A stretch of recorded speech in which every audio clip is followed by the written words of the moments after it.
Yes, Your Honour, sorry, a housekeeping point I should mention. There should be on its way to you a supplemental bundle of authorities. It contains material from both sides. I haven't actually got a copy of it in front of me, but I verily believe that it will be on its way to the court and to everyone shortly. I've just received something. It says it's from the defendant, but is that a mistake? Mr. Doherty, did you send anything through? I think I had requested a couple of things to be sent to the registry, but I don't know if those were picked up as a jointly with the claimant or not. I can check. Yeah, so there are two textbook extracts. Yes. Yes. Okay, so those I have. I have the list of issues and case memorandum.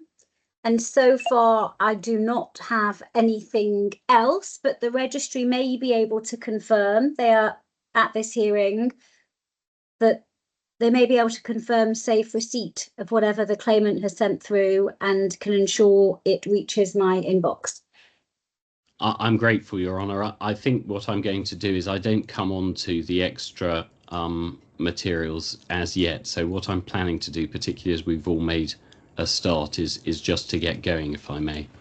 Please do. Can I just ask, Lena, would you be so kind as just to check whether the claimant's submissions and supplementary bundle of authorities have been received? Your Honour, the registry has not received those submissions yet. However, I'll be keeping an eye out in the emails and I will send them to you shortly. Thank you very much indeed. Thank you. For what it's worth, I doubt this is a problem with the registry, because I don't believe I've received them as yet either. So Okay. we should all receive them at the same simultaneously. Time. Wonderful.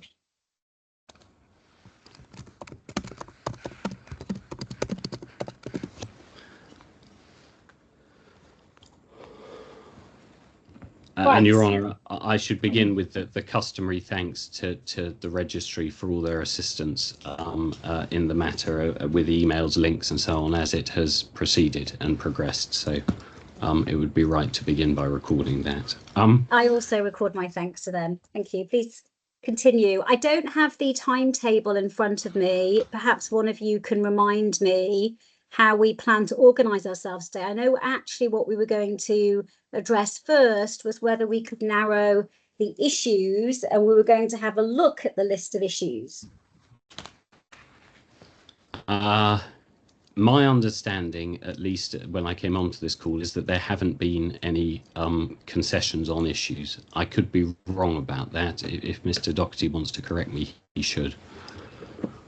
There hasn't been any correspondence. Obviously, I've been looking at issues as I go. I'm happy to give Your Honour a run through where we see at least some of the issues that are not going to occupy, at least from the defendant's perspective, a huge deal of time.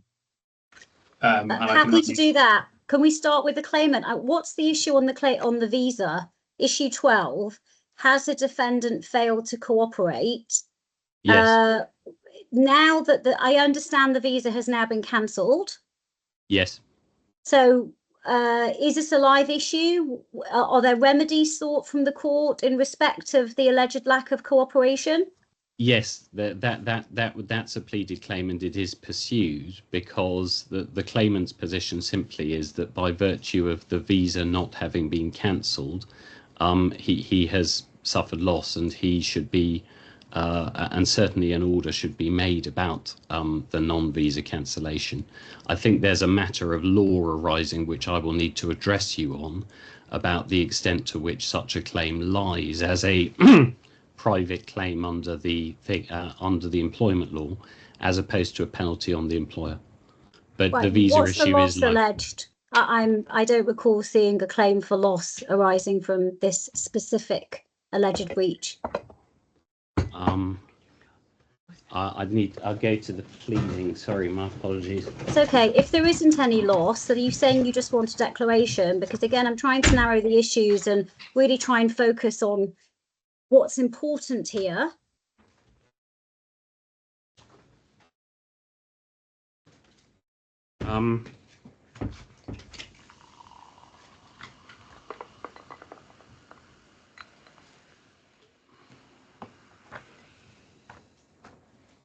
Sorry, the pleaded case is at paragraph 27. This is at page 14.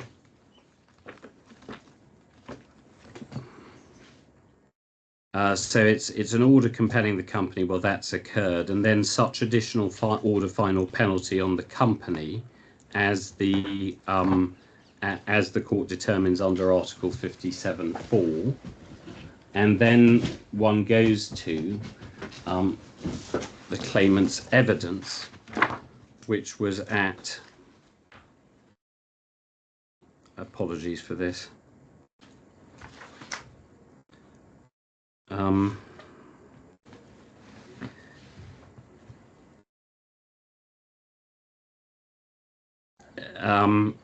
it's at paragraph 115 on page 161. What's said, the evidence there at the end is that it stopped me from being able to obtain alternative employment even after my employment with the defendant had ended. So that is the claimant's evidence on the point. And essentially, what's the quantum of the loss that's being claimed? I don't believe that I know that the loss has not been quantified in terms of. It wasn't quantified in the claim, but what we say is that as a matter of logic, this is a remedy issue for the court, and the prima facie measure of compensation would be the money's not earned, and the prima facie value of that would be the wage under the previous employment. That's the best I can do on that at the moment. I don't recall seeing that pleaded. So there's no evidence on what the loss is, except there's your position is this is still a live issue and you want lost wages from the date the visa should have been terminated. Correct. To the date it was terminated. Exactly right. Exactly right. Okay. Are all the other issues? So that's your position. That's still a live issue. Yes. Are all the other? We're waiting to hear from the defendant as to whether there are any concessions made or any narrowing on the issues. Are all the other issues live so far as you're aware? That, Your Honour, is a very good question, which I spent some time this morning trying to work through. It may prove to be wasted time in light of what the defendant says, but as things stand, I'm approaching this on the basis that everything is still live. Now, I mean, whether it should be is a different issue, but that is where I have to approach the case in closing. But I did spend time trying to look through this, and I was unable to. I mean, just taking the issues from the list of issues, which was, I know that Your Honour, have it in Word. Yes. I am not seeing concessions here. There are some issues which are subject to agreement of figures, potentially, depending, and that is a point to flag. I think that with some of the numbers, the correct approach is inevitably going to be for the after the court reaches a judgment. And the reason I say this is there are so many points in the multiple alternative here. There's going to have to be, I think, a process whereby there's a consequential order made in light of submissions on numbers, in light of the court's position on that. I think there is one important point to make, which is not expressly stated in the list of issues, but I think this may be a narrowing that is of assistance to, my apologies, that may be of assistance to the court, because I'm not sure this is clear from the list of issues. The simple fact about holiday pay, and why I think that some of the evidence on this may not have actually been strictly necessary in some respects, is that there's a limit on how many days of holiday you can carry over under the law. So there's no suggestion here of the entirety of leave being carried over the entirety of years. The question is simply whether one hits the statutory number, and if so, what the value of that claim is. But that is not, I have to say, clear enough from issues 25 to 31. I do have to say the list of issues has actually generally served us all fairly well, so it's not a criticism of it. It was a joint document. But aside from that, I don't see there to be any concessions made, and that is the basis on which I'm approaching things, certainly as things stand at 8:15 my time. Thank you. That's very helpful indeed. I'd like now to hear from Mr. Doherty on 2 points. Firstly, whether it's agreed.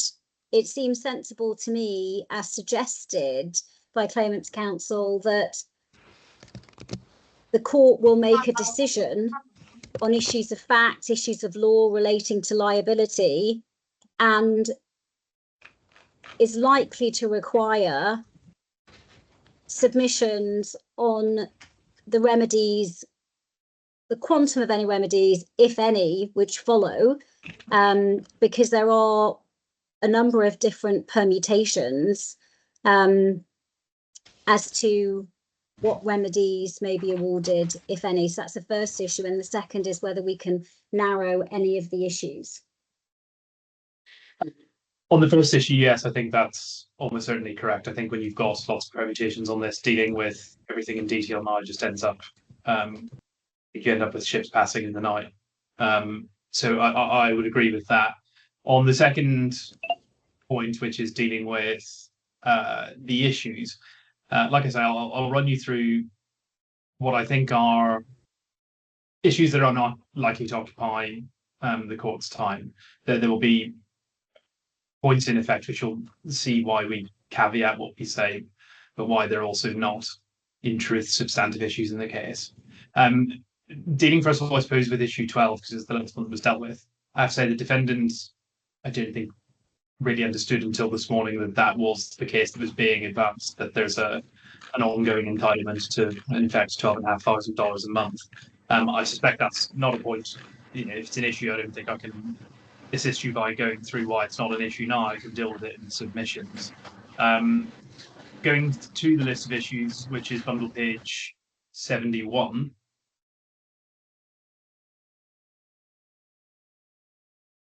And starting with issue 1, I think this is a point which Your Honour flagged yesterday. The position in the defence, as you rightly acknowledged, was in effect led by the fact that the defendant didn't have the historic documents and could only really put to proof.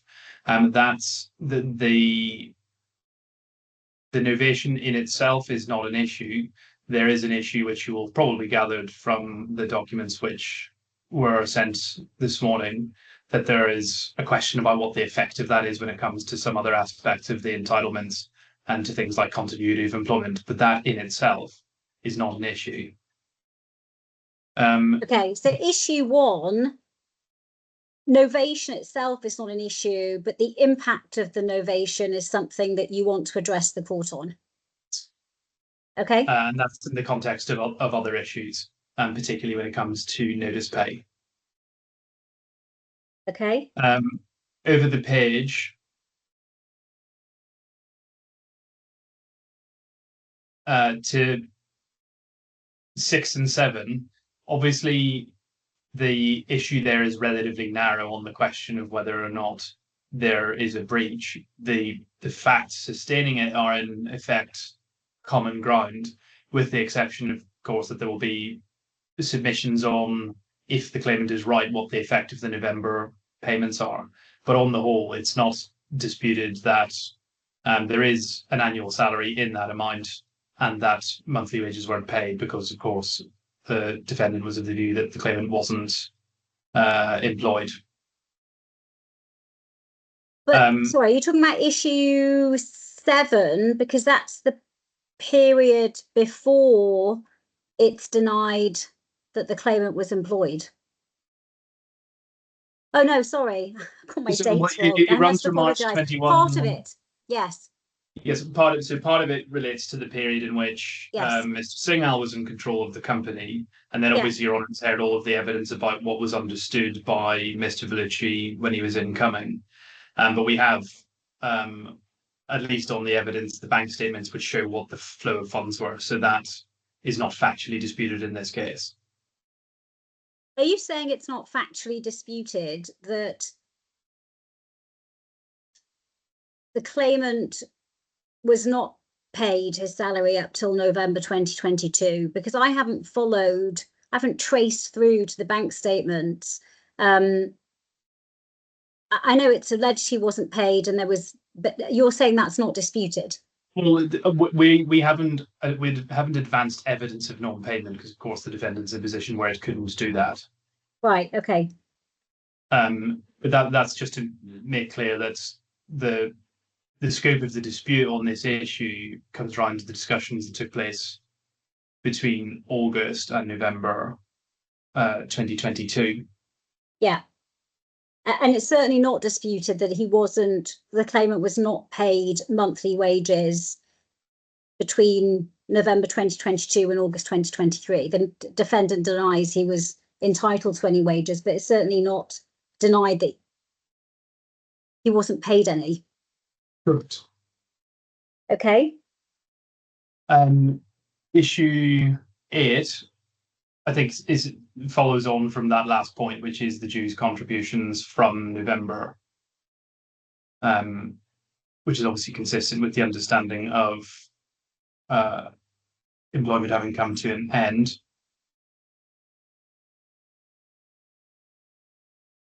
Over the page at 10.1, I think that it's probably would help to clarify where this issue fits in. So this is automatic termination at the end of a period of fixed employment on the 10th of June 2022. What's not advanced is a case which says that his contract ran up to 10th of June 2022 and then stopped entirely, and that he was not an employee in any capacity after the 10th of June 2022. That's a point which has to do with what the effect as a matter of law of the termination of a fixed term contract is. Okay. Which fits into, amongst other things, limitation issues and some of the specific issues in heads of claim concerning holiday pay and so on. Okay. Which I'll work through. And then issue 14.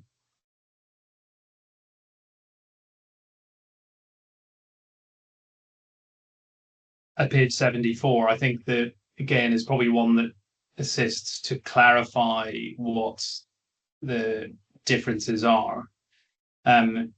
The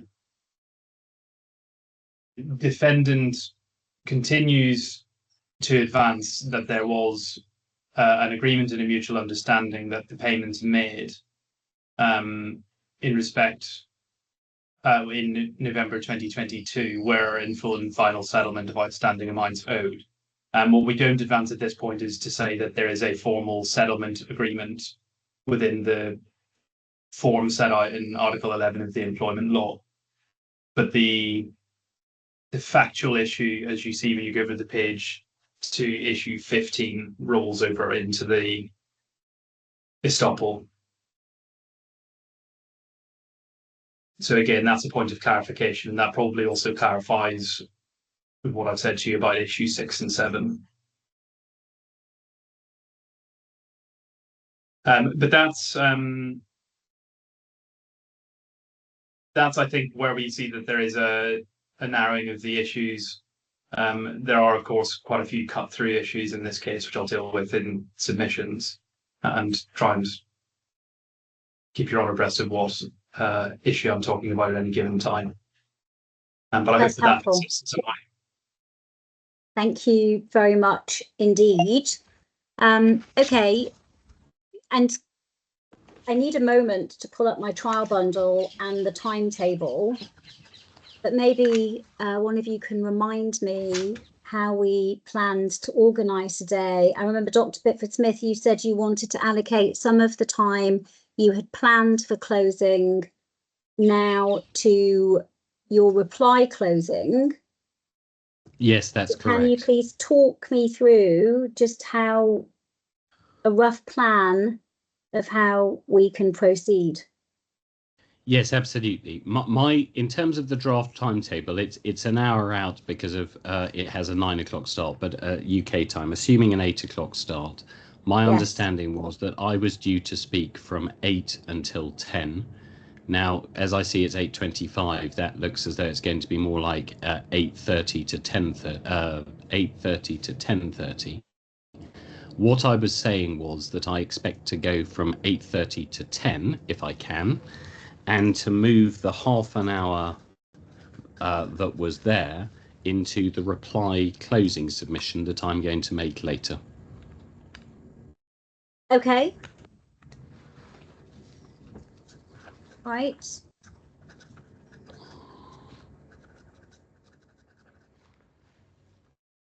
The only question I had, which I make with some hesitation, but I am mindful of the fact that we're 25 minutes in. It's all been very useful, and it's the usual housekeeping, IT, etc. issues.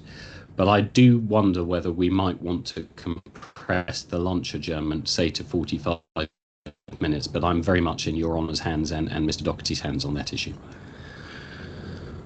I'd be very happy to do that if Mr. Doherty doesn't object. From my perspective. Right. Great. Okay. So, and just one final point on the issues, and I think I may have raised this in opening, but issue 5, if the claimant's employment comprised consecutive fixed-term contracts, was such employment continuous? And I recall it's part of the claimant's case that in any event the employment was continuous. And I know I asked this in opening, but I just want to be reminded what would be the impact of that, because what I'm not sure of in relation to the way this issue has been framed, whether the court has to make a general finding that the employment is continuous, or whether it's really in the context of a particular provision that the claimant is relying on. And it seems to make more sense to me that I think about the issue in the context of whatever provision the claimant is arguing on, is relying on, for this argument that the employment was continuous. We can talk about it as you proceed with your submissions, but I just wanted to flag that. Sorry, I have to confess, Your Honour, I've been distracted by I understand that the registry should now have a supplemental authorities bundle. I don't know if that has yet reached Your Honour. I will check.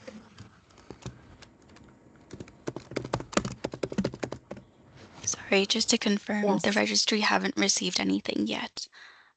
Okay, I'm very grateful. Can I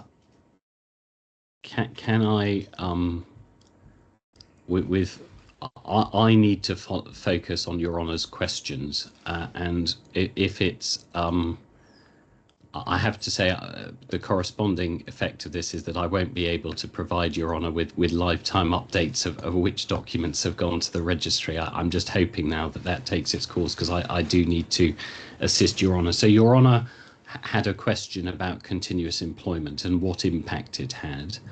And I think it's fair to say that I don't want to speak for Mr. Doherty, but it is a defendant's issue. But what we understand the defendant to be saying is that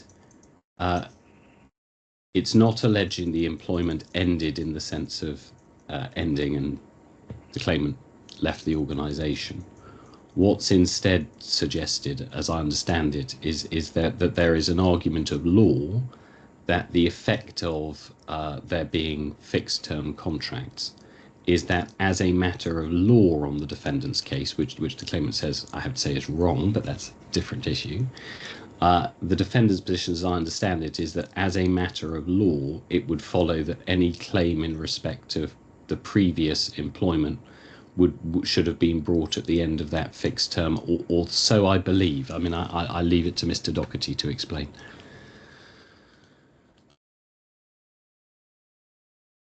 So sorry, what's the relevance of whether it's continuous? This is what I get confused about.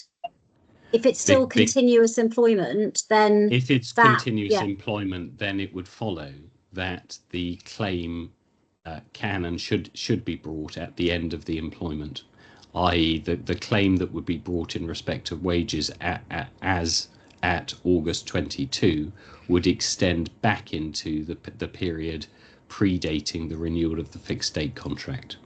Right, so it's the claimant who argues it's continuous. Correct. But is there any specific provision? Because I know that the term continuous is referred to in the DIFC employment law in a couple of places, but those are not specific provisions being relied upon by the claimant. It is a broader point that it was continuous employment, and therefore the claims are not time barred in the sense that they have to be brought at the end of the fixed term contract. Exactly right. That's exactly the position. I should say those references in the law are going to be ones I turn to, because in my submission they do inform the questions of construction that arise. Right, I understand now. Right, you don't rely on those provisions, but you say they are relevant for the purpose of supporting the claimant's argument that the employment was continuous, for the purpose of meeting the time bar argument relating to the fixed term contract coming to an end. Yes, and it is worth saying that they are relevant in one sense as regards dues. Now, there is a claim in respect of wages. There is also a claim in respect of dues. Now, the dues provisions are directly related to continuous employment. Now, my learned friend's position is that they are relevant to dues, but not to the wages claim. I'm cutting to the chase as much as I can. No, that's really helpful. I recall seeing the phrase continuous in the DEWS context. Right. Okay. No more questions for me. It's around 8:30 your time. Well, I'm grateful. Now, I should just explain how this is going to work in this closing.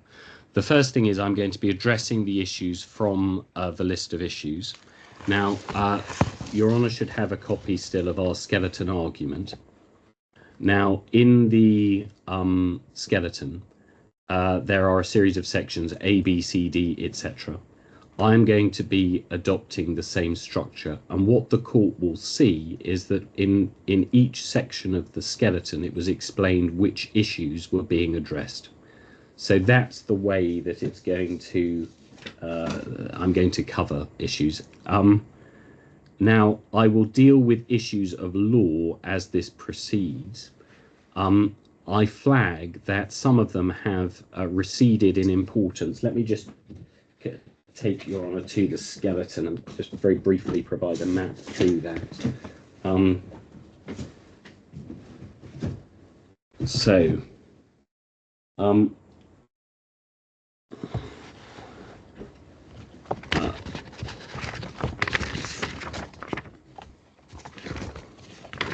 A was introduction, B was innovation, C, then we had the amendment of the employment contract. Then we had and that is where I'm going to deal with continuous employment. Then the failure to pay salary. And which section are you on? Sorry, you're going a bit fast for me. So I'm at okay, sorry. I finished B. I'm scrolling down. C. Which section are you on? Hang on, sorry. I'll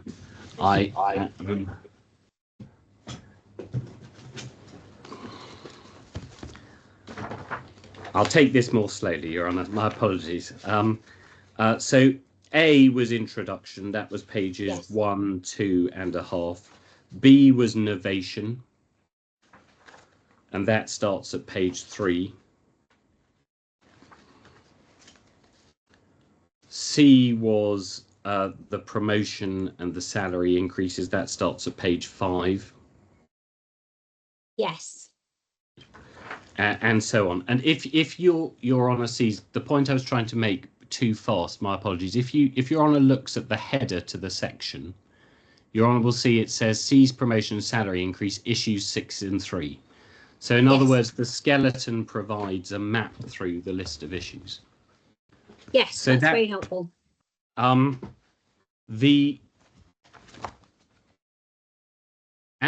per the skeleton addressed issues of both fact and law, but more law at that stage as it went along. Now, what I will be doing is addressing both issues of fact and issues of law insofar as relevant to those issues as I go along. Now, this is an important point. First of all, on the law, the skeletons, of course, were exchanged. We sent our skeleton first, as per normal. So our skeleton was written without regard to the arguments that we hadn't yet seen in the defendant's skeleton. And so there are issues of law that I will address as I go along arising from the defendant's skeleton. The reason I've said that I will think it will be more assistance for me to reply for longer is with some of those issues, inevitably they will be developed in the defendant's submissions, and it's going to be today, and it's best for me to address them in that way. The second thing I'm going to be doing is I'm going to be making submissions on the evidence we've heard. Now, instead of just beginning with a general discussion of the evidence, what I'm going to do is tie that to issues. Now, and so it's going to be within the same framework. Now, to avoid either a piecemeal approach or a duplicative approach, once we hit sort of core issues, such as, for example, what happened in October, November 22, the first time I hit those, I'm going to go through quite a lot of that in detail, and I'm obviously not going to repeat myself. And the third issue, which I fear is going to be the most challenging to do, is there are some issues which I think I'm right in saying neither side has addressed at all in their written materials to date. And I'm going to try and do a sort of mop up at the end of those issues, accepting that some of them are quantum issues that are best resolved later. So without further ado, can I now turn to where I am? The first question is that of novation. Now, it is entirely plain that there was a novation, and the debate, it seems, is about continuous employment. Now, this is section B of the skeleton. I do have to say that the factual summary I put in section B was perhaps rather neutral, perhaps appropriate for a skeleton, perhaps not. The short answer is there is no doubt whatsoever here that there was a three-way intention that this contract should be novated, and that is the end of the matter. The impact of this on continuity is, I have to say, not a point that had, I'm grateful for it being flagged by Mr. Doherty now. It does have to be said that to date, this is not a point that we have heard substantively from the defendant on, and I'm going to deal with it insofar as necessary in reply. The simple point on this is that it would be very odd, we say, for there not to be continuity of employment where one has a novation of a contract. So turning then to the next issue. Sorry, can I ask a question? Yes, so absolutely. We've had two new authorities from the defendant, which I've not had an opportunity to look at, but I had understood that they relate to what the impact of the novation was. And am I correct in understanding that without reference to those authorities, your position is simply that when you novate, the employment continues? Just want to make sure I'm understanding this, not having had the benefit of reading those authorities. That's entirely right, and I have not had. I have one of them. One of the extracts I have a general familiarity from the UK about, but we see no reason. I think the common law position, which is relevant, I'm trying to find the authorities. They were sent through to me. If you want, we could take the full hour for lunch and you could look at them and respond and actually look at the authorities, and I'll try and read them over that break as well, so that I'll try and read them in the next break, but no doubt Ms. Doty will take us to the relevant sections, but we could deal with that then. Yes, that's right. I mean, the position at common law is that it's a question of consent. What was impossible at common law was to novate a contract without the employee's consent. I'm not sure there's any suggestion here that in fact there can be no suggestion here of an absence of consent, but we'll have to see how that point develops. Now, point C was the claimant's promotion and salary increase. I do have to say that I find it, as I understood it when we were going through, this is not an issue which has been the subject of any concessions. Your Honour's note may be different. I have to say I find that surprising, and I do have at this point. My note is it's not disputed. Oh well, then I'm not surprised. There we go. Ms. Doty can correct me if I'm wrong. My note is in issue 6. Was the annual salary increased? My note is this is not disputed. Are we all agreed on this? Yes. So that is that. Then we have issue 3. Did the defendant fail to provide the claimant with a written copy of the amended employment contract? Well, this is an open and shut issue. It didn't. And the simple fact is that there's a mandatory requirement in Article 14.3. Any amendment to an employment contract must be in writing and signed by both the employer and the employee. We have in the bundle and referring to a new employment contract being provided, but it was never provided. And can I ask you a question? I'm sorry, I have so many questions. It's just there's a lot to understand. Can you please remind me, in the summer of 2020, after the summer of 2020, all the employees of the defendant, including the HR person, were terminated, and the claimant was the only employee left. Is that right?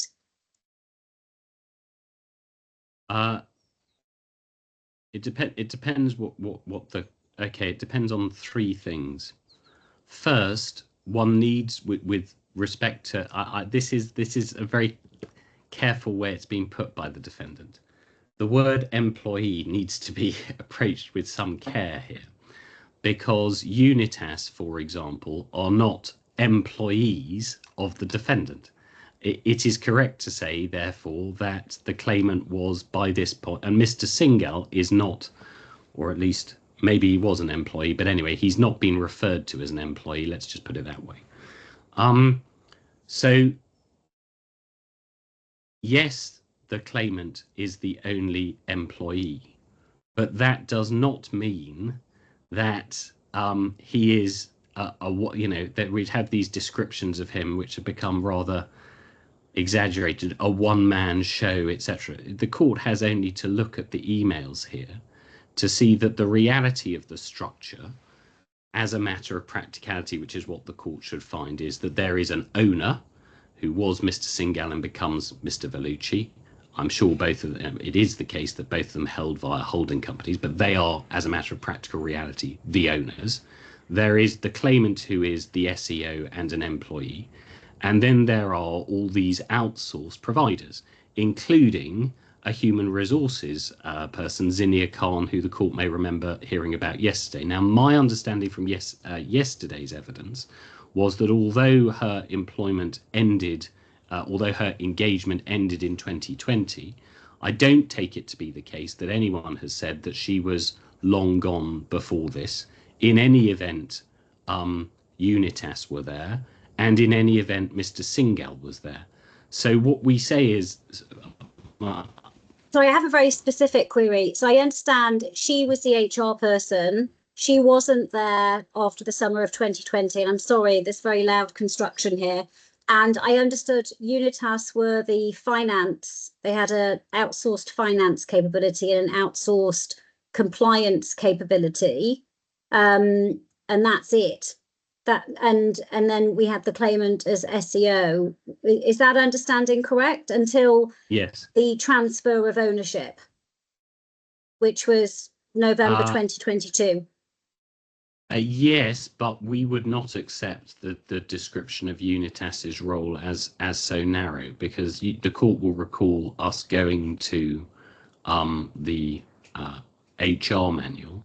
What one saw as a matter of practicality, and I appreciate this may have seemed rather a detail, but it is an important detail in this context we're looking at, because what happened as a matter of reality was that there was an HR person who liaised with compliance.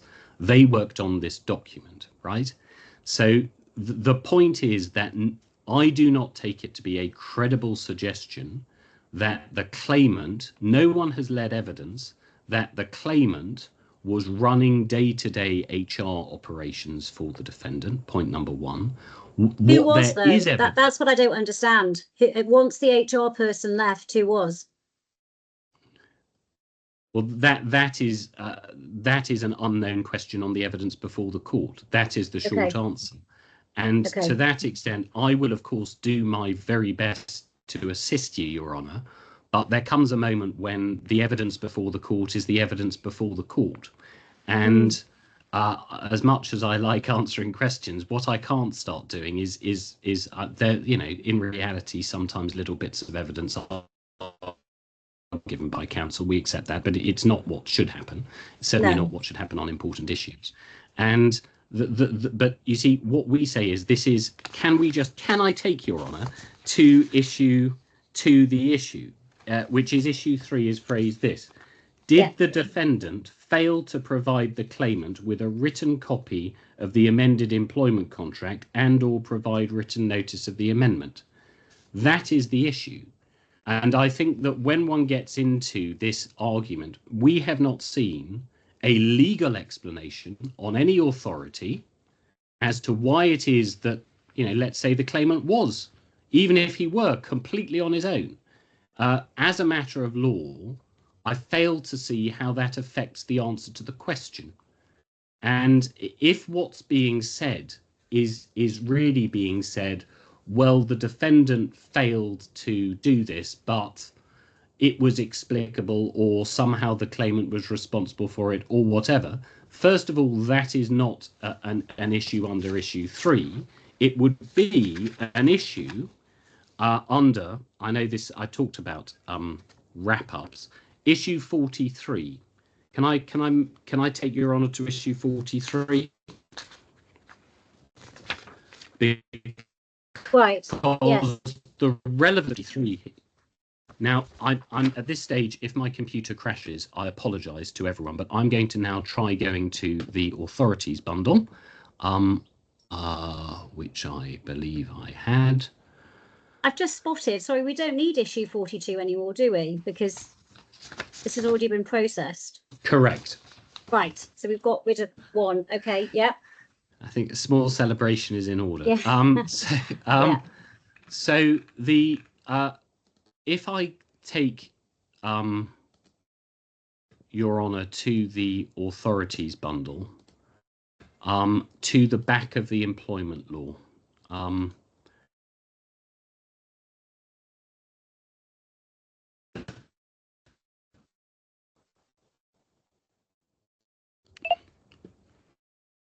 Right. Yeah. Sorry. Which the authorities bundle? Yes. Sorry. Just give me a moment.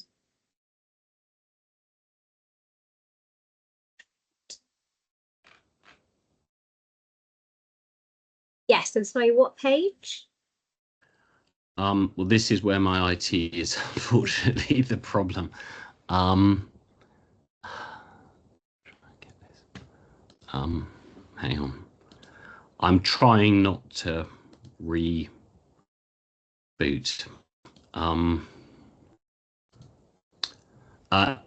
Yes, if your honor goes down,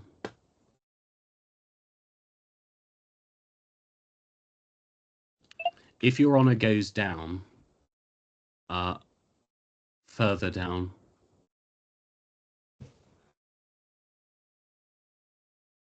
it's there. It should be hyperlinked if your honor clicks on the employment law. Hopefully it's no, not that one. It's up. Employment law, the DIFC one.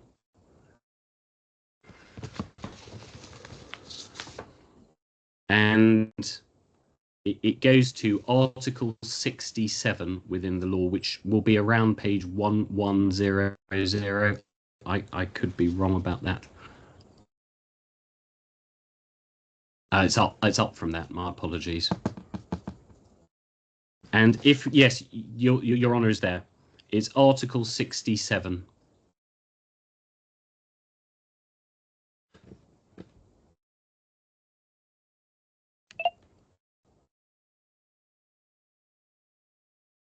There we go. So it's a general contravention. May be liable to a fine set out in Schedule 2.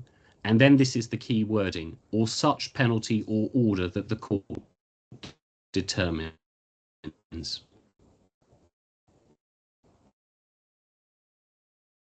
Right. And then correct and in order. First question, has the employer done an act or thing that the employer is prohibited from doing under this law? 2, does not do an act or thing that the employer is required or directed to under this law. So that is the relevant provision with respect to the contract. C, otherwise contravenes the law, and then commits a contravention and may be liable to a fine as set out in Schedule 2. And then the key words are, or such penalty or order that the court determines. Then the next stage of the analysis is any penalty or order of compensation that the court determines to be paid pursuant to Article 67 that is not a final penalty payable to the DIFCA may be ordered to be payable to an affected employee or any number of them. So that is the correct framework of analysis. And effectively, the points that are being run about well, this was understandable. These go to Article 67 issues. They do not go to issues number 3.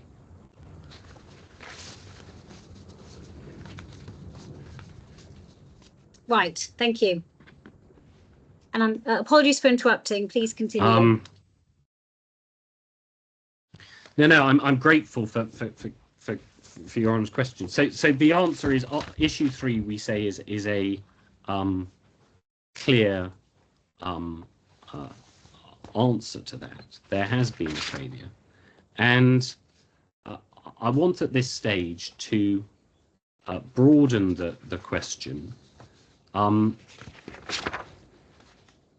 because it very much is related to the section D of the skeleton argument, which is the amendment of the claimant's employment contract from a fixed term to one of indefinite duration. Let's leave the header of that out for a moment. As the court will see, that engages 5 issues. The point here that is relevant is that there is a risk of this becoming quite a black letter analysis. Oh, well, there's been a failure of the employer. Let's consider a penalty under Article 67, etc. The issue that needs to be understood and kept at the forefront of attention is this. These provisions of the employment law are in there to provide minimum standards for the protection of employees. And that is entirely apparent from the purpose of the employment law as identified in it.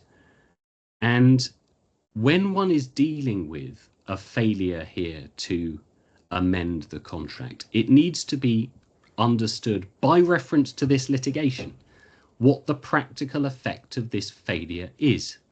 Because the practical effect of the employer failing to document salary increases and failure to document amendments to the employment contract and failing to send a document saying, well, of course, you're now permanent or anything like this, is that it puts the individual employee to the considerable trouble of having to prove matters which should be stated as a matter of law by the employer in black and white.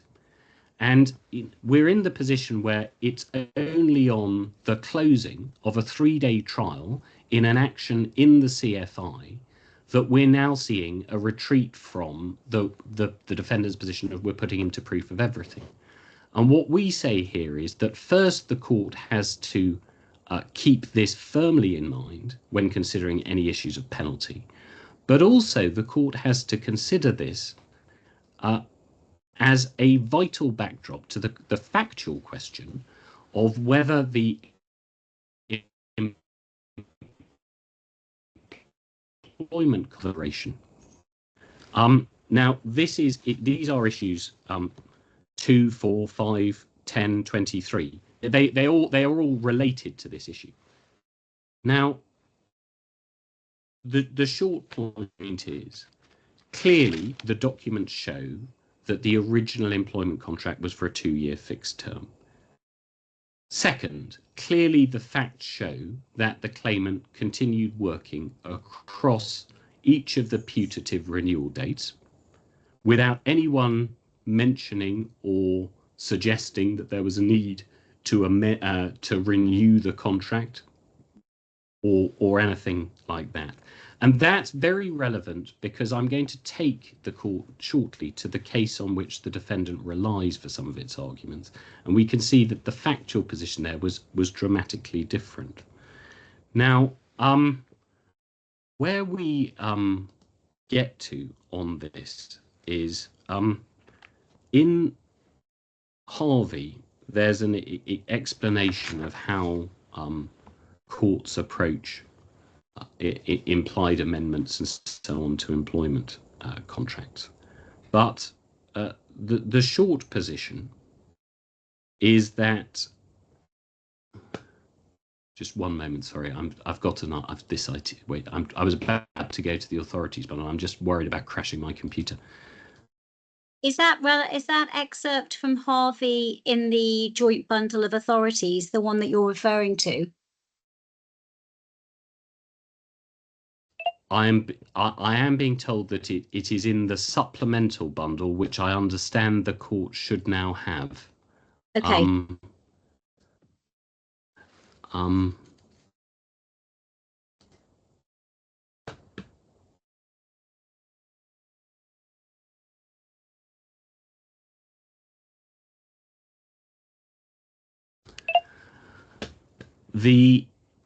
Has the court got that supplemental bundle? I understand, yes, I understand it was sent to the registry about half an hour ago.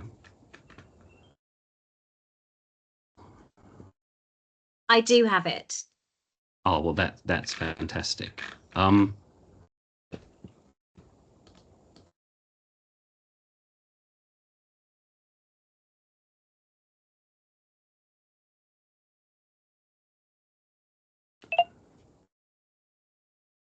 So the position is that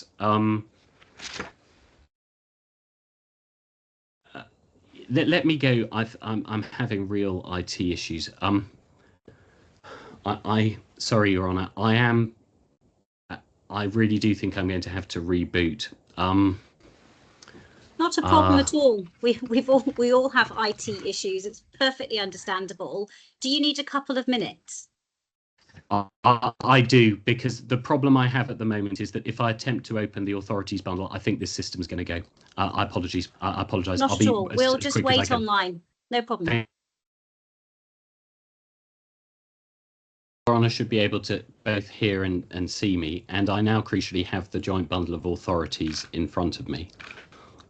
Wonderful. If Your Honour goes to PDF page 303.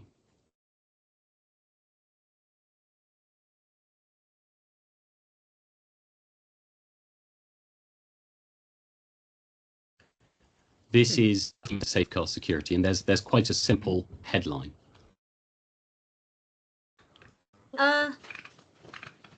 Sorry, did you say the supplementary bundle of authorities? No. It's the main bundle of authorities. Oh, the main bundle. Sorry. Yes. So 303. 303. Yes. Got it.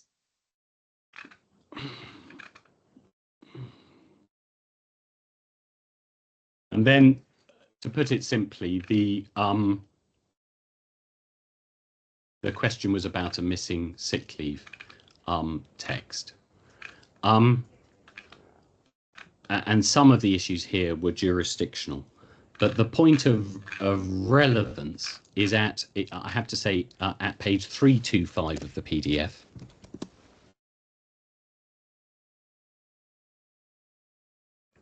And this is so as apparent, there was some decision on the facts, but if one goes to C to D, one sees it's just there. Without departing from the majority view of the facts and the inferences, I'm of the opinion that when in exercising their statutory jurisdiction under Section 11, an industrial tribunal have to imply and insert missing terms, they're not tied to the requirements of the test propounded by Scrutton and McKinnon, a test for commercial contracts which goes back to the Moorcock, but can and should consider all the facts and circumstances of the relationship between the employer and the employee concerned, including the way in which they had worked the particular contract of employment since it was made.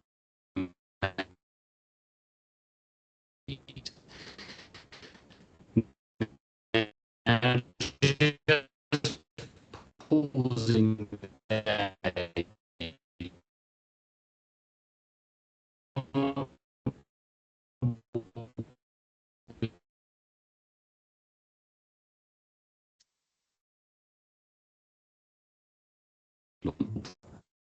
Other types of contracts, and those distinctions, and I do want to deal with this now because it's quite an important point. Those Dr. distinctions. Smith, I'm so sorry, but I just lost you. I don't know if others lost you as well, but you cut out. I saw that you were reading from the relevant section of this page, but I did not catch what you said after you had cited this relevant excerpt from the case. I think this may be my IT issue. I'm just going to try changing network. Okay. Well, can Your Honour hear me clearly now? Perfectly. Yes. So what this reflects is that over many decisions, I mean, this is a decision from now, I believe, nearly 40 years ago, the courts have recognised that employment contracts do not fall to be approached in the way that one approaches, say, a commercial agreement, and that more regard has to be paid to the practical decision consequences and the practical working through of particular terms in the workplace. So the position is that and to make that good, I'm going to screen share something that I don't. It may be because I have looked at the supplemental bundle in a hurry while making a submission to Your Honour, and my apologies if that is the case. But I think that what I should do is simply go to the relevant extract, and if this isn't in the supplemental bundle, it should be. And this is an extract from Harvey on industrial relations and employment law. And if I just blow this, it says there's been historically relatively little direct case authority on the variation of employment contracts. This may be because this is an area where the contractual approach to employment remains strong, requiring consensus ad idem between the parties as to acceptance of the new working conditions or terms of employment, but where the application of this requirement will be primarily a question of fact. And then there's a reference to that. Now, the reason that I wanted to go to that wording was simply tying in with the Mears decision. It's a question of fact, ultimately, as to whether what happened, what can be the finding that the court should make on the facts, having regard to the evidence before it, is whether the employment contract became permanent. Now, I have deliberately stated that this is a question of fact, and I should now explain why I place that emphasis on that. If the court goes back into the main authorities bundle now, the court will see that number 11 on the contents page, so this is page 1, so just to orient the court, number 11 is the Abdel Salam and Expresso decision at first instance, because there are multiple decisions in this case. But on this one, this is all that I need to take you to. So if I now click on that link, we see this is Abdel Salam and Expresso, my learned friend appearing for the defendant. Judgment of Justice Cook. And I don't know why we have all this commentary in here, and if we're responsible for it, I apologise for that. But the short answer to this is that if one sees at 3 to 5,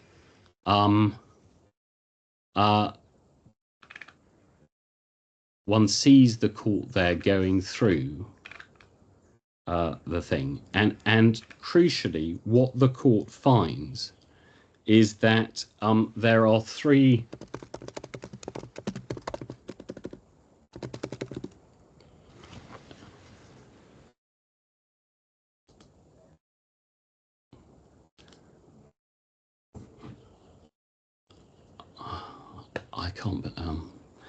what the court finds is that there are 3 signed contracts of employment concluded by the defendant.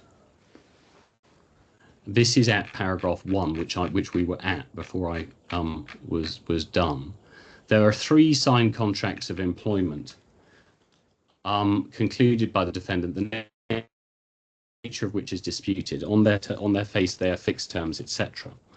So clearly, there is a distinction of fact, which is a fundamental one, and one sees the relevance of this if one goes down to paragraph 48 of the judgment, which is highlighted. I don't know why it's highlighted, but it says, in the present case, there were differences between agreements 1, 2, and 3. Renewal by I'm pleased to see it is not highlighted in the court's copy. That's a relief. There are differences between agreements 1, 2, and 3, and there was no renewal by conclusion of the subsequent agreement. And then this is the finding I'd really invite the court to focus on. There were not only changes in job title, but changes in salary and entitlements. But above all, in each case, a fresh contract was entered into, which was not an extension or renewal of what preceded it. And then one sees the next, the decision of the SCT judge, which does not bind me, of course, involved a finding of renewal which enabled him to avoid the effect of the words of the definition to find a continuous period of employment despite a salary differential. And then the judge says, the judge finds, It's conceivable that renewal might be found in circumstances where there were minor changes, and it would always be a question of fact whether what was done constituted renewal or a renegotiated contract. Each case would turn on its own facts. For the reasons given, I cannot see how employment which comes to an end with an expiry of a fixed term and is said to be effectively terminated can be considered to continue thereafter when employment on different terms in another fixed contract is agreed, as here, particularly where each agreement in clause 3.4 speaks of the possibility of negotiating the extension which was never done. So when one goes into the gunnels of this case and one looks at the actual findings, one can see that the judge there considered it conceivable that renewal might be found in circumstances where there were minor changes. And in this case, beyond a stage where there was a separate amendment of the contract with regards to salary, the amendment, one is talking about identical terms. So what we say follows from that is that either, point number one, the court should find, as we say it should, that what has happened is that by conduct, the parties have amended the contract to being one of indefinite duration. That is our primary submission. But our secondary submission is, even if we are wrong about that, the case for continuity of employment is very strong, and that there is nothing in the Abdel Salam decision properly interpreted, as I have gone through, which leads to a distinct conclusion. That's why I've gone to the detail of the decision, Your Honour.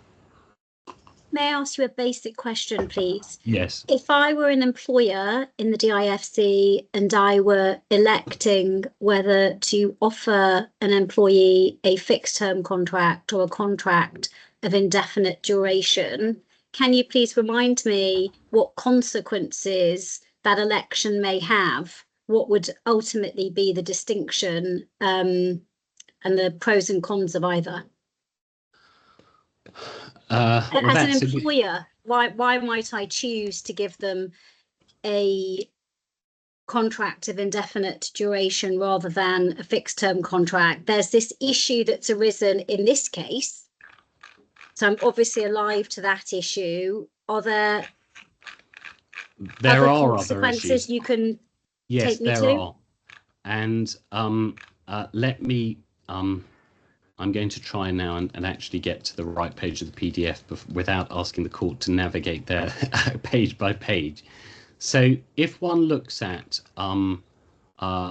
Article 62, which is at PDF 1086,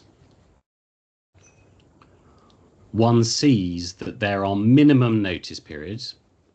That, of course, does not prevent the parties agreeing a longer notice period. But what one sees there is the impact of continuous employment. And you see those words used there.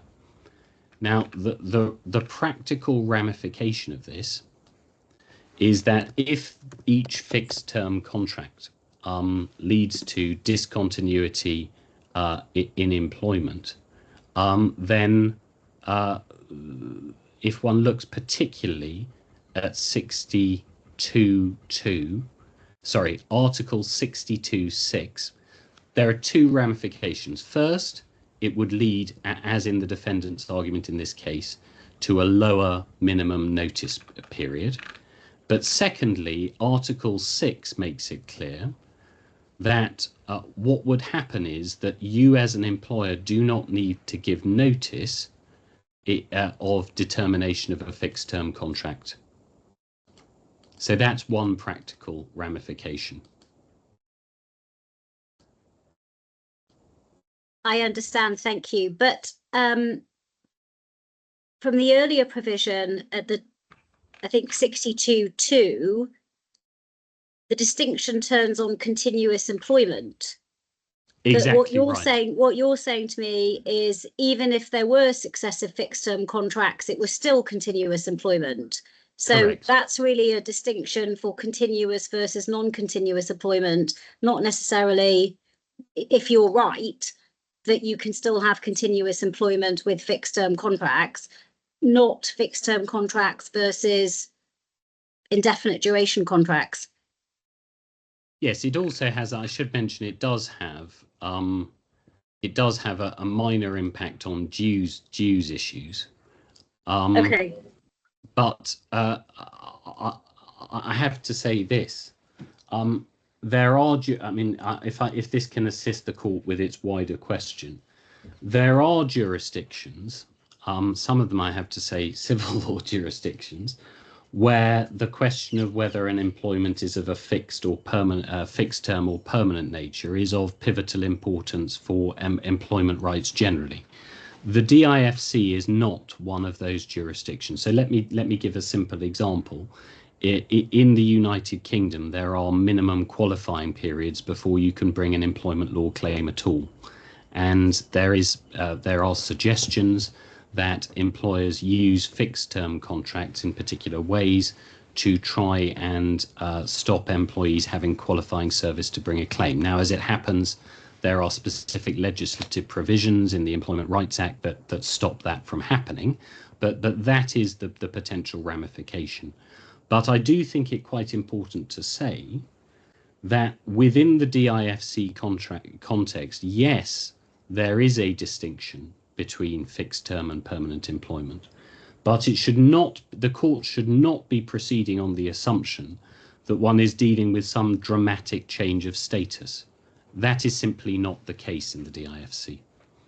And the short position about it is that fixed term contracts, of course, have an advantage in theory, which is that they should give both parties certainty about the length of the engagement, and in a sense they alert the employer in particular to the fact that by such and such a date it needs to make a decision on whether it is extending a particular employee's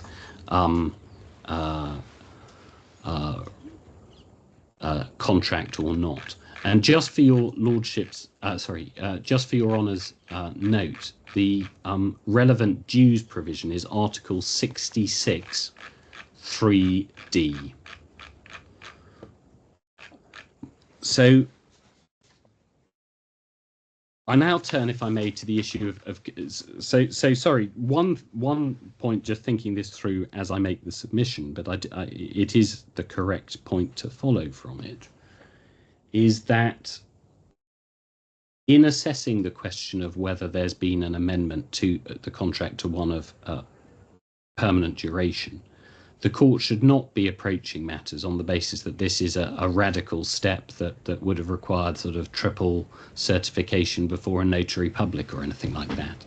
It's a simple practical question of whether by their conduct and evincing their intentions, the parties mutually agreed that the employment should become permanent. Now, I do mention an important point in this context, which is that the claimant's evidence was that that this was an obvious change.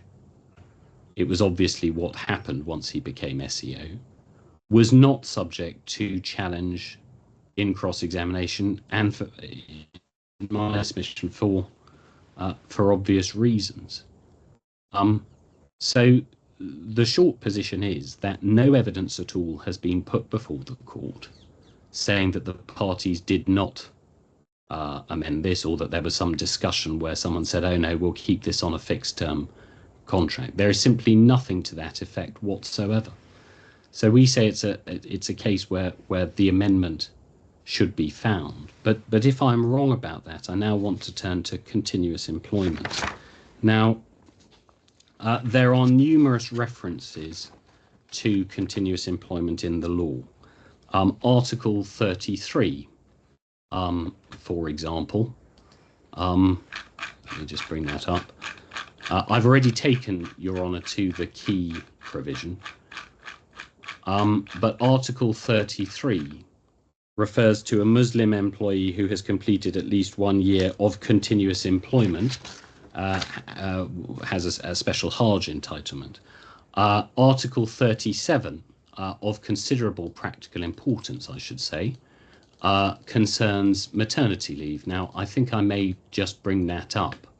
Your Honour is ahead of me. So, Article 37(2)(a), a female employee shall be entitled to maternity pay in accordance with Article 38 during maternity leave if she will have been continuously employed by her employer for at least 12 months, including any period of secondment immediately preceding the expected or actual week of childbirth. I've taken, Your Honour, to Article 62 and minimum notice periods. One also has Article 66, gratuity payments and dues. So as Your Honour will be aware, there was a regime which was replaced by the dues regime, and that the current law, I have to say, is something of a hodgepodge of old and new provisions. But if one looks at it, Article 66(1), an employee who is not registered with the GPSSA under Article 65(1) and who completes continuous employment of at least 1 year or more with the employer, etc. So there are a series of references. Now, I'm not inviting Your Honour to click on it, but if Your Honour hovers over GPSSA with her mouse, you will find that you're offered a link, and I'm not asking you to, well, you can click on it, and that will take you to, when you click with the mouse on GPSSA, you will see that you are taken to the definitions at the back. So GPSSA is the General Pension and Social Security Authority. There is no such option available in the case of continuous employment, because this is oddly not a term which is defined in the law. So the question that needs to be addressed is whether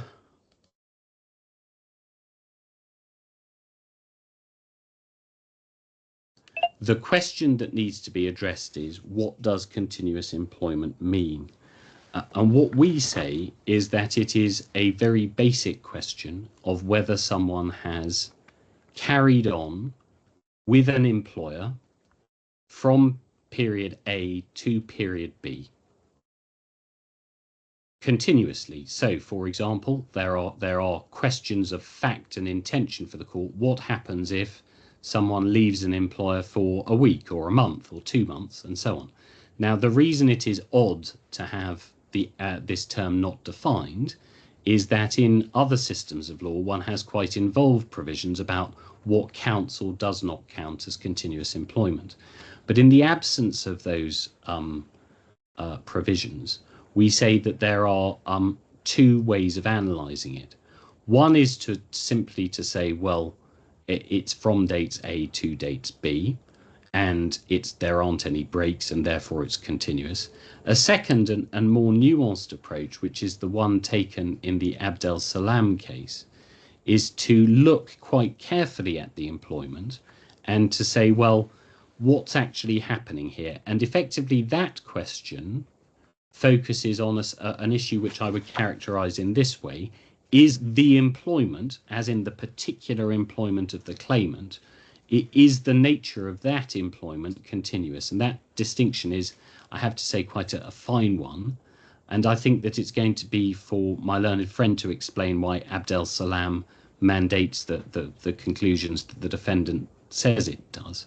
From our perspective, even if one applies the test in Abdel Salam, even if one takes that close scrutiny, it's apparent here that this issue should be resolved in favour of continuous employment.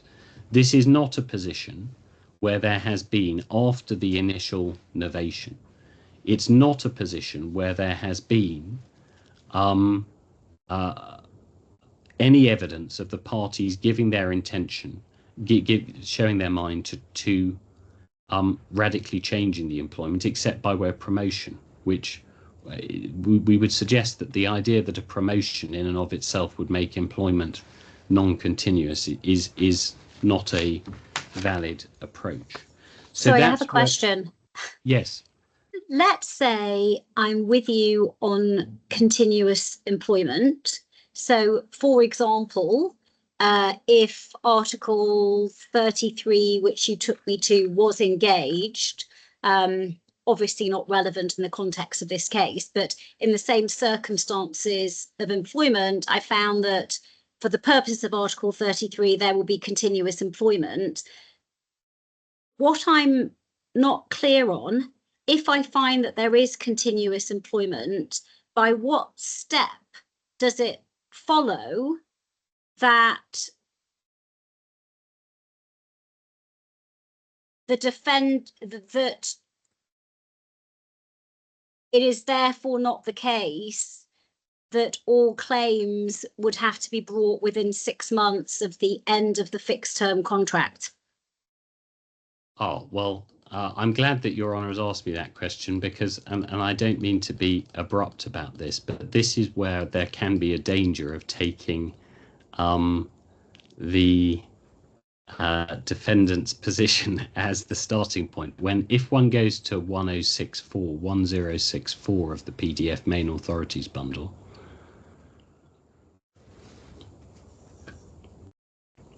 limitation period is what this is about.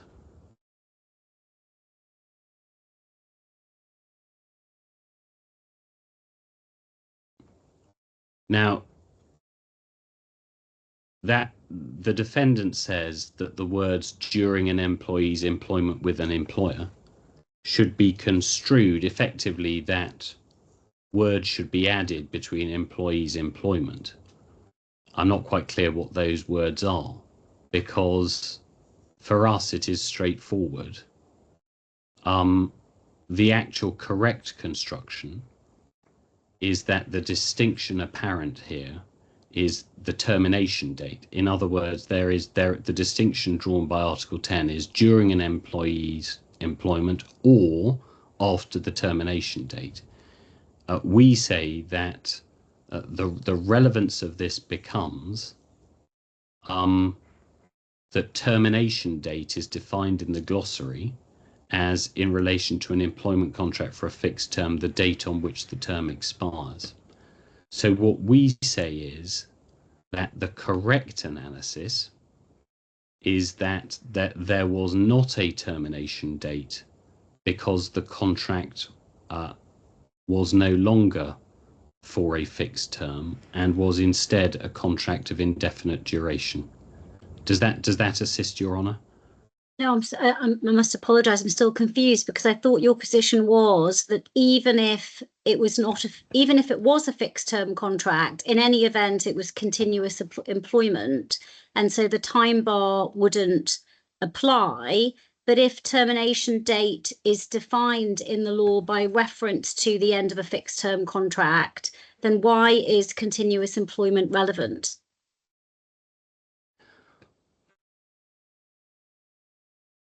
And again, apologies if I've misunderstood something.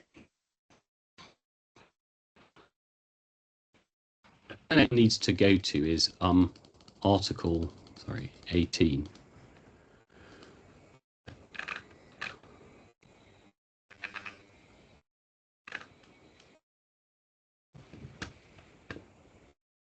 Hang on, sorry, I'm trying to go to Article 19.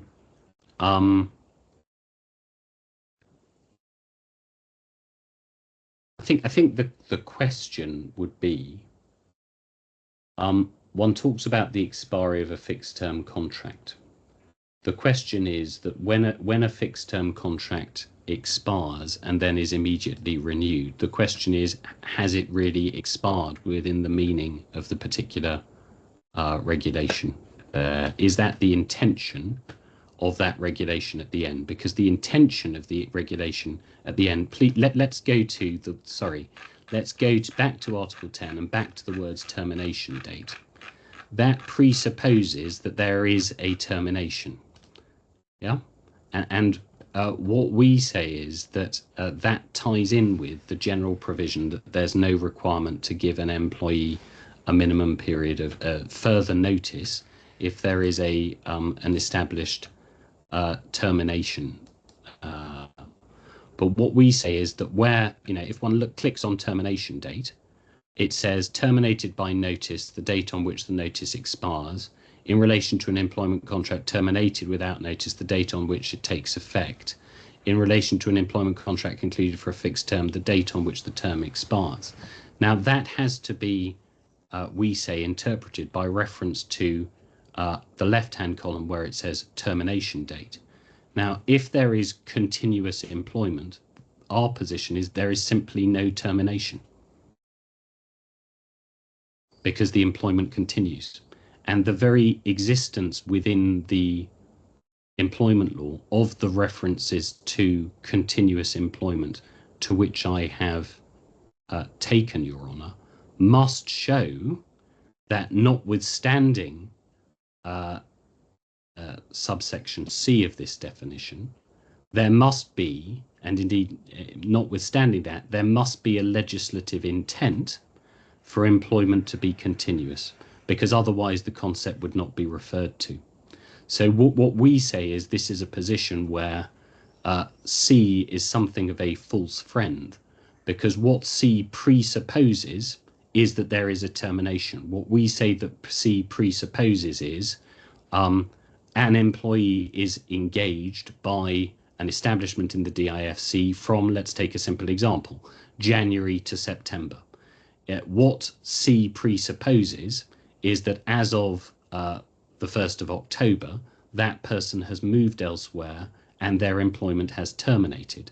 But by contrast, where that person continues to work at the same place from the 1st of October on an identical contract until, say, the 1st of October the following year, we say it cannot be the legislative intent to have a discontinuity and for there to have been a termination, whereas a matter of fact there was not a termination. Does that assist even if you had just a knock-on renewal of fixed-term contracts, each ending and then immediately the next day a new one starts, you say that this termination date provision would not apply. Exactly. And therefore the time bar would not apply. Yeah, because there's no discontinuity in employment. Right. Okay, I understand now. That's the way it works. And I appreciate that when one goes to C, one says, okay, well, that's it. But it's trite that legislative provisions have to be construed as a whole. It's also trite that they have to be construed against the relevant legal background. And so what we say is that there is a continuous employment here. Right. But I'm what glad it also means is that's so helpful. Thank you so much. It's much clearer to me. But it also means that the issue as framed is not the end of the question, because it is possible that I could find that there's continuous employment as might be might engage various articles of the DIFC employment law, but it would still be open to me to find that this termination date does apply and the time bar does apply. Well, I never say to a judge that it's not open them to find something. It's a very perilous line to go down. But what we would say is, before Your Honour reaches that finding, which would have, it's clearly a defensible construction, but we would say that it's not a construction that matches up with the wording of the law as a whole or the legislative intent, and apologies if I have made rather heavy weather of some of the continuous employment stuff in other jurisdictions, but clearly the position is that this question has been considered in a variety of contexts, and the courts have been astute to prevent the device of a notional but not real contractual termination, disentitling employees from statutory rights. I understand, but this particular issue has not been decided by this court before. Well, there's the Abdel Salam case, which we have been to, and in that case is decided on a number of bases. But the reason I took Your Honour to the relevant paragraphs is we say that that on their proper construction, this has not been decided by the court. Right. and it is undeniably an important issue. Yes. So we now I now want to turn to what I might describe as that we've discussed a lot of issues of law. What I'd like to turn to now is, if I may, I'll just go straight to section E, which is the failure to pay the increased salary. Now, I have to say I had various submissions developed on this before the concession made in oral opening. What we say about this is that there is manifestly a failure to pay. So that's the starting point. The question that then follows is that we then move into what I would describe as the factual set of arguments in this case about whether there was an entitlement in the claimant to wages. Now, I take it from another concession made orally that it's now accepted that the issue here is the issue needs to be addressed as follows.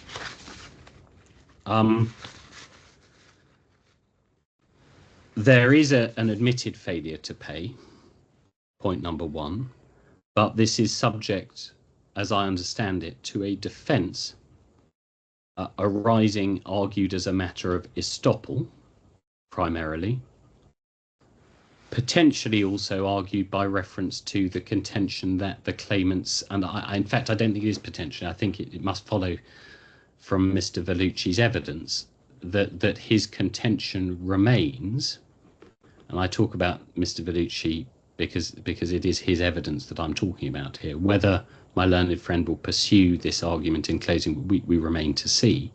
But there is an argument that the claimant was, quote unquote, never an employee of the claimant, of the defendant. And those are factual disputes which I would now turn to with the court's leave, because I know that we've been locked deep in the employment law, but I think it's now that we need to turn to the facts. Now, I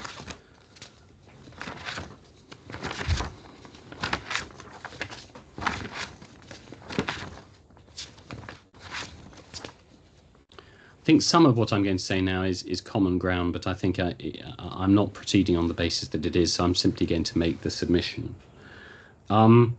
We have a clear position that the claimant is the SEO of a business which hits significant challenges arising from the failure of Banyan Tree Bank in Mauritius. I do not consider those issues to be remotely contentious. For Your Honour's note, there's a pithy summary of them at page 857 of the bundle. Sorry, that's PDF 857, hard copy 842 in the DFSA decision preliminary notice. The claimant has given evidence about that, which has not been challenged, and again, unsurprisingly so. Is that against this background, the defendant decided to terminate all its non-essential employees, and we can see at bundle 478, this is for your Honour's note, bundle 478, electronic 493, an instruction to the defendant's lawyers, DWF Middle East, to prepare the termination letters for all employees of Banyan Tree Bank. And if I may just go to that briefly, this is referred to in witness statements which were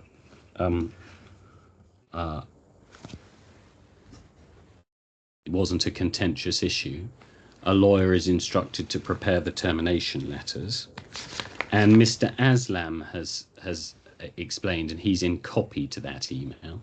Mr. Aslam has explained that his ensuing concern was at a regulatory breach, because if the claimant's employment terminated, he could no longer discharge the function of senior manager and hence of SEO. And what then happens is the DFSA are told about that, and for your honour's note, that's at page 484. We then have sample termination letters, and your honour, I do. Should I do? Is the easiest thing for me to do a screen share at this stage? With that. So what we can see here is a sample. I mean, of these termination letters. So strictly private and confidential, to be opened by the addressee only. So we see this is a hard copy letter, by hand and by email. As a consequence of the exceptionally difficult times, we regret to inform you that the company management has no alternative but to terminate your employment. In accordance with the DIFC employment law, you're entitled to a 1-month notice period. The notice period.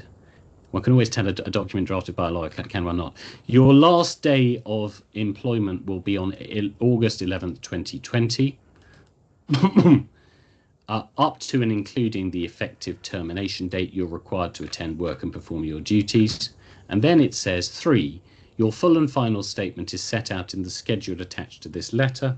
If the company paid into the dues, to abbreviate, funds may be withdrawn after the effective termination date. Please contact Zurich, information here. Leave behind your keys, etc. We request you to temporarily surrender your original passport free of any dependence visas to Zinnia Khan.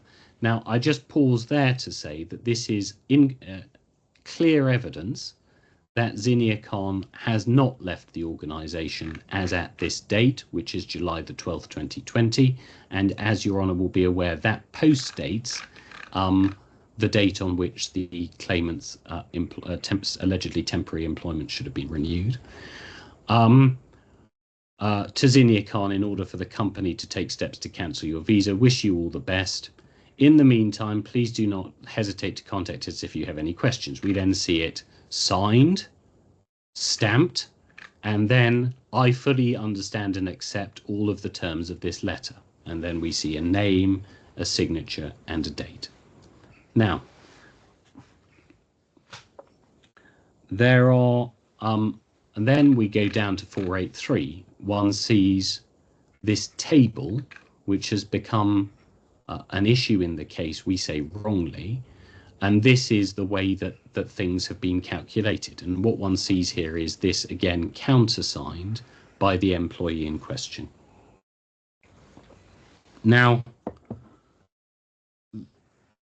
what then happens is that, if I end this share there, what then happens is that there are attempts being made to find a buyer. After some unsuccessful attempts, what happens is that Mr. Singh notifies the DFSA in January 2021 that he was minded to wind the defendant up. And the reference for that, for Your Honour's note, is electronic 857.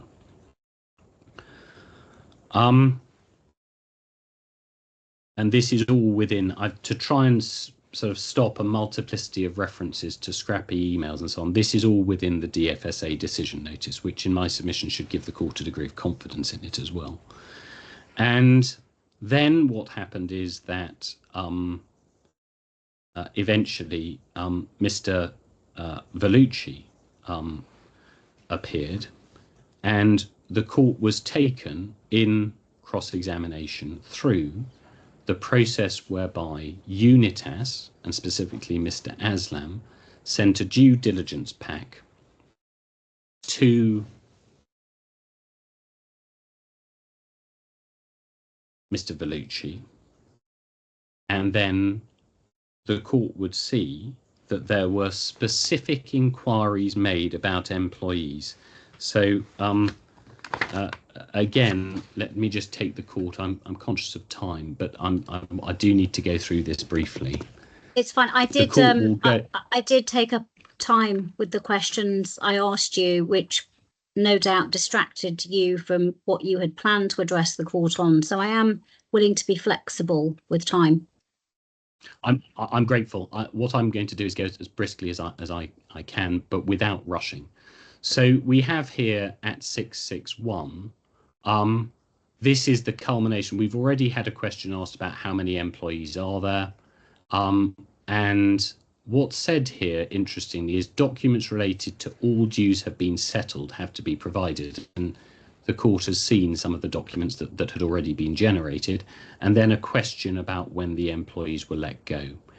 And the court was also taken in evidence to the due diligence pack, where the claimant's salary cost and dues cost was specifically identified. Now, the ensuing position, we say, was as clear as daylight, because what happened was that anyone buying this business knew that they were taking on an employee who was accruing entitlements on a monthly basis, which had been specifically identified. Now, we then have the fact that this is the subject of a share and license acquisition agreement, which everyone has referred to as the SPA, and that is what I will continue to do. Now, if one goes to in the bundle, I'm going to do, should I do another screen share, Your Honour? Yes, please. So what we have here is, I'm going to take it from the top, as it were.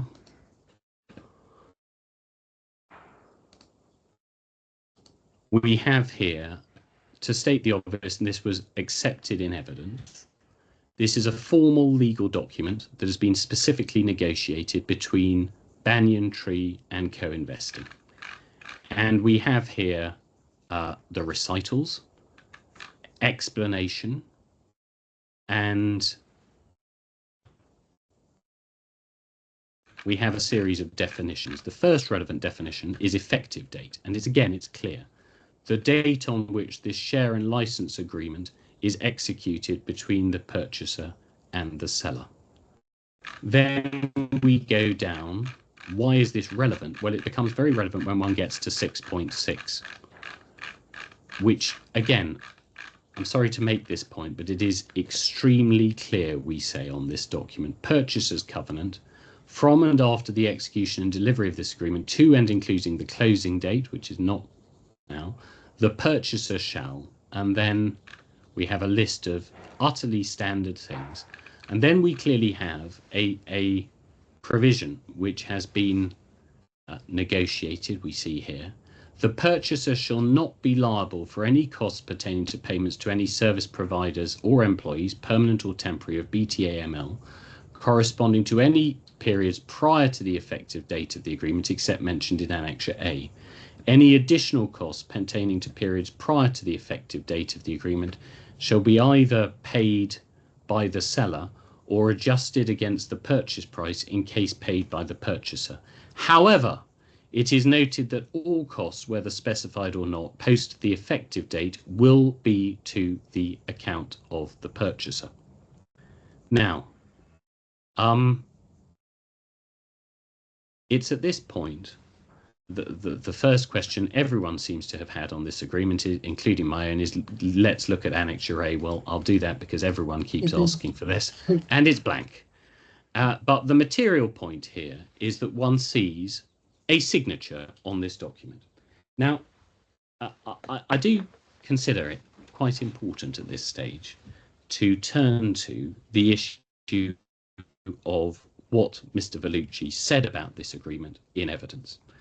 And in my submission, this is an extremely important matter for the court, because Mr. Vellucci's evidence about his understandings and what the SPA meant and all of this formed an important part of his contention that the claimant, or his initial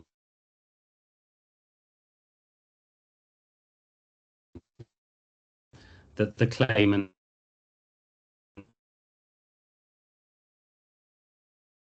had never been. You're in cutting terms out. of a note of yesterday, has the... I'm so sorry. I missed what you said. I hear you now, but I lost you for a moment. Extracts in a single PDF. Do you want to have another go? And I'll let you know if we don't hear. Have you, Your Honour, can you hear me now? Yes. So this is an important issue, and I don't know how the court is doing for a note of evidence. Has the court got a Teams transcript or? There will be a Teams transcript, but I'm actually going to wait for, I'm going to request an overnight transcript, which we can do after a hearing, and that should be received within a couple of days. I mean, I have my own clear recollection and notes of the evidence, but I will be relying on the official transcript when it comes.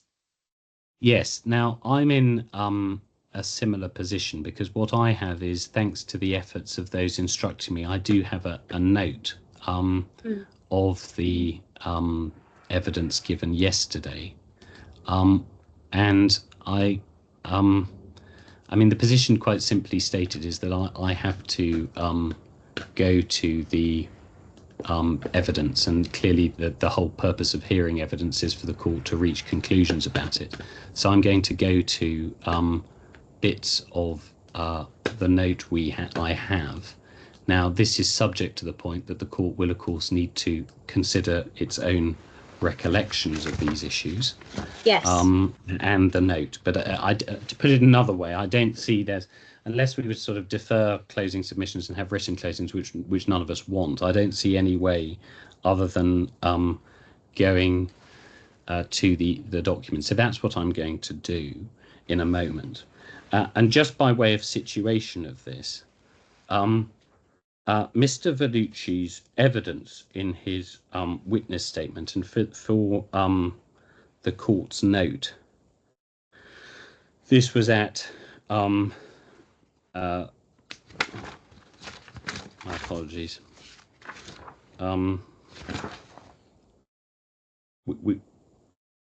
His evidence, and I believe it was at paragraph 13 of his witness statement. Let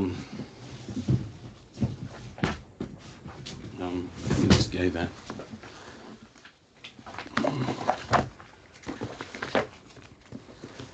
His evidence at paragraph 13 of his evidence was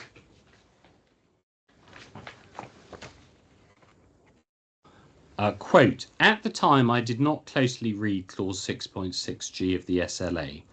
My belief was that the transaction would be completed within about 90 days, so ongoing salary costs of the SEO were not a huge potential exercise. However, as I explained below, the whole process took far longer than 90 days.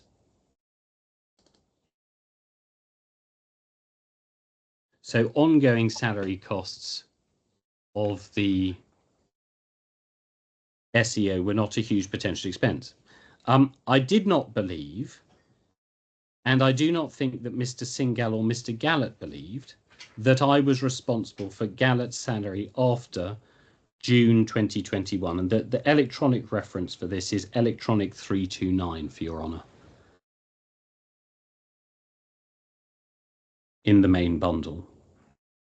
And then it said, the basis of all our conversations from June 2021 until at least March 23 was that Mr. Singh was liable for Mr. Gahlowt's salary until the point at which the transaction was completed. Now, I think that gives rise to the following issues. First of all, it's been said, it says the basis of all our conversations from June 2021. So what's being said is that from the very date of the SPA, the position was in fact different from the position was in fact different. Your Honour, can I check Your Honour can see and hear me? Sorry. Yes, yes, I can. I briefly lost everyone a moment ago. The position is that from the very time that this agreement was signed up to, Mr. Vellucci's evidence is that the position was in fact completely different from what the SPA records. And when this was put to Mr. Vellucci, when it was put to him that he'd signed this document, when it was put to him that he'd initialed this, in my submission, what we had were a series of answers which did not address the fundamental question arising, which was that he had quite simply and plainly refused to honour his obligations under the agreement. And one of the interesting points that arose from this was, and this hopefully is where I can get up this note which has reached me by PDF, and the court will, as I say, check its own notes, I'm sure. But we have here, his evidence was, we agreed that all employees and all visas to be terminated, that's what's in the SPA, a deal with SEO and Sanjeev for SEO to remain in place to help with handover. And then we went through the SPA, and you'll see, Your Honour, that I went through all of this. And then the first departure was here, which was no, liabilities, only things that keep the business going, such as license fees, things like that. Then it was put, these are your initials. And then I put to him, costs after the signing of the SPA fall on you, correct? And then it says roughly yes, but not exactly. And then here we have here, I was not responsible for salary. That's why is what happened when I bought the company. I would not pay Singh until the claimant is paid everything. Well, the first point, which is very material about that, is we know from the evidence that the whole standoff about the payment of the claimant was on everyone's evidence in October, November 2022. So what Mr. Vellucci is doing here is referring to that much later conversation. And we then have, until that was paid, I would make final payments to Mr. Sangl. I was not privy of the amount owed to the claimant. The claimant was not clear that Mr. Singh was not paying. Now, on that, the problem that we have is that we have that evidence given there, and then the court will see how this developed. Well, first of all, we had a discussion about whether the claimant was getting a finder's fee. I then put to him that he had no reasonable grounds for believing that he was not responsible for the claimant thing.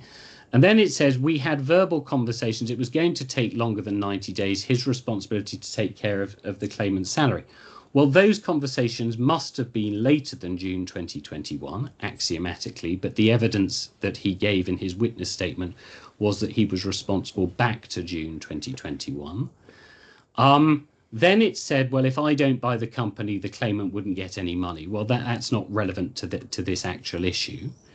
And then I put it to him, well, you have the SPA that resolves this issue. It makes it very clear who needs to pay what. Then we had an irrelevant answer about whether the SPA had to go through the DFSA.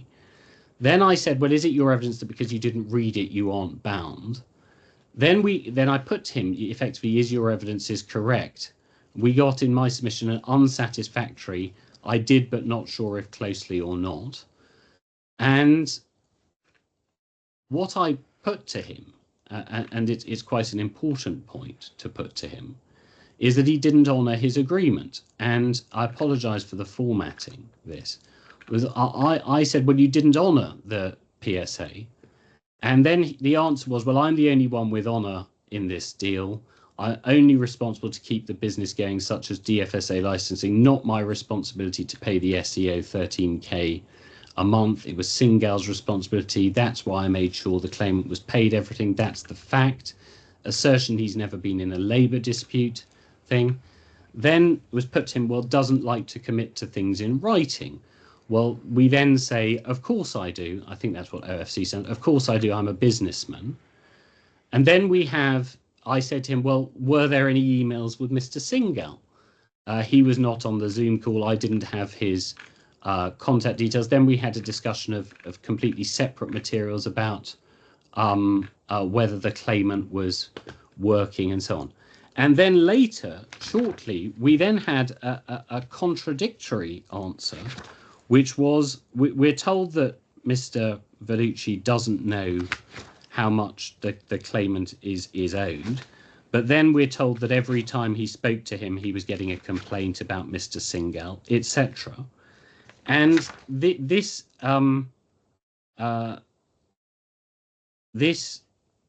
evidence that we had about this SPA and what happened afterwards was, in my submission, quite obviously completely unreliable, opportunistic, bombastic, and not relevant to the issue.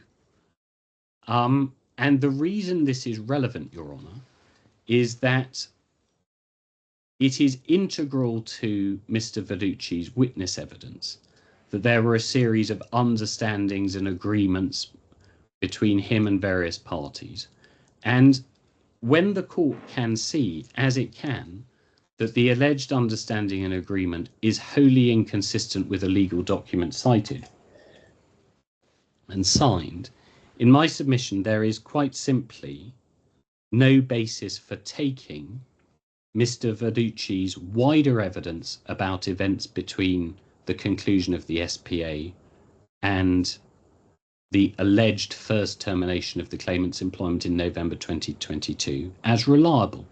And it is regrettably my submission that Mr.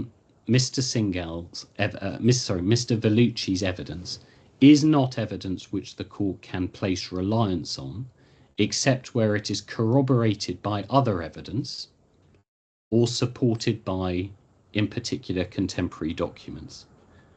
Because when one is looking at the pivotal issue of this alleged understanding that by receiving money from Mr. Singhal in part payment of his dues, DUES, the claimant is surrendering rights or being estopped from them. The very first question the court has to ask is, well, whether as a matter of fact that was the case. In other words, even leaving aside the fundamental legal problems they have, was this the case? And it's here that one runs into an absolutely fundamental issue, which is that Mr. Vellucci has quite manifestly got his dates completely and hopelessly wrong. Because although he asserted in his witness statement that he had told the claimant from September 21 that the claimant was not good for his salary of $13,000, in my submission it is absolutely apparent, first from the claimant's evidence, secondly from the evidence of Mr. Aslam, and thirdly from the complete absence of any written corroboration of the defendant's case on this issue. It is obvious that the actually material conversation happened in November 2022, I repeat, November 2022, at the Unitas office. And it is, in my submission, apparent that the narrative of events that Mr. Vellucci Enzo has given is wrong. And that is a fundamental point, because if one then goes to his witness evidence, one sees, and this is at paragraph 16 of his evidence.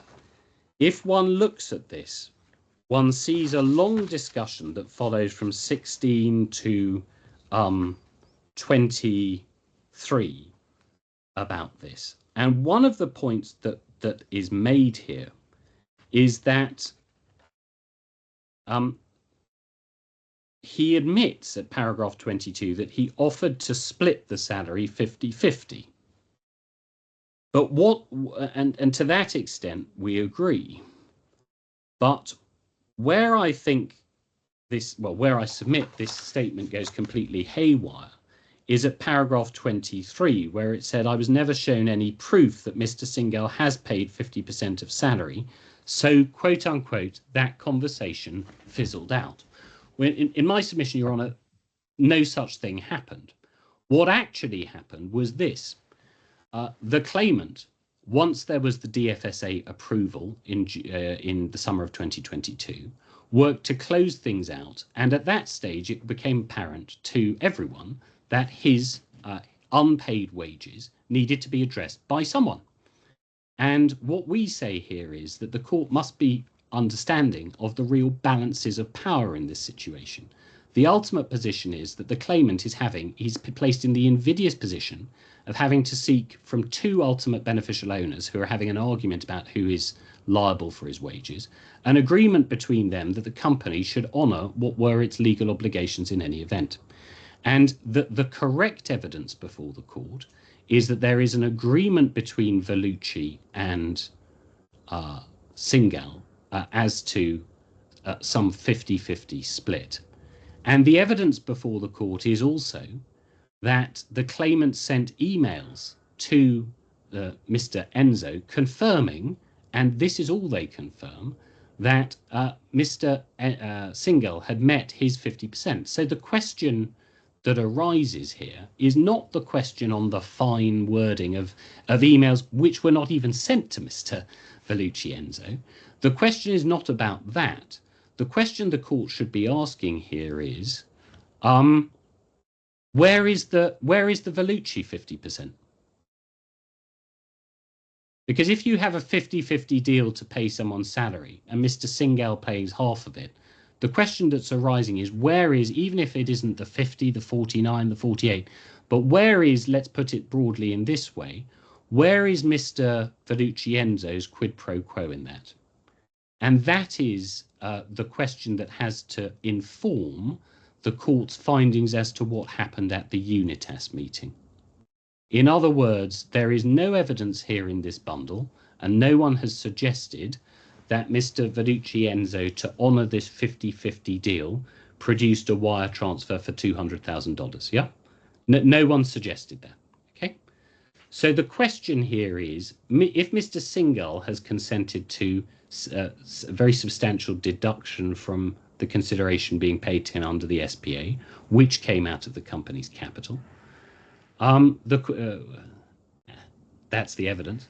The question which arises is, what was actually the intention and what was discussed in this meeting in Unitas? And what we say is very clear about this, is that first, the claimant's general historic dues were discussed at that meeting. Secondly, Mr. Vellucci Enzo made clear his view that the claimant was not worth the money. Third, the claimant said, well, if that's your position, I'm not going to carry through with becoming a director. And fourth, there is a conflict of evidence, albeit not in my submission a particularly radical one, between Mr. Aslam, who says that $10,000 a month going forward was agreed, and the claimant who said that that was the figure mentioned. He didn't agree it, but the meeting broke up on the basis that, you know, an agreement would be reached. Now, that is what the finding should be in my submission about what happened at the Unitas meeting. Now, it is obvious, we say, that at that meeting, the claimant raised the issue of his historic entitlements. And one of the interesting points that came out of Mr. Vellucci Enzo's evidence was he said, well, I only learnt about how much was owed right at the end. Now, the question is that right at the end of the claimant's employment? Well, we say no. What this evidence was given in the context of the Unitas meeting. And the simple answer is that at that meeting, the claimant made clear what he wanted. And Mr. Vellucci was faced with a choice about whether, one, to document any deal properly, which is what should have happened. Two, to refuse and to say this deal is over. But his own evidence was that he would have lost capital he would have lost the capital he had infused in the business if the deal did not proceed. Or 3, to agree to honour the claimant's entitlements. What he actually seems to have done is to take an option 4, which was to give the claimant the impression that he would be honouring his entitlements, or that this would be further discussed, but not in fact to honour them. So that's quite an important series of events, that Unitas meeting. And can I just take, Your Honour, it may be easier if I do this to, I apologise, this is even worse, probably formatting-wise, but I think that it is important I take the court to this. This is because the neatened up version of this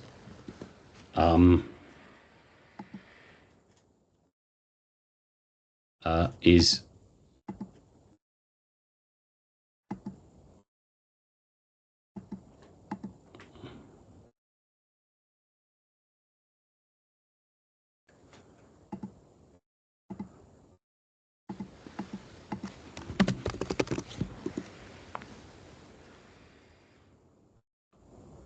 yes, here we are. Here we go.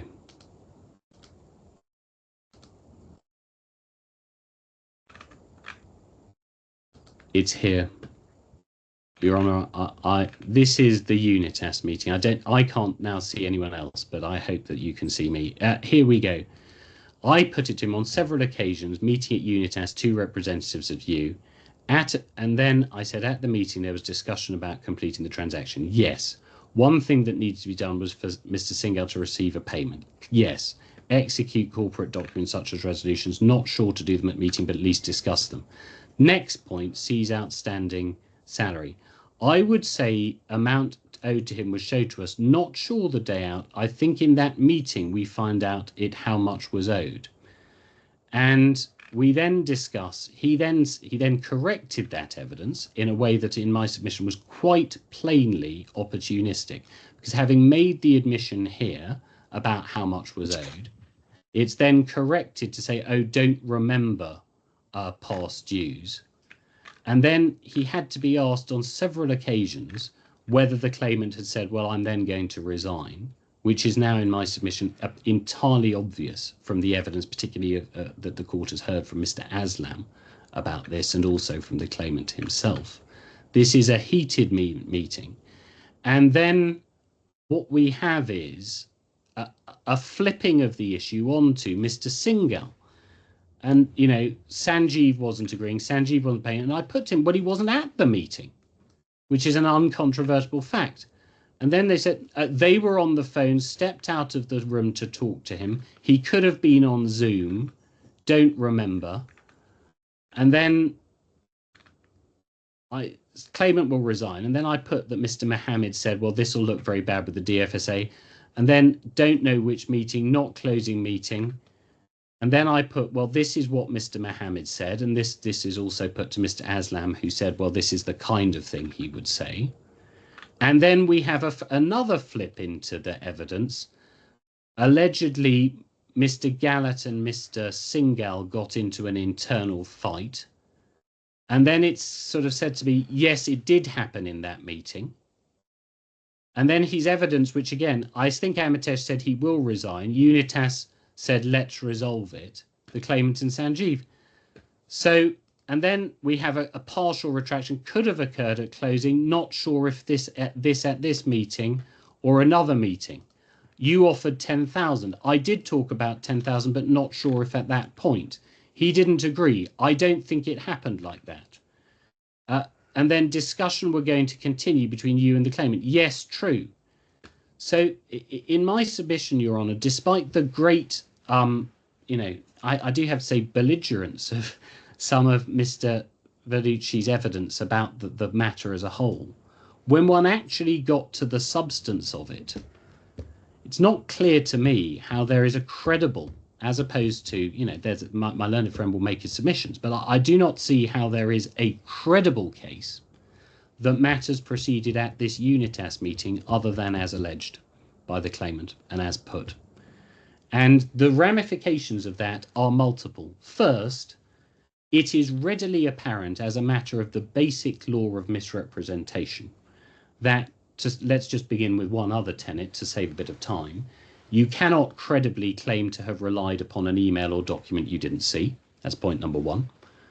Point number two, it is not credible to rely for an estoppel by representation on a representation which first came against a particular background, which means that you knew perfectly well that what was going on was a negotiation between Mr. Singhal and the claimant. But crucially, any misrepresentation alleged or alleged statement can't have been an operative matter, because at this meeting with Unitas, it was all thrashed out. And it is undisputed but that the payment to the claimant postdated that meeting. And so what we say is that this case on estoppel by representation is a case which, if one was a clever lawyer presented with a file full of documents, one could see the case. But as it has stood up in evidence, it has not stood up at all. Because once the court is clear about this, it can be confident first that it was never a term of an agreement with anyone that upon Mr. Singhal making a payment, there was no obligation on Mr. Vellucci. I mean, even allowing for Mr. Vellucci's approach, one doesn't see how 50 can decline to zero. I mean, a 50-50 deal is a 50-50 deal. But second, this has all been made clear by the claimant at Unitas. And so the suggestion that there was an intention to draw a line under the employment, that everyone's jumped on the use of the word blank slate, and the claimant was asked about this. There was a long discussion about it. But what we say about a blank slate is very simple. If you're going to wipe the slate clean, you have to honour your obligations. And what we say has very clearly happened here is that the defendant has not honoured its obligations to the claimant. It has not paid him the monies due. The alleged settlement is void by operation of the employment law. Attempting to repackage this argument as an estoppel falls foul, first of all, the principles of law set out in the claimant's skeleton argument about not using an estoppel to evade a statute and considering the purpose of a statute. But above all, this is an argument that's failed on the facts. So that's what we say about this alleged full and final settlement issue. It is, and the court will recall that I took you shortly ago, Your Honour, to some of the documents where previous employees were terminated. And the claimant's unsurprising evidence is that Mr. Singhal asked for this template to be used, because if he was honouring it, that was that. The claimant provided it, and there we are. What's happened is that this has been taken out of context and made the centrepiece of an argument which is hopeless. And can I just go back to a basic principle, and I apologise if this is sounding like Employment Law 101, but in all the employment disputes I've ever seen, I've seen employments terminated by resignation. I've seen them terminated by dismissal. One can have expiry of a fixed term. One can potentially, in common law, you can have force majeure. I've never seen an employment terminate by a sort of evaporation. I mean, what's happened to this employment? The claimant walks into that meeting in Unitas as an employee and SEO. How does he not leave that meeting in that position? This attempt to set up, there have been various attempts to set up, I do have to say, arguments that the court really has to be very cautious about getting into, but I mean, I'll mention them. The first is this argument that by becoming a licensed director, the intention of the parties changed. Well, that begs the question of how did they terminate the previous employment? No evidence at all about that. But second, directors can be employees. They'll be on employment visas. An executive director would be on an employment visa. The claimant is on an employment visa. The claimant is referred to in a company minute as an employee. The claimant's wages are accrued at the company accounts. And what one has had is a sort of enormous effort to mix up black letter points of law, which actually, when one goes to them, don't work, with assertions of the facts, which are completely all over the place. The claimant wasn't working. Well, where is the evidence of you telling him you're not working? We ended up with my learned friend having to rely on delays in replying to some WhatsApp messages. I mean, this is just not serious. And if one looks at those WhatsApp messages, if one turns over the page, you see the claimant duty sends through all the documents anyway. This is all a barrage of points that just don't work. The point that mattered here was that the DFSA expected the claimant to serve on. Just for your honour's note on those WhatsApps, I don't know if your honour remembers this business, but I of course could not take instructions during the hearing and wouldn't do so, but I can just mention that this has given rise to some upset on the part of the claimant, so I do feel I should take the court to these. No, sorry, this is the wrong document, sorry.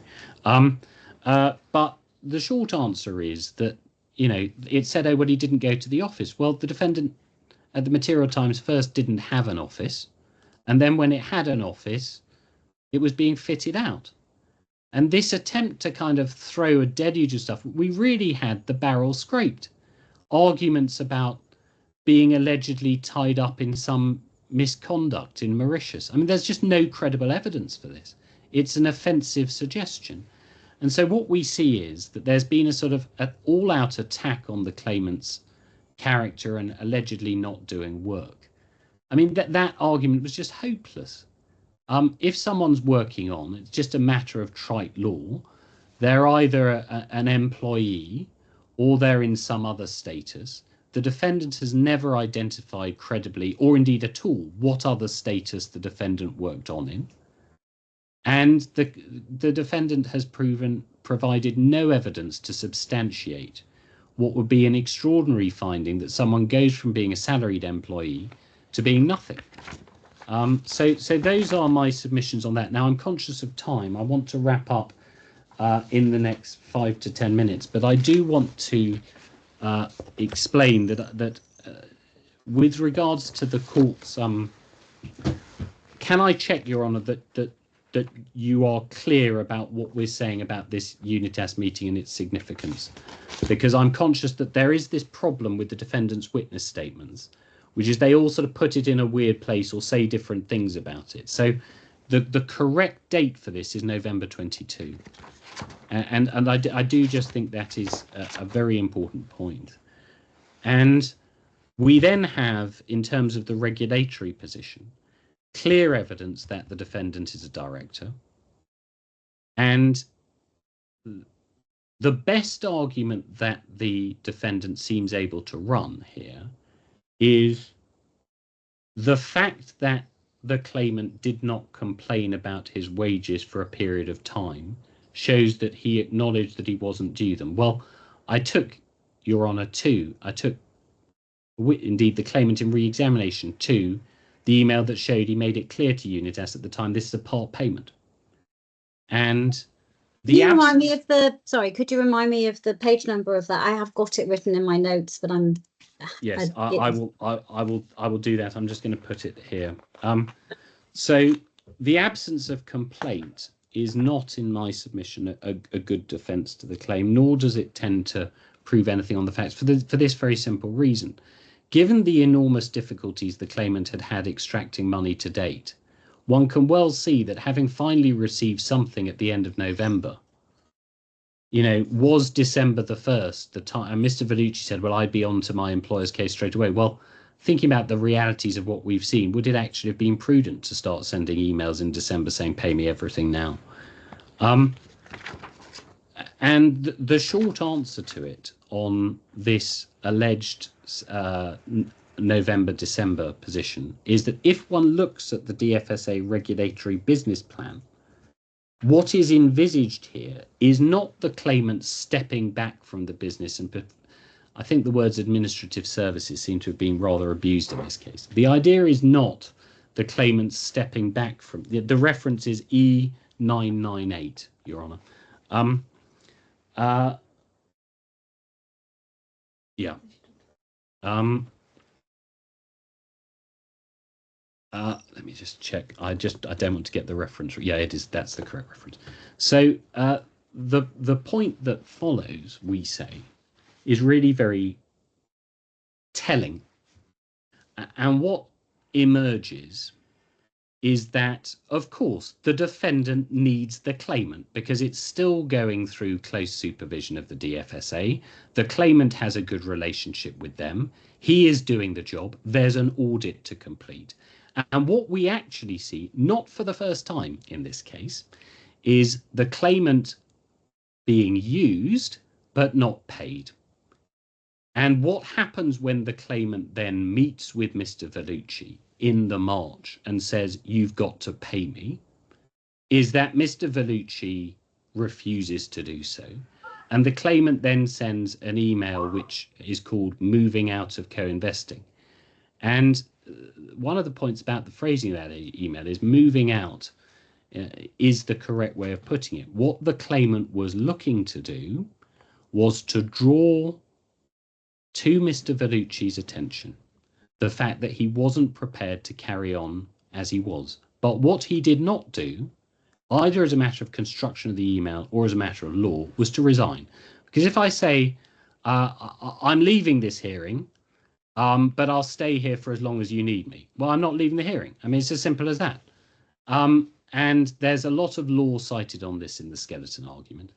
And can I mention just one extra thing which may or may not be in. I've given up on supplemental bundles today. I think, Your Honour, I will have to provide both you and my learned friend over the lunch adjournment with what I think I've got several versions of this, but there is a basic principle which I'm just going to get up from a very old piece of electronic text I have, because this was a staple of days in the employment tribunal. It's probably outdated, in which case I will share it, but this is real 101 stuff here.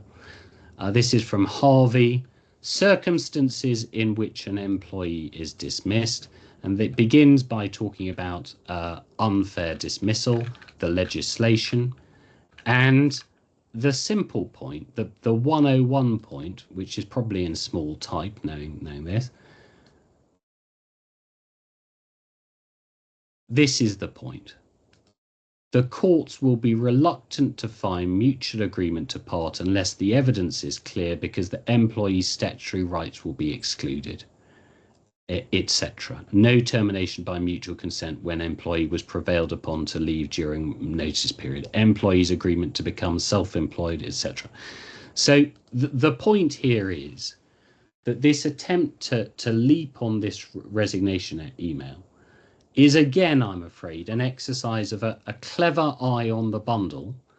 It doesn't reflect what actually happened. And the court can be confident of this because Mr. Vellucci Enzo did not even mention this email in the original defence. It comes in April, 14th of April, I think it's first mentioned in the letter, and then in the witness statement. And Mr. Vellucci Enzo, my submission, had no answer to the points being put about this email. I find the denial of the fact there was a meeting with the claimant about this email, I find extraordinary. It is apparent from the documents that what again happened was that Mr. Enzo needed the claimant to work on, because the audit date, as the court saw from the representation letter, is the 30th of April. The court needed him to work on, and he did. And what is very interesting is that this alleged bemusement of Mr. Enzo, oh, I'm shocked by this. Well, what we say is this is a classic example of what has been gradually exposed over the course of this litigation, which is that there's a terse little email from Mr. Vellucci, oh, goodness me. And then we see what happens behind the scenes. What happens behind the scenes is that Mr. Vellucci Enzo tries to find a new license director. Now, it's not in dispute, by the way, that the claimant wanted to leave the business, wanted there to be a license director. That's not in dispute.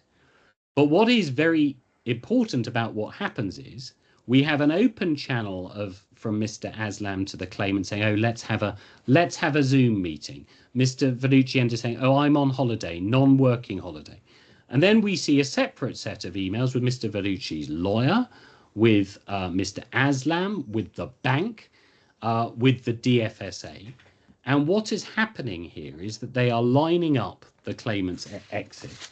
And the simple answer to it is that no exit was ever in contemplation imminently when the March email was sent, for the simple reason that it would have placed the defendant in regulatory breach. Once one accepts that the DFSA had to be given a replacement, it becomes apparent why the claimant sent the email in the terms he did.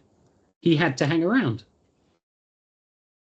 Or at least he felt obliged to hang around. Some people might, of course, have done, just said to the DFSA, I'm off, thank you, let's leave the defendant in the lurch. Well, that's not what he does. Instead, what happens is that behind his back, other people are lined up. It's perfectly apparent that what's being lined up is a termination of the appointment on the 30th of August or the 30th of July. This is not communicated to the claimant. And one of the basic points about, all contract law, but employment law as well, is that you have to communicate these things properly. I mean, it's elementary practice, and that isn't what happens. And instead, the claimant resigns, having received offensive communications from Mr. Vellucci, making all manner of allegations and denying his status. Well, if one asked the question, was the claimant entitled to terminate? The answer is obviously yes. I'm not going to take the court through the well-known English case of Malik, M-A-L-I-K, and BCCI International, but that's a case that establishes that there's a term of mutual trust and confidence in the employment relationship, that the employer should not conduct itself so as to undermine that trust and confidence. And then there's a lot of case law in, actually not just England, about how employees who effectively are badly treated for a period of time are entitled to say, well, this is the last straw and I'm off. Well, that's what happened in this case. The claimant terminated for cause, and that is it. So I think that I've covered the events up to termination. Can I now just deal with some knock-on points which are important in my submission? And I'm going to deal with this briefly. The first is, we say that the correct way of putting the claim is by reference for the claims ensuing is twofold. First, there's a contractual claim, and second, there is a claim under Articles 18 and particularly 19 of the employment law. Now, this dispute about Article 20, I mean, we may have to deal with this in reply, but that should not exclude the basic point that the primary claim here, in respect of past monies, is put under Articles 18 and 19 of the employment law. Why do I mention that? Because the authority relied on to say, oh, well, it all needs to be specifically pleaded, is ironically an authority that I will have to refresh my memory in the adjournment, but it is an authority that precisely turns on the failure to plead Article 18, I believe. Well, here both Articles 18 and 19 are pleaded. It is quite apparent that the effect of Article 19 is that within a short period after termination, you have to pay the employee all the money. It doesn't say all the money that's due from the previous month, and we covered this in opening. But contractually here, there is no defence either. And the question that we're going to have to address, and it's already been covered in writing in a significant way, is why on earth the employment law has the effect of ousting claims under contract law. And we say that the Lutfi decision in the Court of Appeal does not go that far. I mean, this was actually an issue explored by Justice Lemire in oral argument with my learned friend when he was arguing that case, and I'm sure we'll come back to it shortly. But what we say is that the decision at first instance, which has taken Lutfi to hold that, is in error. There is a real question about the extent to which that decision is binding, whether it is obiter or not. Is this Justice Black's decision you're referring to? Yes, correct. And I think I'm planning to address that more in reply, because I know that my learned friend wants to talk about that decision, but I don't want him to be surprised by our position, which is, one, we say it's not material to, it's not obiter. But secondly, it's based on a misreading of the Lutfi decision as a matter of binding authority, because that is a decision of only one of the judges of the Court of Appeal in which the others did not concur. And the true position is that in none of these cases has this issue, we say, been subject to proper scrutiny, because it's one thing to deal with what the cases have tended to concern are quite wayward claims which someone's trying to bring in under an implied contractual term. I mean, that's what Lutfi itself was about. Lutfi was about, can you imply some process term into an employment agreement? But it is, we say, quite extraordinary to suggest that the parties are robbed of their entitlements under DIFC general law by the employment law. The employment law is not compendious. The suggestion that it covers all aspects of employee relationships can be very simply answered, hopefully without providing Your Honour with a presentation copy of the Butterworth's Employment Law Handbook in the UK, which, if it were to land on your desk, would do so with a thud. Now, that could be said to be something that regulated relations quite thoroughly. The idea that a short piece of legislation like this is compendious is, we say, obviously wrong. So unless I just check that I'm, yes, quantum, we've made our position clear. In terms of other points, let me wrap up. I think in terms of other points, I'm not actually going to, I'm terribly sorry to everyone for, on my side for doing this, but I do just need to leave the floor to my learned friend and get off. Thank you. Thank you. I think we should take a short break now before we hear the defendant's closing. I suggest we break for 20 minutes and we come back at 11 a.m. UK time, and we go for 2 hours or so, maybe longer, depending on how much time the defendant needs. And then we will also come back for lunch. Does that work for everyone? Yes, is that fine with you, Mr. Doherty? Yes? Okay, wonderful. See you all in just under 20 minutes. Thank you. Right, is the technical issue fixed? Yes, it is. Wonderful. Thank you. I'm going to probably jump right into it because there's a fair bit of ground to cover. I'm not going to go through it sort of issue by issue in the list of issues. I'm going to take things thematically, and I'll give you points as to which issue I'm talking about as I go along. Broadly, the way it will break down is I'm going to set out a bit on the factual findings we invite you to make, and then deal with what we say are the problems with the claims for what I'll call the historic dues, so that's the back pay issues, and then the problems with the claims arising from continued employment. And thereafter, what I'll focus in on is some of the more discrete issues that arise in respect of particular categories of entitlement and a couple of the legal issues arising on this case. So taking in that order, with the facts, the starting point that I'd set out in opening as a potentially convenient jumping on point was the 5th of July 2022, which was the date the initial approval was given for the change in control. Now, that obviously came a year after the SPA was executed, by which time, as we've seen during evidence, a fair amount of water had passed under the bridge. What I will do is take Your Honour to some of the extracts of evidence that preceded the approval of the change in control, because what it does is it informs us of the state of mind that the parties were in when we were approaching suppose one might view as this final transition period from the approval of the change in control to it actually being completed and given effect to. Now, in this pre-July 2022 period, and in the period when the SPA was negotiated and ultimately executed, the claimant's own evidence is that he acknowledged, in effect, the financial position that BTML was in prior to the sale of the business. There were issues which you heard evidence about in relation to its undercapitalization and other compliance issues. And we know, of course, that the DFSA, as a consequence of all of those issues, was minded early in 2022 to withdraw the company's licenses altogether, notwithstanding that it was aware that there were ongoing discussions concerning the potential sale of the company.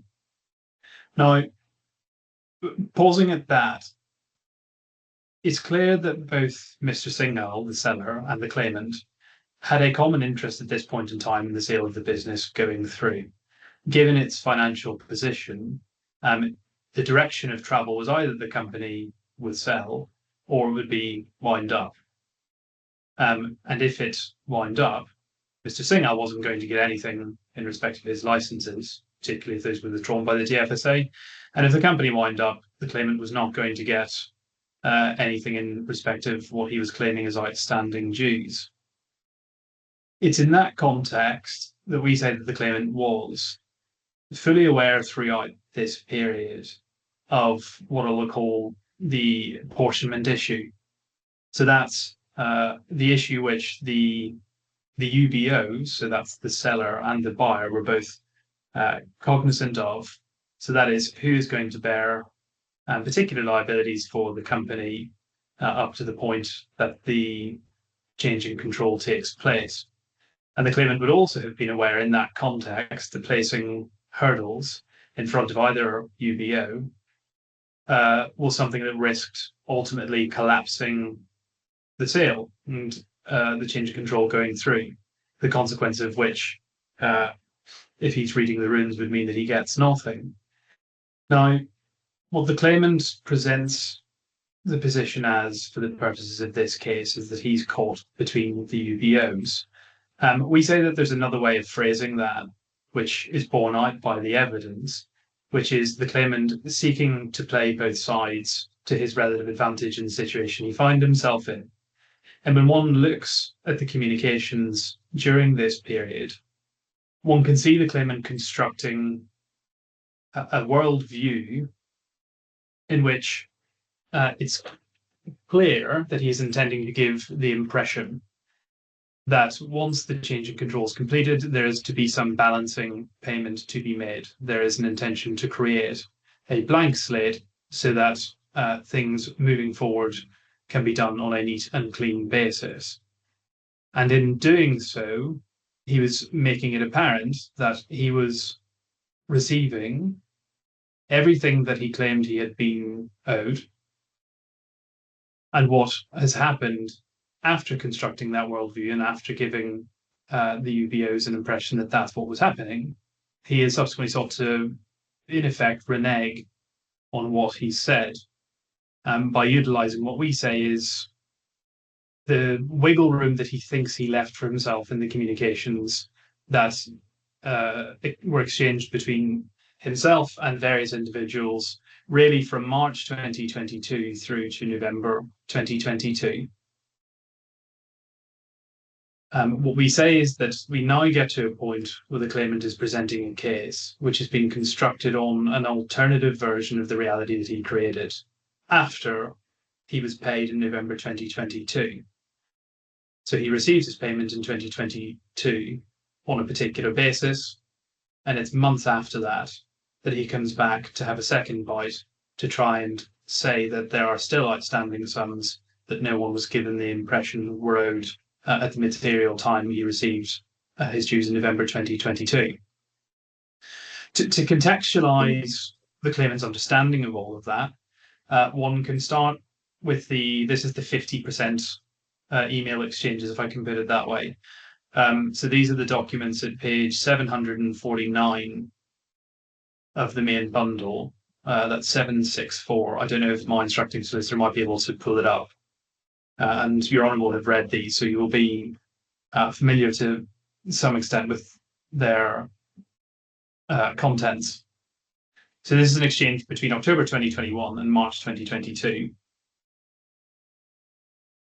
This begins with the claimant informing Mr. Singh. He said a similar discussion about this apportionment issue that Mr. Vellucci had expressed to him. He says that he was willing to share some of the cost, provided that the old UBO, Mr. Singh, would do the same.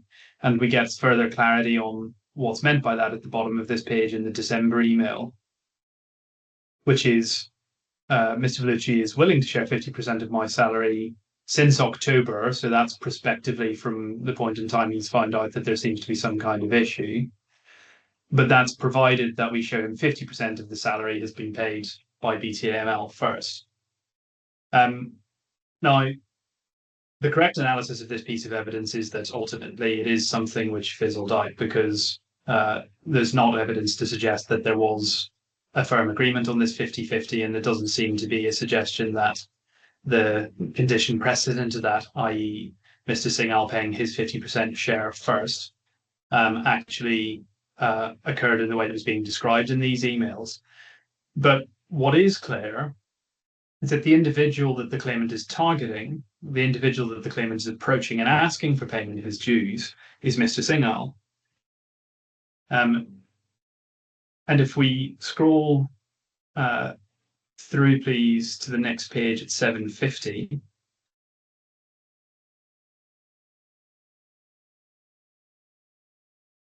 at the bottom of the page, we see the renewal of these approaches in March 2022.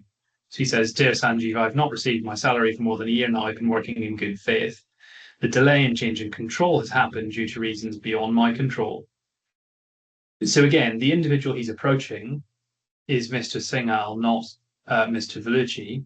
And he also knows that the thing that is ultimately holding up payment in this context seems to be the delay in the change of control process being completed. So he knows that the thing that needs to happen for him to get money in his pocket is carrying this thing through to its conclusion.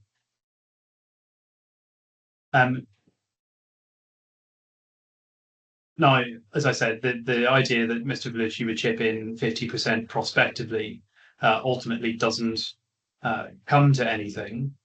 But by the time we fast forwarded to March 2022, as I say, the claimant knows what the arrangement is. He was cross-examined on this.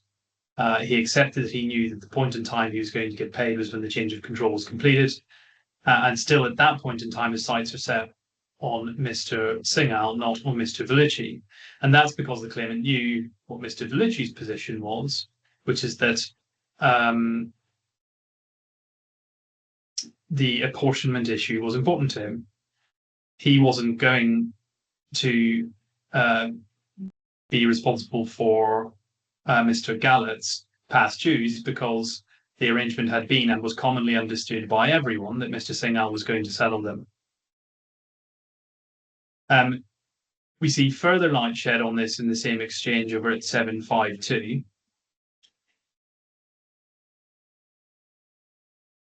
Where it's clear that the claimant has, in effect, well, taken offline is probably not the correct way to phrase it in the context, but the claimant is dealing with Mr. Singh on his common understanding that the person who was going to pay him his entitlements was Mr. Singh.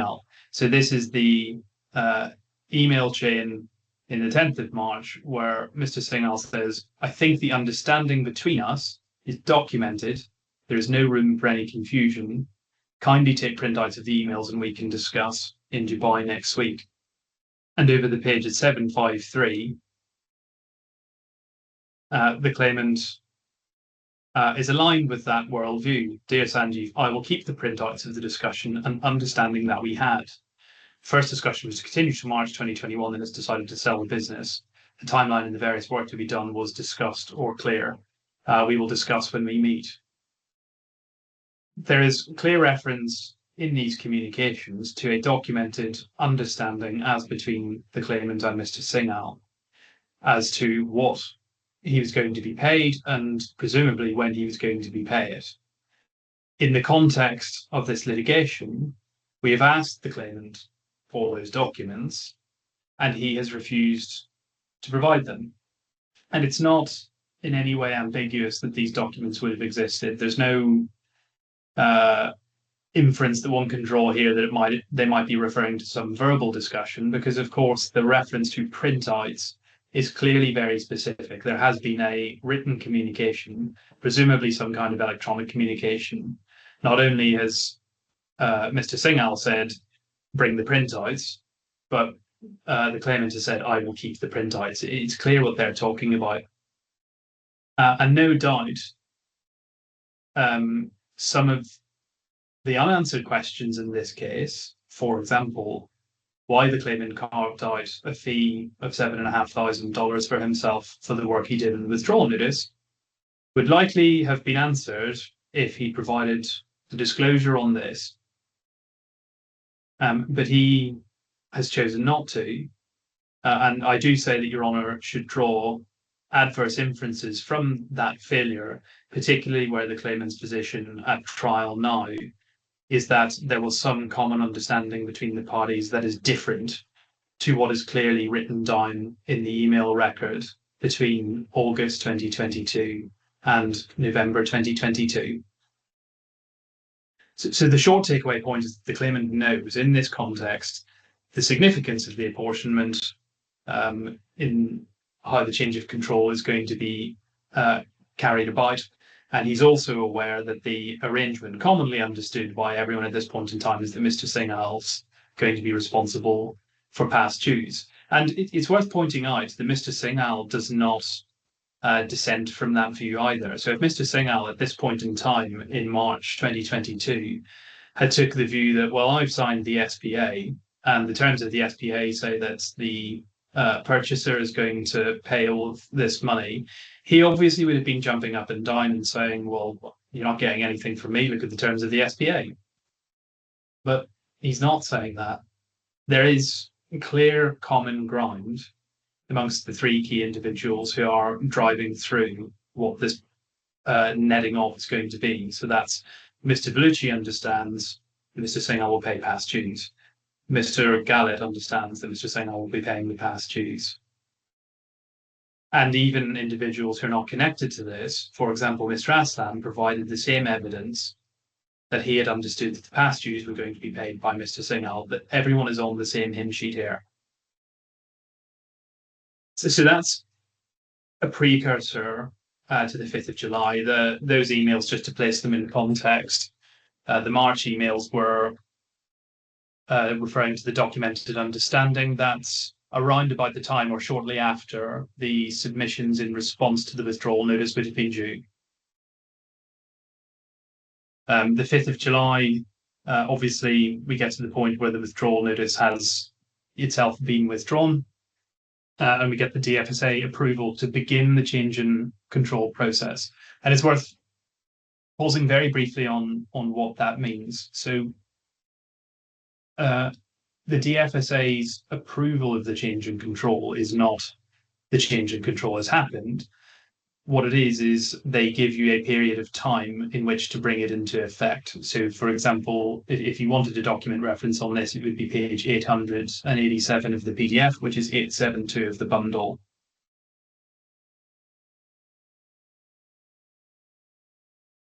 And what that document says is, this is from the DFSA. It's the letter that they send on the 5th of July. And they say this approval for change in control is valid for a period of time pursuant to Gen Rule 11.8.62 unless an extension is agreed. I won't bring it up, but if you go to the rules in Gen, effectively what it says is you've got a year from the date of approval to bring into effect your change in control. Now, quite a lot was made during the cross-examination of Mr. Vellucci about some of the documents that were submitted to the DFSA, which talked about the retention of the SEO. The very simple answer to that is that those documents referred to the retention of the SEO to ensure the smooth transition of the process. And what is meant by that is this process between the approval of the change in control through to the change in control actually coming into effect, so the change in control actually happening. So the smooth transition refers to this transitional period where you've got the DFSA approval, you've got a series of work that needs to be done. We saw an email during evidence from Mr. Aslam where he said we expect this to take approximately 2 months. Ultimately takes a little bit longer than that. But that's the ball game that we're talking about. That 2 month period was the target, even if it took a little bit longer. And one of the steps to be taken as part of that transition period, of course, was the change in the nature of the claimant's role itself. So that's the transition from being a senior manager through to being a licensed director and an SEO in that capacity rather than in the capacity of being a senior manager. And Your Honour saw the document behind that. So there was supplementary bundle 62. That's just for your note. I don't think we need to bring it up. But that was when we have the resolution passed on the 26th of August, 2022, which is the beginning of that process. So it's the transition to being a licensed director. Now, it's on. I'm so sorry. Can you just remind me, why was that done? That was one of the requirements. Is that right? Yes. So it was It was set out in the DFSA's letter of the 5th of July. Yes. Saying the firm is required to appoint and submit an application for its proposed licensed director, and then documents setting out the steps to be taken in the transition process sent to the DFSA by way of update. So it's in the next page after this.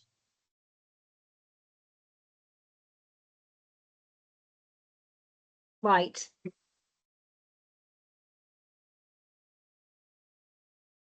Right. Yes. That's what had been submitted to the DFSA, and then that was one of the conditions in the granting of the change of control.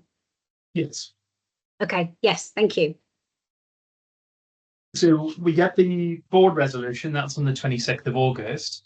And if we then open up page 897 of the bundle, which is 912 of the PDF,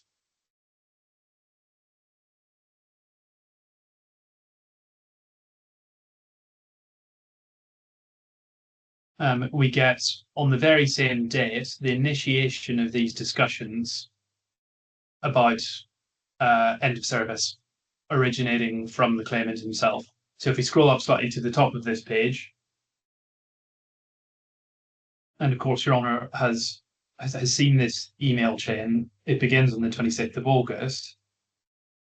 I'll come to the detail of it, but one thing that I think would be helpful to make clear before getting into the detail, at least as I understand some of the points being taken on things like the case on estoppel, is that the claimant seemed to be approaching this, at least on cross-examination, from a standpoint that what matters is what's said by the claimant to Mr. Vellucci only. For what it's worth, I'm going to show you again what the claimant told Mr. Vellucci and how that's relevant and why it's clear and everything else. But we also say that what's telling about that approach to this legal issue is almost a little bit the point I've already made about the claimant's approach to this contemporaneously, which is that he thought he was at liberty to play one side off against the other, to tell different people marginally different variations of the same thing. But it's important to fix our sights correctly from the outset, which is, yes, it is obviously highly material what the claimant told Mr. Vellucci directly, but one can also interpret what he's saying and what he means by the surrounding context of what he's simultaneously saying to other people. So if he is telling other people the same thing that he expressly tells Mr. Vellucci, which is that Mr. Singh would be paying his dues, and that's what gave both Mr. Vellucci and Mr. Aslam exactly the same clear view on this and the same understanding on this, that's obviously relevant context to how one should interpret the emails that were sent to Mr. Vellucci, but also how one is to infer what the content of oral conversations that occurred around this time would have been. So that's the first point. The second point is, of course, when one is considering who the recipient of a representation is, the defendant in this case isn't Mr. Vellucci, it's the company. So representations made to agents of the company, or indeed, as in this case, representations made by an agent of the company, are obviously relevant. Unitas were the defendant's agents, so was, for that matter, the claimant. And we say that all of the witnesses give consistent evidence about the tenor and content of these emails, which on the defendant's case were repeated in verbal conversations. So like I say, to the extent Your Honour needs to draw inferences about what is being said in person, there is simply no basis to think that it's any different to what the claimant was saying clearly and unambiguously in these emails. So looking at the content of the emails, the first point that obviously leaps off the page is that the claimant has decided that the subject title for this is going to be End of Service Amitesh. And he does that on a day that there is a resolution to progress his appointment as a director as part of the transition period for the change in control. Not only does he call it end of service as a matter of semantics, but he says in his first email of the 26th of August what the constituent elements of those end of service entitlements are. That is gratuity, dues, pending salary, and notice pay. Those are entitlements which can only reasonably be construed as entitlements that arise at the end of someone's service, because you don't get notice pay unless you're leaving your job. You do not get your gratuity payment unless you're leaving your job. The reference in this first email to pending salary is also notable because what the claimant is not saying here is that he's providing some carve out for another category of entitlements, which he's going to hold off and claim later. What he's making clear is that these calculations relate to all of his end of service entitlements. And so when he follows that up on the 30th of August with a copy of his calculations and provides them to Unitas, what he says is, I'm not sharing you a partial calculation of my dues. He says, I'm sharing the calculation for my end of service with the supporting documents. And it was a bit unclear what the claimant was trying to say about this during his oral evidence. It almost sounded as though he was suggesting that this is, well, I just wanted to get on the record what this was at this point in time. But I mean, that's simply not credible. If he wanted to get an idea of what he thought he was owed up at a point in time, he wouldn't be sharing it with Unitas, nor would he be asking Unitas to go off and check his calculations are correct. I mean, clearly this is serving a purpose, which is I'm going to calculate these entitlements because the end goal is I'm going to be paid these entitlements when the change in control process is completed. That's why it needs to be checked and agreed. And all of this becomes clearer still when you look at the calculations themselves. So that's 1373 of the PDF and 1358.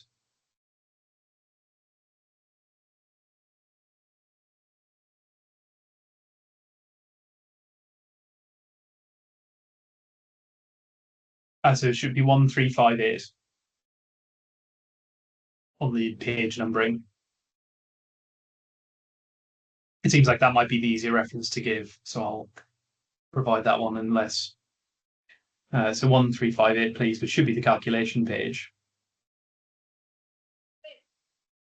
Again, this isn't some academic exercise. This isn't some provision of a calculation, for the sake of the claimant's own interest or for the sake of good order. It's setting out in detail what the amounts due are for dues, gratuity pay, notice pay, and leave encashment.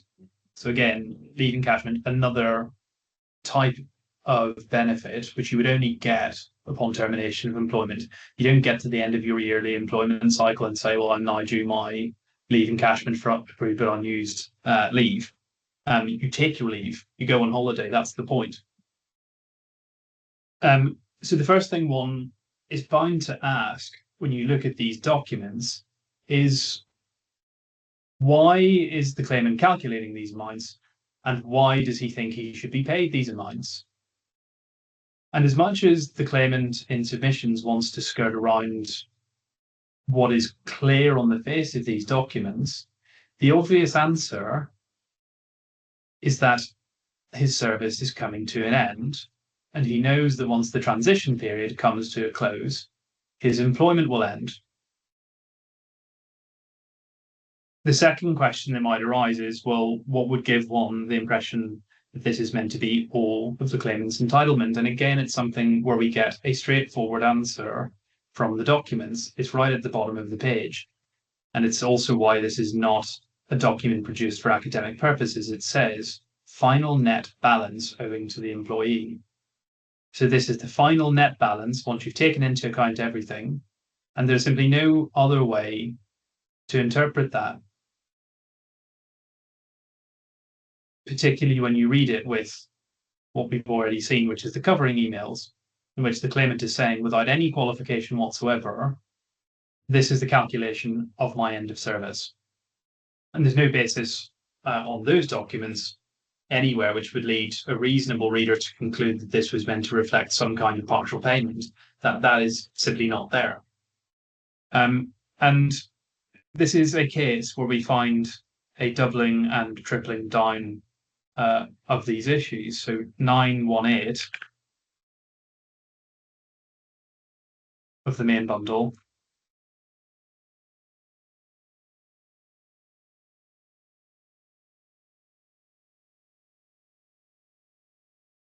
is the 17th of October 2022 email from Mr. Gahlowt to Mr. Singh. And once again, he's unqualified and unambiguous in what he's saying. So first of all, in the first paragraph, he's making clear that he's checking everything. I'm checking all the transactions from May 2021 till today. And as requested by you, I'm providing you, and it's the second bullet point, calculation of the amount due to me. This calculation was checked by Amar, so that's Amar at Unitas, and that he's added the month of September and October 2022. So this is a clear statement that this is the amount that is due to me. It's not, this is a bit of the amount that's due to me. It's not qualified in that way.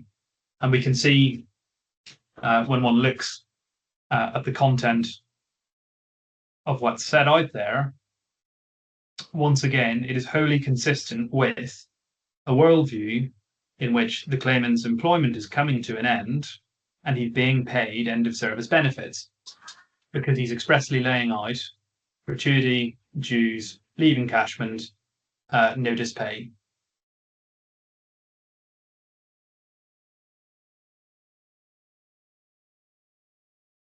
And of course, what we also get here is the reference to the work, to the amount due to Amitesh for work done on the withdrawal notice. So again, it's a statement which is both clear in the way that it is expressed, but it is also clear in whatever implications can be drawn from it. Because, like I say, he's not saying this is everything except for 18 months of unpaid salary. And if that was what you were saying, and you were carving out what would be a very substantial amount of money on that analysis, you would be reasonably expected in an email like this to say that bit out loud. Otherwise, the only reasonable implication you could take from the words, "this is the amount due to me," is precisely what it says. This is the amount due to me.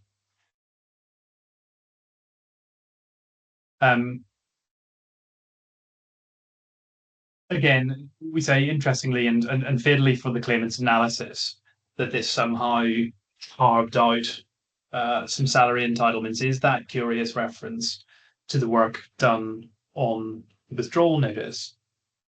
And the obvious point that arises from that is that, well, if the claimant is employed as the SEO and that this wasn't an actively trading company, one would expect part of his job to have been to respond to the withdrawal notice rather than carving out some kind of additional consultancy fee for that. So the payments that he's articulating are going to be paid in this email are payments for substantive work that he is carrying out.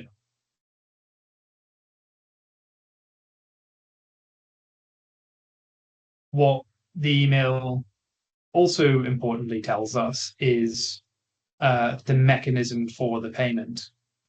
And this is an important point because I think one of the issues that seems to be taken is that there's somehow an effort to renege on terms of the SPA, which I'll come back to, but none of the parties to this dispute were actually a party to anyway. But that somehow the payments weren't going to be emanating in some way or other from Mr. Vellucci. It's idea besides the point. The payments being made here are payments being made by the defendant. There's an element of netting off, which can only ever occur to Mr. Singhal's detriment, not to the claimant's detriment. But the mechanism here, we can see, is that Mr. Vellucci will put funds into the company. So that's, as the UBO, something he will do personally. From there, those are company funds. The mechanism for this payment is that you have a certain amount of money, which is to be paid to Mr. Singhal, from which you subtract anything that is owed to the claimant. And those payments are both made directly by the company to Mr. Singhal, but also to the claimant. So to the extent that one looks back and looks at the terms of the SPA insofar as they're even relevant at all, Mr. Vellucci is putting money into the company, and that money is being used to pay the outstanding dues to Mr. Gahlowt. That's what's happening. There's nothing in that that's particularly inconsistent with the terms of the SPA anyway. The thing that's changed is the offset that would apply to Mr. Singhal's detriment. And the formula that is set out by the claimant here is entirely consistent with Mr. Vellucci's clear and unambiguous and often repeated evidence that he would not have paid a cent to Mr. Singhal before he was sure that the claimant was being paid all of his dues. He could hardly have been clearer about that. And the apportionment aspect of this, for obvious reasons, was critical to getting the change of control over the line, and the claimant obviously knew that. If we look at the communication then sent directly by the claimant to Mr. Vellucci as the incoming owner, that's at page 885.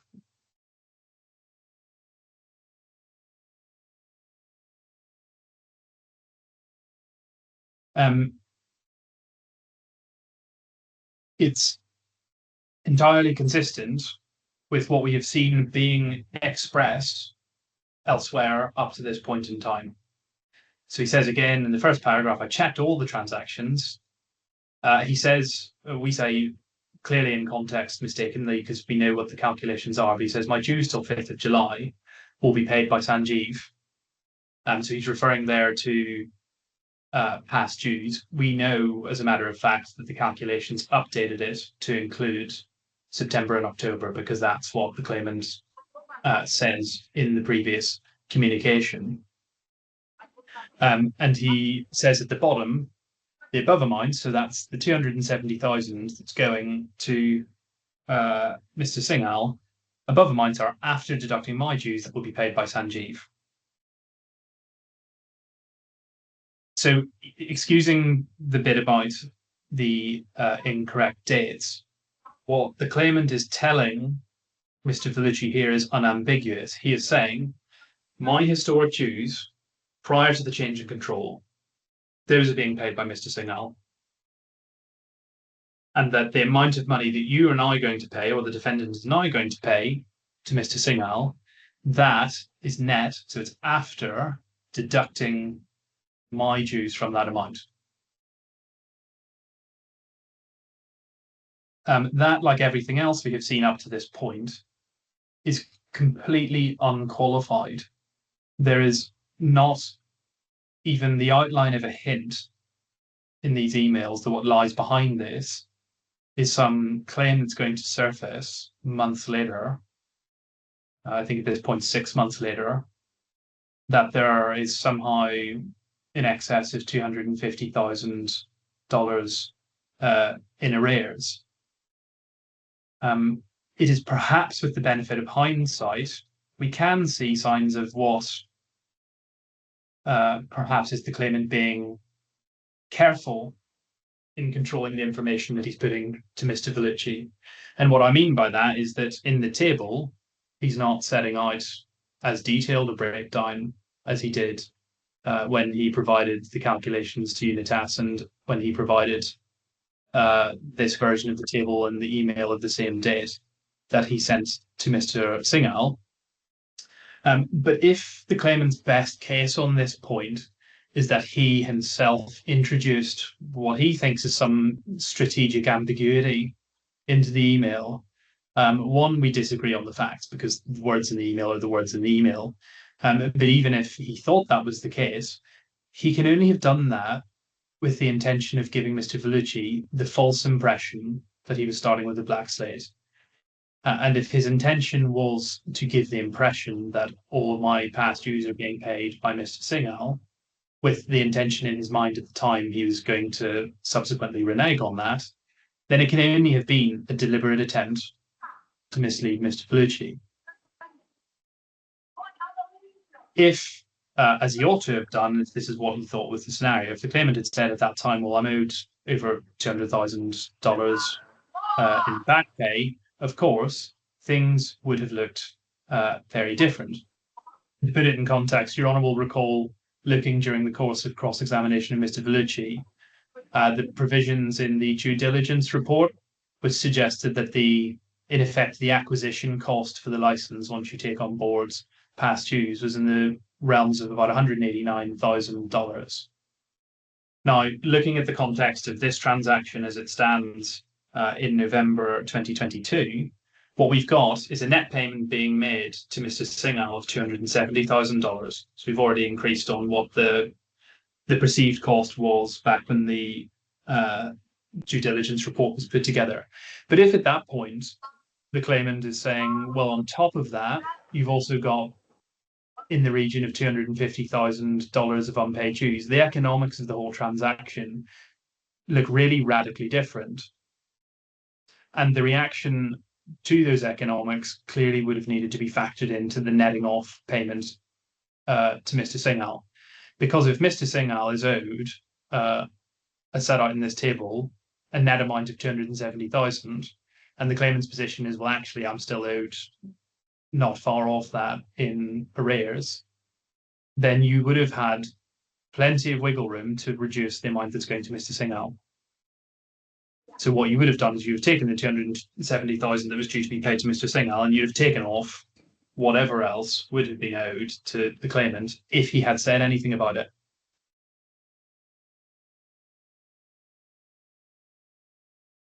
So we say as a matter of fact, that's all clear. When it comes to what happens in meetings, a point my learned friend sought to rely on during closing submissions earlier, what we would ask you to do is to look at what is being clearly expressed and use that properly as the tool to infer what has been said in the background. But one also doesn't need to look at solely Mr. Vellucci's recollection of this, because it was Mr. Aslam's recollection as well that we have, and his clear recollection was that the past dues were to be paid by Mr. Singh, and that's what he had understood to have been the case. So we have corroborative evidence of what happened in those discussions in any event to support what's there in the documentary record. Now, those balancing payments were ultimately made to Mr. Singhal and to the claimant on the 21st of November. We say that when one looks in that context of the period that follows, you see repeated reflections of an understanding that the claimant is no longer an employee of the company. And many of these were explored during cross-examination, so I'm not going to take you back to all of the page references, but solely to give you the list of points that we rely upon to support that conclusion. So first, there's the fact of the claimant's change in status from senior manager to a licensed director. And you've seen the provisions from the DFSA rules and the fact that a senior manager needs to be an employee, where there's no such requirement for a director. And so we say that there is nothing in the fact that the claimant remains the SEO, which would be indicative of him having to have an employment status, because that's not what Neufeld in the Supplemental Authorities bundle. Sorry, what was that?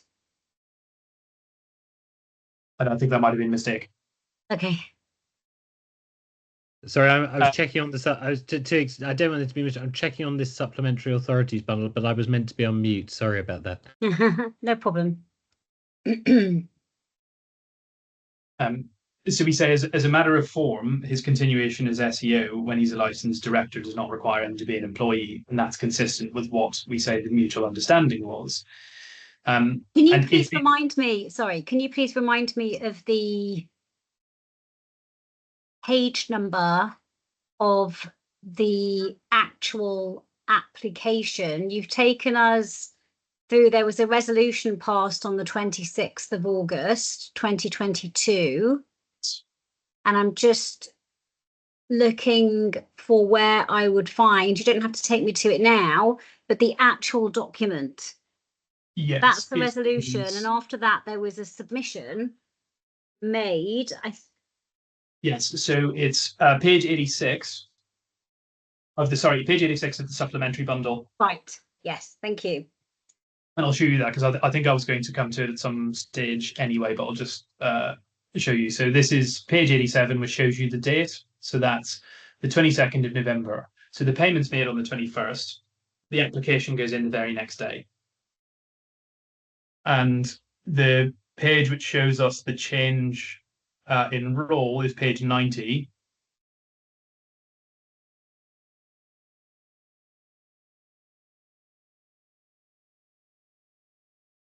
So that's reflective of the change from senior manager, which ends on the 26th of October 2022, and then the appointment as licensed director, which commences on the same date, 26th of October 2022, is the effective date of the change. Right, and that reflects the requirement, one of the conditions in the change of control approval given by the DFSA. Yes. Right, thanks. So that's point one. Second, Your Honour will recall, and I'm not going to go back to it, but I referred you to the case of Cable and Wireless and Muscat, which was in a different context, and so I don't rely on it as direct authority, but it's those authorities which deal with the irreducible minimum one expects of an employment contract. So that's obligation to provide work, to do work, control, and so on. And during cross-examination, we say that there were several indicators arising, which we say are consistent with a worldview in which his employment's come to an end. So that's the claimant not attending the office to work with any of the individuals who are part of the business.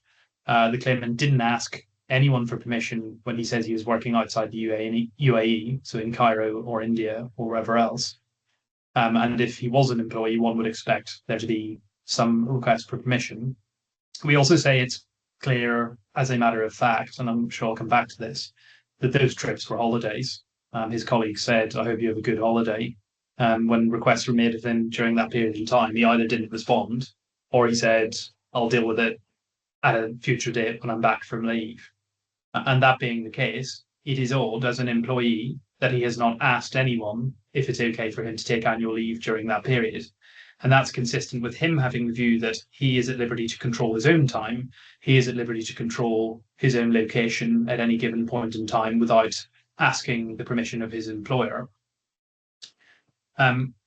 We say that that understanding is also consistent with his approach to how he does work, which is, so this, you will recall the WhatsApp exchanges. We say that the claimant clearly responded to things at his own pace, at his own leisure. So there is the example of the parking permits, which he's asked to do something about and are still not resolved 2 months later when he says, oops. There was the example of another individual, Karen, who was clearly quite flustered with certain aspects of the business, the state of the documentation, who was asking repeatedly for the claimant to come to a meeting. I need a meeting with you. And the constant refrain was, we'll meet later if required. And it's clear what the implication of that is the claimant saying, well, we'll meet at my convenience if I think it's necessary, but I don't think it's necessary yet, so I'm not coming to a meeting. We say that's not consistent with someone who considers themselves a permanent employee of a company. And similarly, the communications with Mr. Raymond adopting his apologetic tone, consistent, we say, with someone who doesn't in truth consider that this person is a formal part of the organization. Why would you apologize asking an SEO to provide something that you need them to provide? That makes very little sense. And that's consistent, we say, with everyone's understanding of his role. Can I just ask you a question? Sorry to interrupt you. That's okay. I understand what you say about there being an irreducible minimum of an employment contract as to what expectations there are of the employee. Let's say, for argument's sake, that he was an employee and the other facts remain the same. So he travels, doesn't ask permission for leave, doesn't come to the office, doesn't behave as one would expect an employee to behave. Now, in normal circumstances, one might relieve an employee like that of termination, of their employment. One might terminate them, right? Because they're not performing as you would expect an employee to perform, right? I see. But in this particular situation, wouldn't that put the defendant in a difficult position because they really needed an SEO? They needed that licensed function filled. So, and again, I know you don't accept that he was employed, but the context in which they needed him might be viewed as different from the context in which one might expect a usual employee to work. Yes, but I think that standpoint assumes that someone who's going to be the SEO is going to be an employee, as opposed to one of the multitude of other categories of legal relationship that could arise in those circumstances. And we touched on this, I think, a little during opening when you were saying, well, if he wasn't employed after November, what was the basis on which he, I suppose, continued to act in some capacity? And the starting point for that is the evidence that I've run through, and which I'll come back to in a moment, all goes to show in the defendant's submission a common understanding of what the real position was, which is that he wasn't an employee. The question of what would happen thereafter, we say, was also a matter of common ground, which is we are going to start with a blank slate, and the starting point is that we are going to negotiate and decide the basis on which you will continue to act for us in the future. So when you get to that point in time, the legal analysis, the contract has terminated, as a matter of fact. There is an ongoing relationship which does not require him, as a matter of the FSA's regulatory requirements, to be an employee. So he can act as SEO without being an employee. That's clear from the DFSA rules. The precise capacity in which he would then act can arise in truth in a number of different ways. So the starting point was we're going to have a negotiation. Now, it's not necessarily a wise exercise to second guess where that sort of negotiation might have ended up if in an alternative reality it had come to an agreement on, say, what the terms of remuneration are. But let's say remuneration was agreed. So let's say the 10,000 was agreed. It doesn't inevitably flow from that you would be an employee, because to be an employee, you would still expect these irreducible minimums of an employment contract to exist. What's also open to a party in those circumstances to agree, particularly in the context of this case, where the understanding is, although you've got some ongoing role, it's not in the progression of the substantive business. It's administrative, it's dealing with regulatory issues, and it doesn't involve your full and complete attention. What one can get there is, for example, a consultancy contract. So you get remunerated under a consultancy contract or a contract for services, as opposed to a contract of service. So that's one way which you could have ended up in a scenario where the legal relationship changes from being an employee, but one which is formalized in, say, a consultancy agreement. If there's no express contract, there are also other legal analyses that one can go through, which is, well, if someone does continue to perform some kind of a role, there could be an implied contract that arises from that. And even then, it doesn't necessarily mean that it's going to be an implied contract of employment. It might be that there's an implied contract to provide some form of service for which you deserve to be given remuneration depending on whatever the merit of it is or whatever amount of work you've done. It might well be, in some contexts, that the contract that is implied in any given scenario is a contract of employment. But again, that would involve investigation of the fact patterns, mutuality of obligations, control, and so on and so forth. And we're not there in this case because it's not the pleaded case. It's not to say that the claimant couldn't have advanced a case on that basis, but the simple fact is that he hasn't.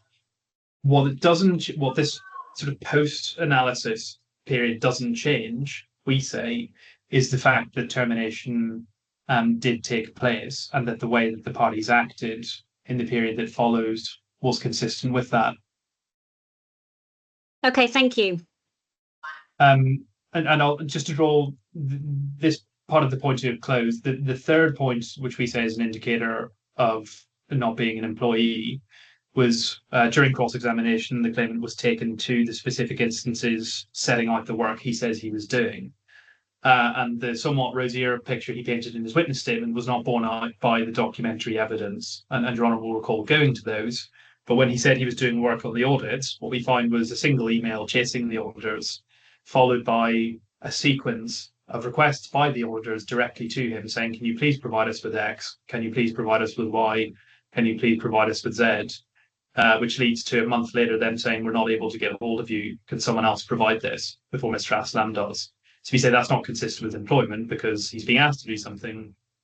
He hasn't done it. Mr. Aslam ends up doing it. You're shown the evidence he claimed that he says shows he was helping Unitas with expenses and invoices. That was a single email attaching a couple of invoices and bank statements for November.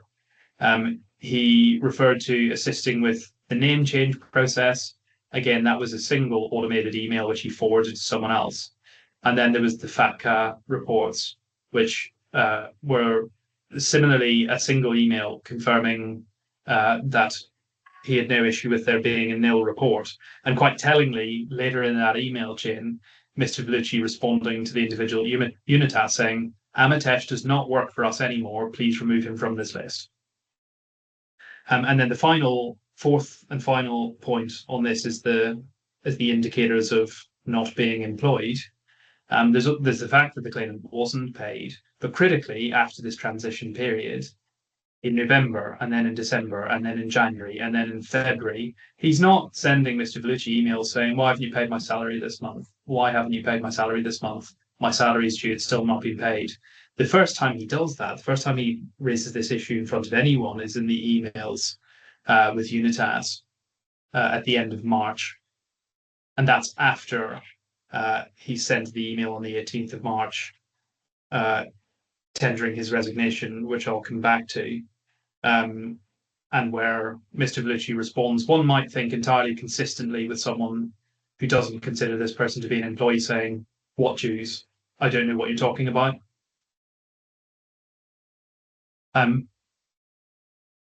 So bringing that back to the issues, that's the factual analysis on past dues. Issue 10b is in relation to whether his employment was terminated in November. And for the reasons that I've given you, we say that was the case, that was understood by everyone at the material time to have been the case.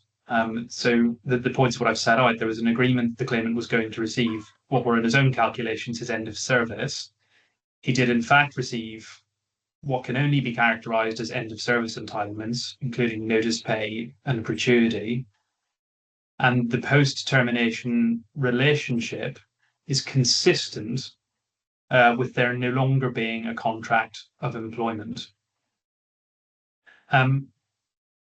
Part of the claimant's objection, as I understand it, to all of this, which we say is clear from the documentary record, is a mutual understanding. Their answer to that is to say, well, you should have issued a formal notice of termination.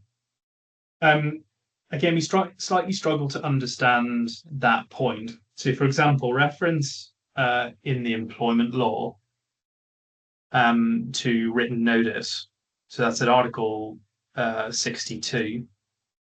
That's in the authorities bundle at page 1086.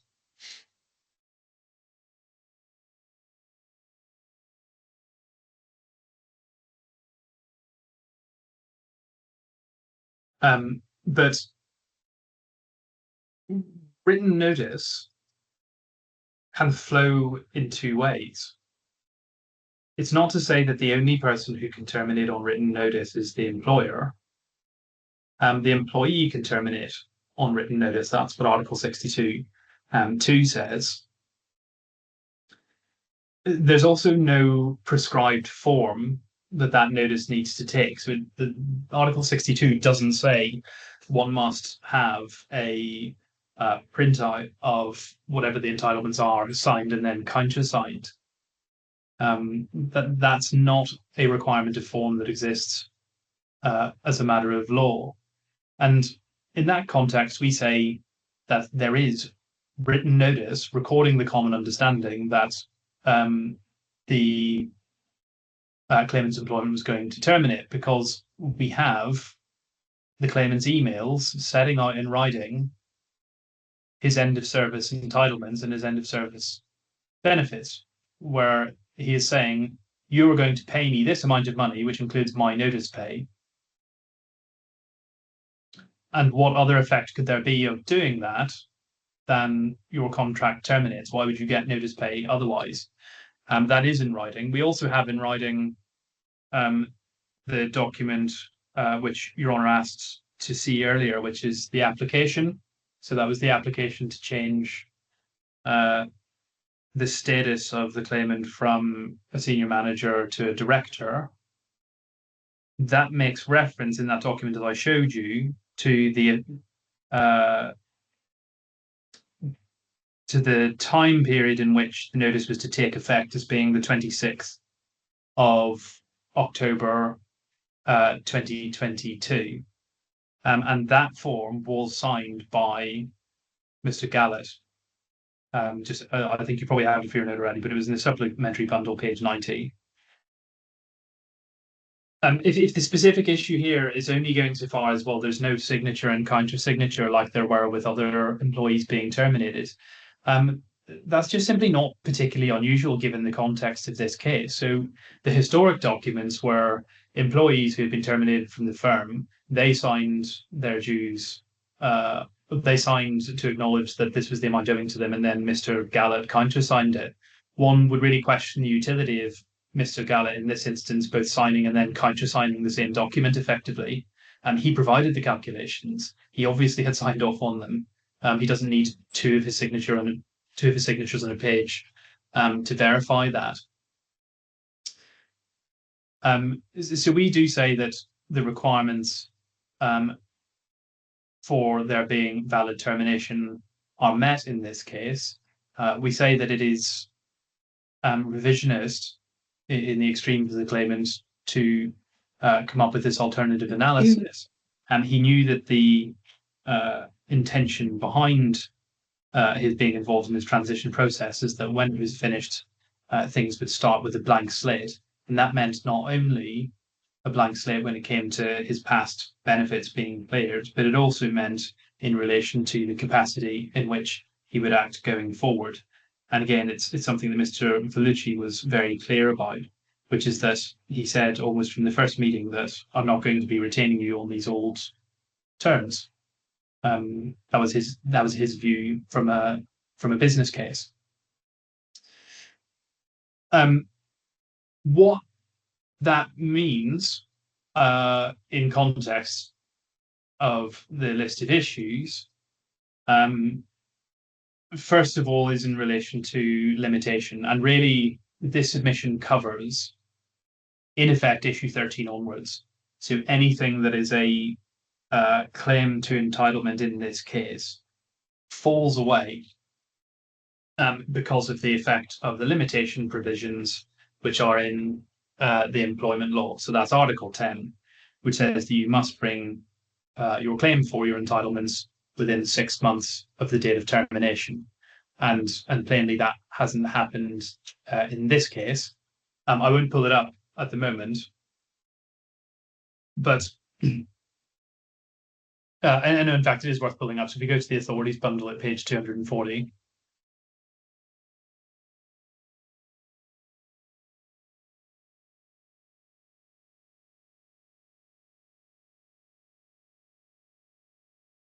should be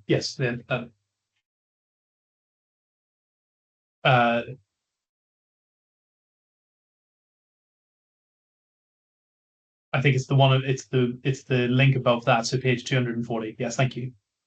And paragraph 193. This is Justice Lemaire's decision in Morcath and Expresso, which sets out the nature of limitation periods under the employment law.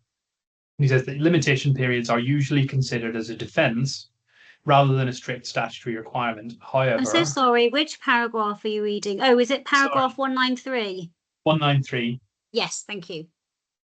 However, when a statute explicitly states that the court shall not consider a claim unless it's presented to the court within a specified time, it creates a binding constraint. The court is obliged to adhere to the statutory limitation period. If the claim is brought after the specified time frame, the court cannot consider it. The language of shall not in Article 10 leaves no room for discretion. So time limits are strict, even as in the Morcath case, if it's not pleaded as a defence, if the outcome of the court's findings of fact are that a claim was brought more than 6 months after whatever, in fact, the date of termination was, there's no room for the court's discretion to consider the claim. It simply has to dismiss it. And the upshot of that is that, of course, if the court determines that termination date is November 2022, that's the end of it. We actually go further than that to say that given how down to the wire the claimant left it to present his claim in this case, there's simply no room for error in this issue. If the court is against me on November 2022, but when we look at the issues in March, for example, if the court were to determine that there's termination of the contract in effect at any point prior to the 11th of August, that's also the end of it. So that's the time limit aspect of this past payments issue. Issue 15, which arises from a common factual background, is estoppel.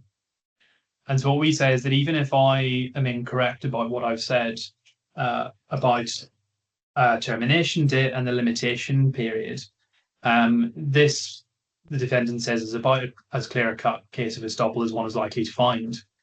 I'll deal pretty briefly with the principles because I give you the extracts from Steria in opening.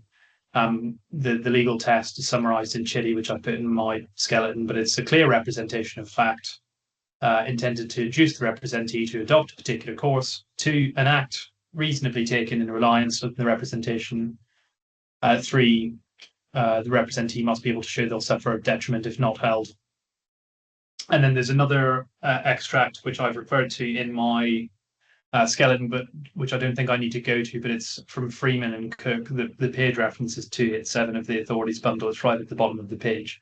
But what that says is that when you're looking at what the intention was behind a representation, that needs to be assessed objectively. So what reasonably would have been intended by a statement maker making that sort of statement.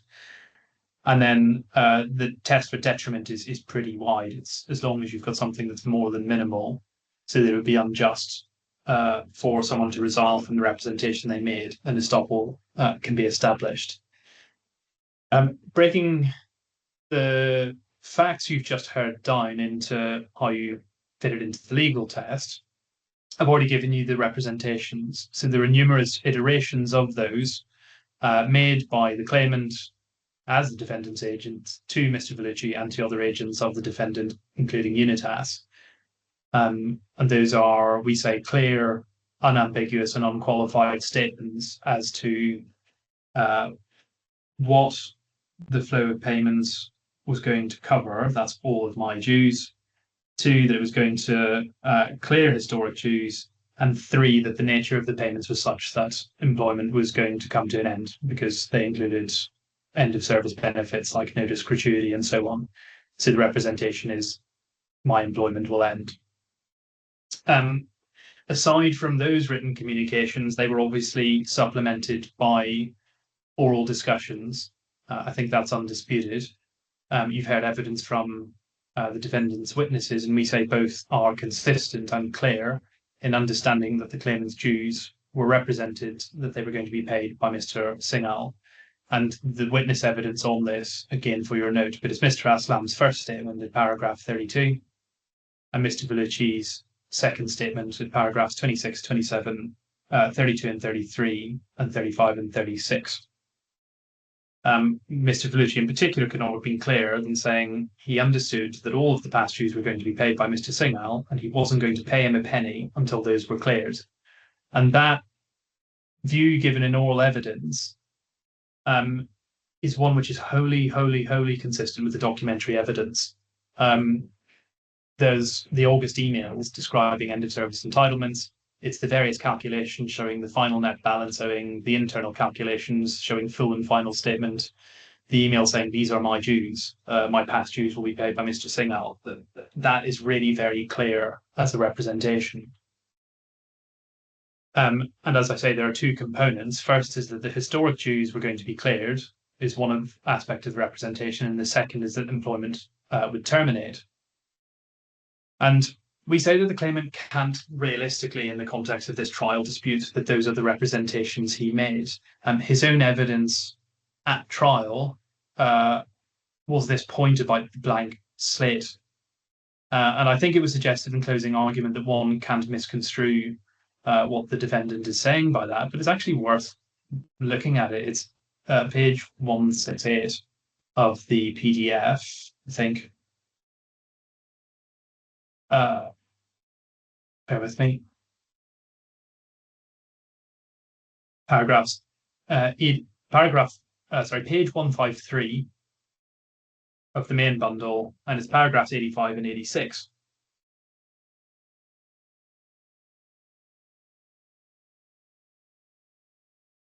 And this is even after knowing what all of the arguments are in this case, knowing that the defendant relies on an estoppel based on his representations. He tells us what his understanding and what he was saying is.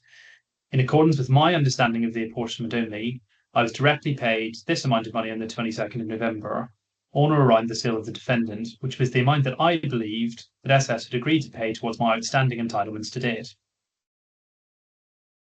So he doesn't say part of the outstanding entitlements is what he's agreed to pay towards my outstanding entitlements to date. And then he says at 86, in fact, I understood this to be a retrospective payment of what had been owed to me to create a blank slate. Now the defendant was under new ownership with a view to working together to move forward and prepare the defendant to commence business.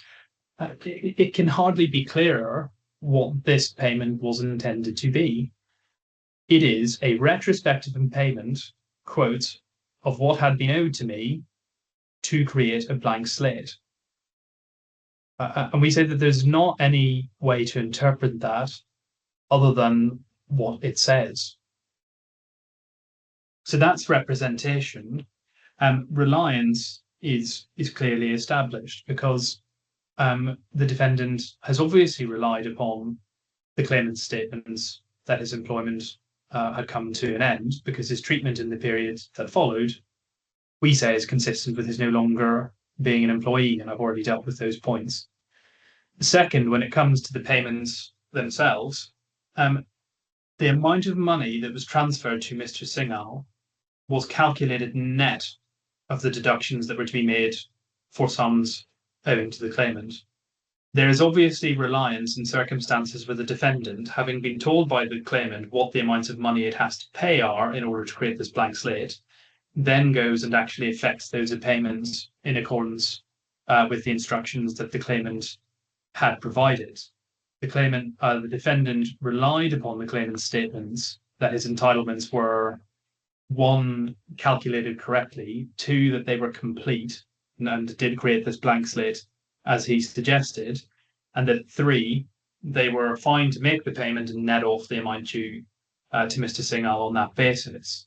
And it's not hard to see that reliance if one looks at the counterfactual, because if the claimant had asserted at this point in time that he had residual entitlements in the region of $280,000, when you look at the net payment to Mr. Singh of $277,000, what the defendant could have done is netted that off to zero and just paid everything to the claimant. But in reliance on what it had been told was the position, it allowed that payment to be made.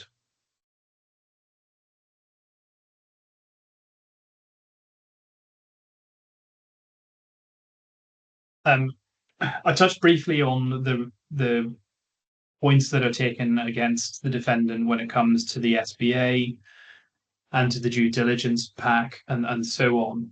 Before you get there, sorry, can I just ask you one question about the estoppel? I think you Yes. very briefly covered Article 11 of the DIFC employment law in opening, but do you have anything else to say about that and why your estoppel argument is not undermined by Article 11?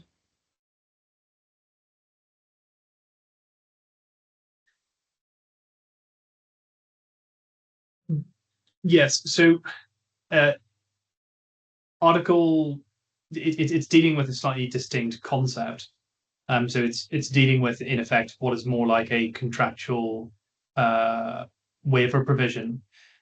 We say it's not something which would defeat an estoppel argument in this case, because it's, put it this way, it's almost invariably the case when one is running an estoppel argument that there is going to be some conflict with a strict legal provision, if I can put it in those terms. So often where you have an estoppel arising is, say, in the context of a contract where you're trying to rely on a statement someone has made to prevent them from asserting their strict legal rights.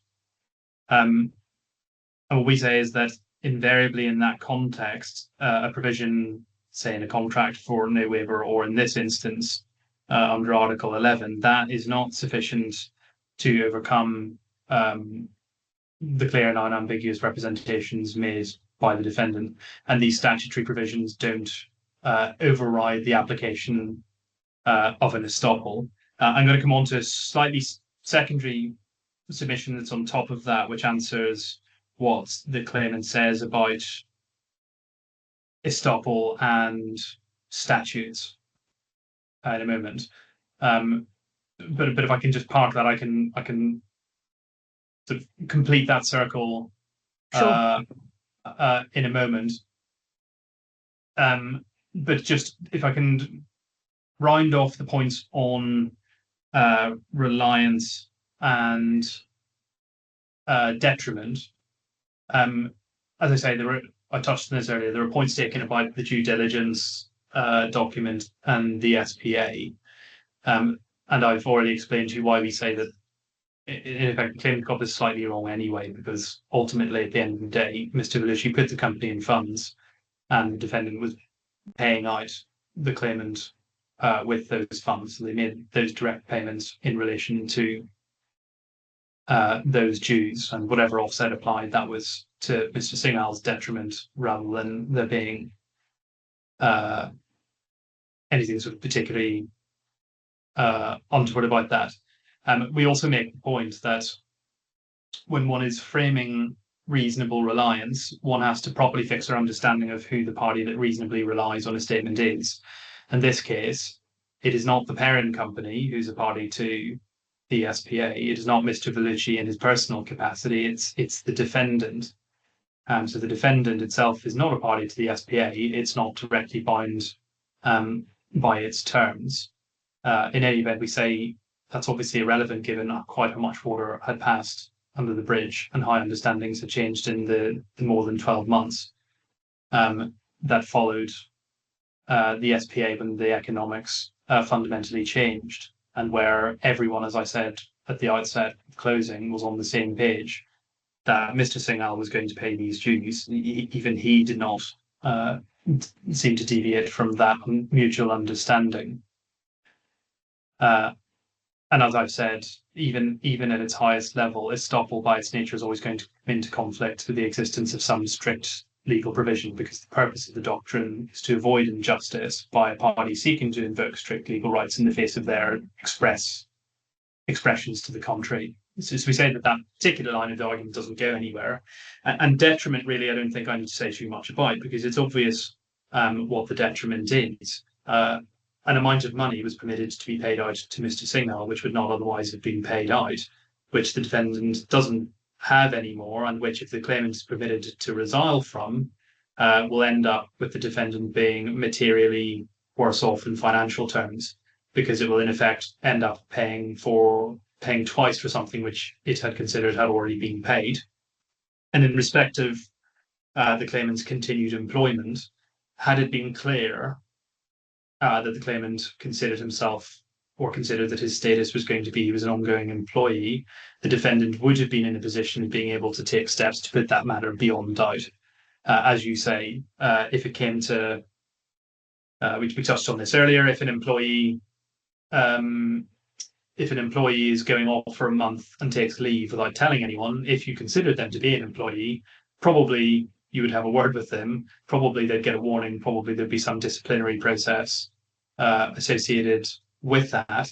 If you don't think that the individual's an employee because you're all operating under the common assumption that they're not, and you don't therefore take steps to provide them with a warning or to formally terminate their employment, which you already thought was terminated, that is a detriment. You've been prevented from carrying out those formal steps as a consequence of your understanding. Now, on this point about, I suppose we'll call it statutory override of estoppel arguments, we say that does not work as an argument for pretty obvious reasons, which is that I understand the claimant doesn't dispute that the DIFC court has considered and applied principles relating to estoppel in other instances. The DIFC court's legal framework is, by its very nature, statutory. So even contractual rights in the DIFC are statutory. They're set out in the contract law. So if you have a contract law claim, it is a statutory claim.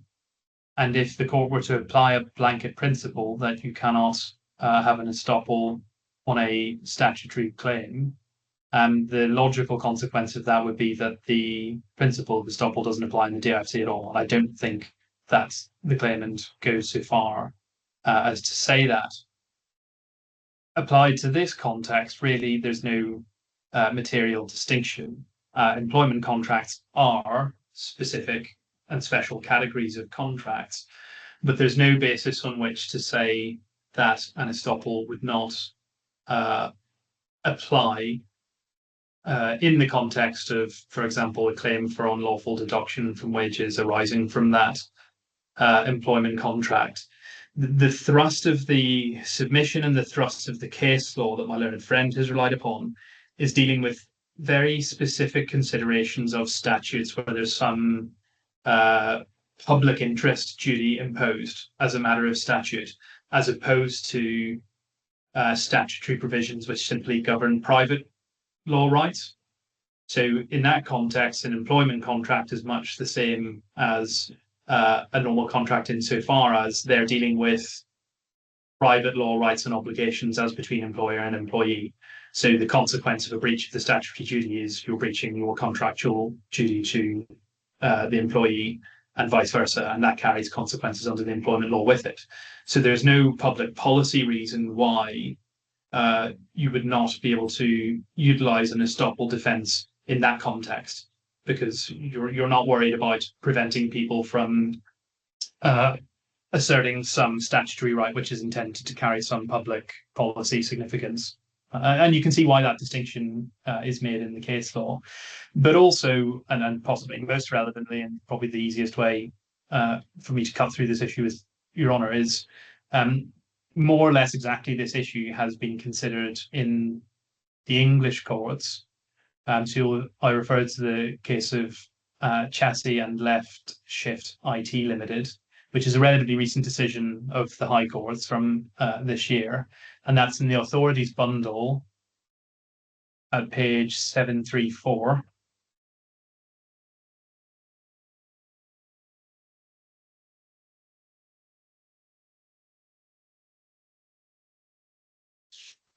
And the context that's being considered is whether you, well, in effect, whether you can deploy an argument based on an estoppel in answer to, in this instance, a claim for unlawful deduction from wages under Section 13 of the Employment Rights Act. So it's paragraph 33 at the bottom of the page,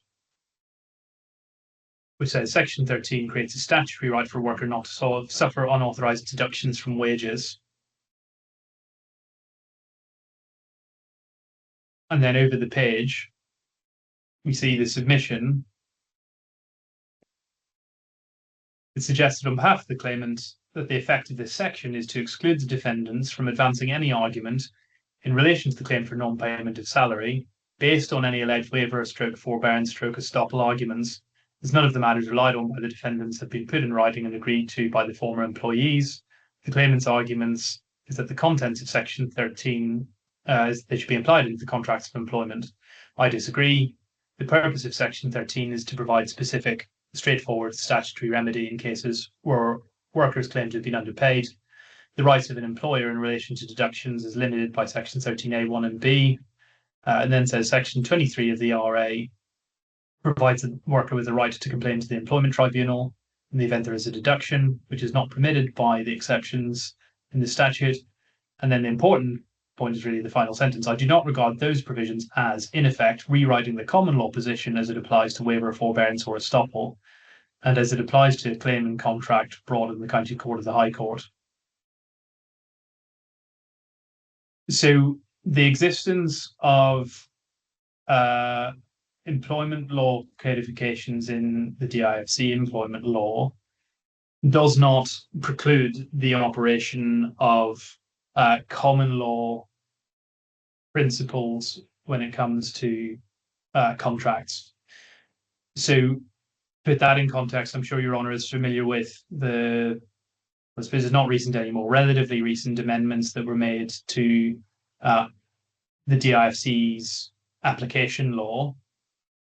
So that's Article 8A of the DIFC law on applications. It's the waterfall provisions, effectively. And they introduced a provision in 2022, which says that the DIFC can use as a source of law the common law. So it said the common law supplements DIFC statute except to the extent modified by this law or any other DIFC law. So in this context, unless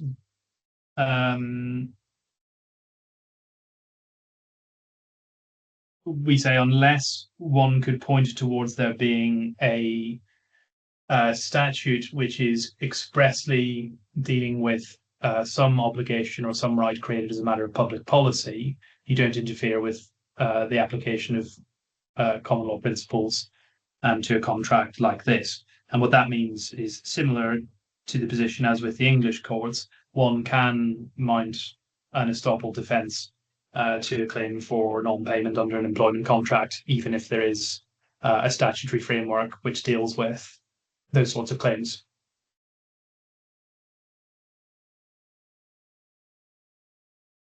The next issue I was going to move on to is the prospective aspect of the claim.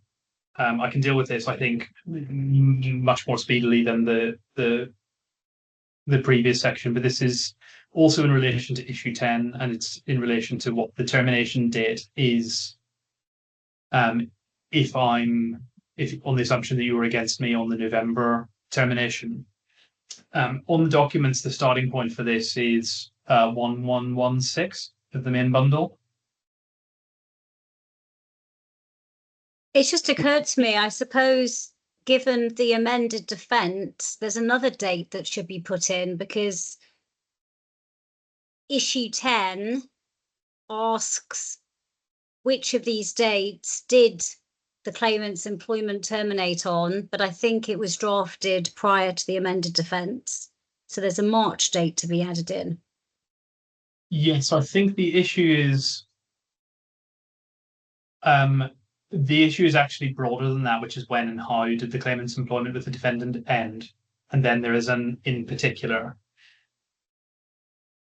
And the reason we say that that's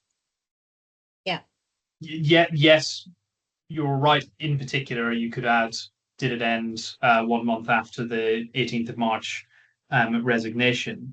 The broader point remains, which is that Article 10 is a provision of law which must be strictly applied, including in situations where there is no direct pleading on the issue.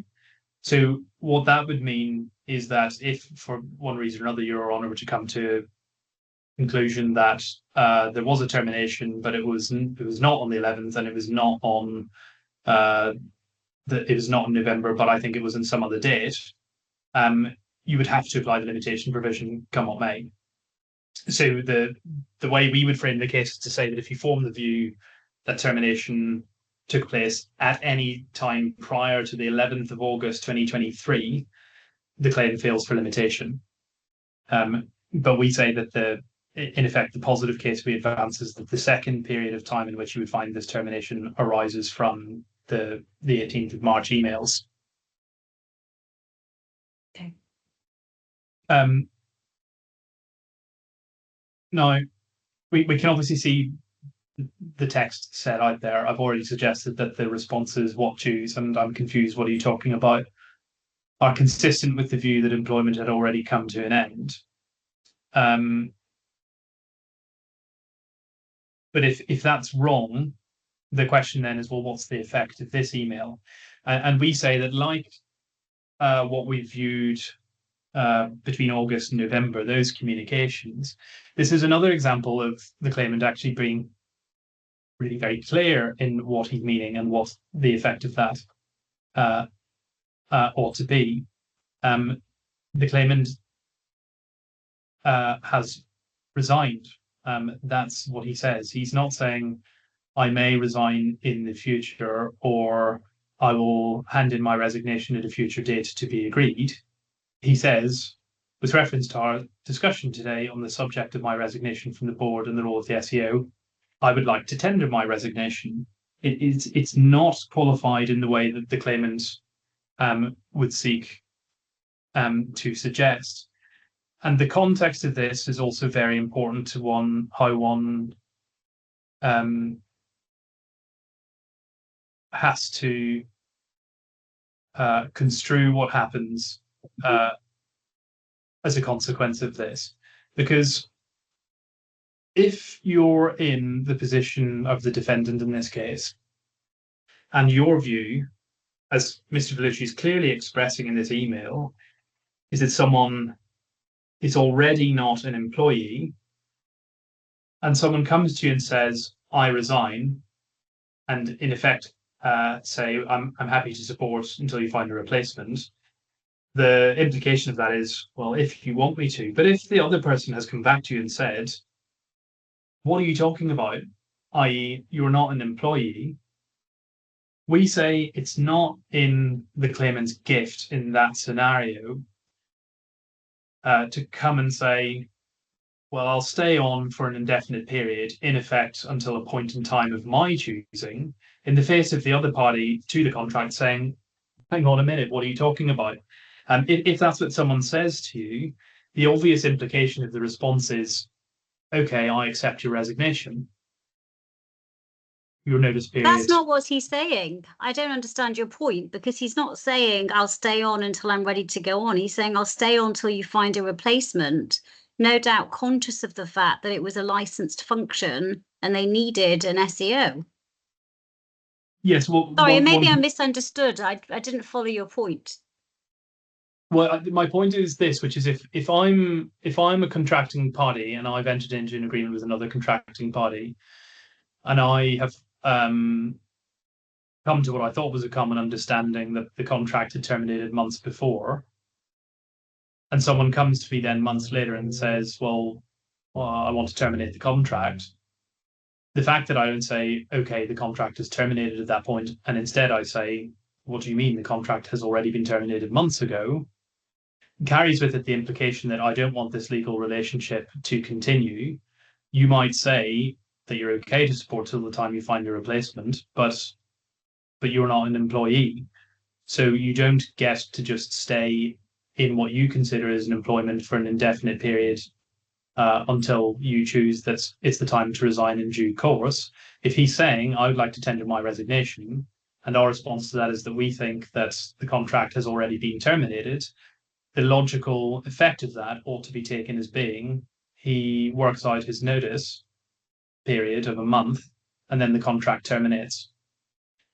Because one there's might no alternatively argue there's a completely different, there's a big misunderstanding and completely different point of view, that Mr. Vellucci thinks he's not been employed since the date he took over, but he'll be this SEO in any event without being employed, and this claimant thinks he is employed, that his role as SEO is an employment role. I mean, I see where you're, but I think you're assuming that there's a shared understanding that the claimant is not employed. It seems that the claimant sees his role as SEO as tied to employment. Yes, and we say that he's wrong about that. And the point is, it's not within his gift to take that mistake and to assume that he's going to continue to be an employee thereafter, even though he's tendered his resignation. The contractual effect in that context of him tendering his resignation is that his employment comes to an end when the notice period expires. So right, but if his employment is tied to his SEO from his point of view, that would mean that he would leave as SEO. I don't know. This is all very hypothetical, but if he did what you said he should do, then if he saw his SEO role tied to his employment, he would leave after a month. And what would the defendant do? Well, if his employment terminates after a month, the correct analysis is that he's still entitled, as a matter of the regulatory provisions, to remain as the listed SEO, because he's mistaken about the link between the SEO status and being an employee. So we need to slightly divorce the two things. He can lawfully remain the SEO, whether he is an employee or not. And even dealing with that in isolation, whether or not the DFSA would be troubled by what's going on here is not really the issue. If there's a regulatory compliance issue, that is distinct from the question of what happens as a matter of contract when someone comes to you and they've got, on their analysis, an extant employment contract, which has a 1 month notice period, and they say to you, I tender my resignation. And we Yes. say that the contractual effect of that is that the notice period runs. It runs for a month. The resignation is never withdrawn. So he doesn't say, I take it back. He doesn't say, I don't intend for this to run any longer. We don't say, we don't accept your resignation. It's implicit that we obviously do, because we don't accept that he's an employee. So why would we force upon him some continuation of an employment status that we think has already long gone? And so where it leaves you as a matter of contractual analysis is that you get 1 month running, the notice of termination has been handed in, and the contract comes to an end 1 month to the day after he does that. And we say that the contractual points in this are, or the case law that is referred to by my friend doesn't really assist the claimant at all on this point. So I think what's suggested here is this is an expression of intention to resign. We say that that's wrong and revisionist to a high degree, because this isn't an equivocal statement saying I will resign in the future. Like I say, I would like to tender my resignation. The second point is the only case that's actually cited on this issue is a case called Ely. And that concerned an individual who had, well, we don't know fully because it's not set out in the facts for good reason. The summary of what happened is that he didn't provide notice. He provided a statement that he intended to resign at some point in the future to go work for another group company in Australia. And that the company were then pressing him about when his replacement could be hired, and they went on and hired a replacement. And that then leads to a first instance finding by an employment tribunal in England that it wasn't an unequivocal statement, and, for example, the date of termination couldn't be ascertained. Now, the probative value of that in the authority provided is pretty limited, because the Ely Court of Appeal judgment doesn't deal with that issue. That finding at first instance was not appealed. So that question about the expression of an intention to resign was not the issue the Court of Appeal was grappling with in the Ely case at all. So it doesn't really go any further. But even with the summary that the court provides, one can see that we're grappling with a very different set of factual circumstances to what is presented now. Just to give the examples, like I say, it's not equivocal in that way. It's not I might tender my resignation, it's I tender my resignation. And in this case, there's no question when it comes to ascertaining the date, because we've got a contract. We know that the notice period is 1 month, so the date is 1 month. And like I say, there's no attempt to withdraw. There's a second line of cases which I understand the claimant relies on, like Dutzen. This is in the authorities bundle at page 338. So you say we had a contract. We don't have a written contract. We have the contractual terms from 2018. Oh, right. We have the previous. This is on the assumption. This is in the assumption that he remains employed on the same terms, because his case is that his employment continued. Yeah. Okay. Sorry, you were going to an authority. Yes, page 338 of the authorities bundle. And I think that there are a series of cases which are referred to in my learned friend Skeleton, and the thrust of them is one can look to see, in effect, whether there's some consensual rescission of a notice that's been handed in, or of an expression of an intention to terminate. And it's suggested that one could find that from conduct. But if we look at, this is just below the extracted text, the issue here is whether, on that first point of resignation, as Mr. Morris has explained to us, is whether, judged objectively, there is an agreement to withdraw the resignation. So in those line of cases where one is looking at the conduct of the parties or the things the parties said to try and ascertain whether, even if a resignation is provided, subsequently they had discussions and they came to an agreement between them that it ought to be withdrawn. That's nowhere near the case that we're dealing with, because there's simply no question of there being an agreement to rescind the notice at all in this case. If anything, all of the communications that post-date the 18th of March show somewhat of a ramping up of the rhetoric and the parties becoming more entrenched in their positions that, from the defendant's perspective, you're not an employee, and from the claimant's perspective, trying to piece together the value of what his claim is going to be in due course. But Mr. Bellucci has said repeatedly in the contemporaneous documents and also at trial that the claimant was not an employee during this period. And if what you're looking for in the evidence and the circumstances surrounding this is evidence of an agreement or evidence of consent to withdraw the resignation, clearly that's not there on the facts of this case. And I'd refer you to a couple of examples of that. Some of them came up during cross-examination, and I'll just give you the page references. But first, in response to the 18th of March email chain, albeit a little later on, there was Mr. Bellucci's email of the 3rd of July. That's page 1127, where he says, in no uncertain terms, "You have never worked for us." That's clearly not consistent with an understanding or an agreement that, actually, in retrospect, you can withdraw your resignation. Second, page 1174. There's an email in May, 23rd of May, 2023. I don't know if you're on seeing this, but it's maybe worth pulling up. 1174.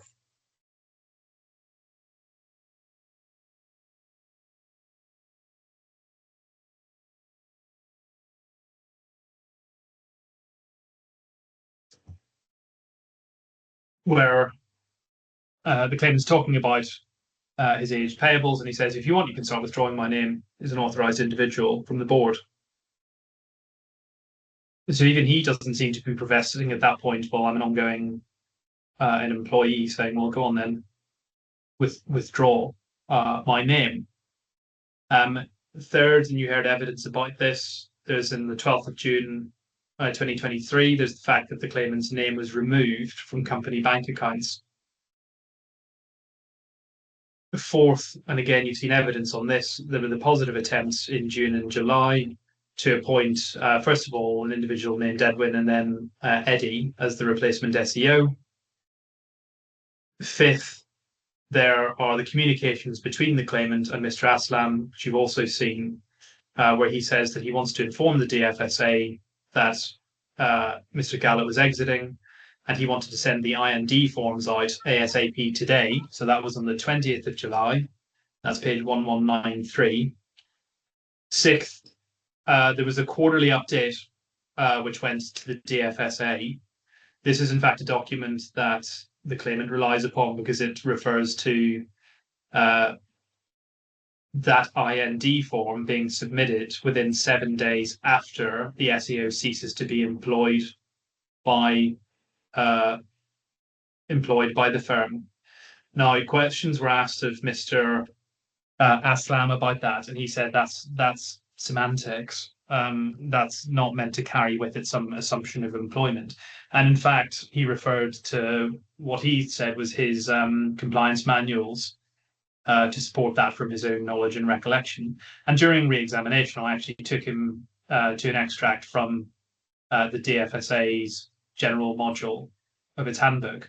And the terms that were used in that quarterly report are actually just the words that the DFSA uses in its own rules. So the word employed in that context is not meant to carry with it some special legal significance.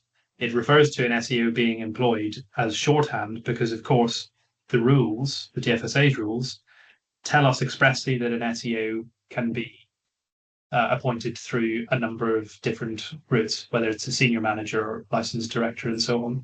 So that was never a term of art anyway in that communication.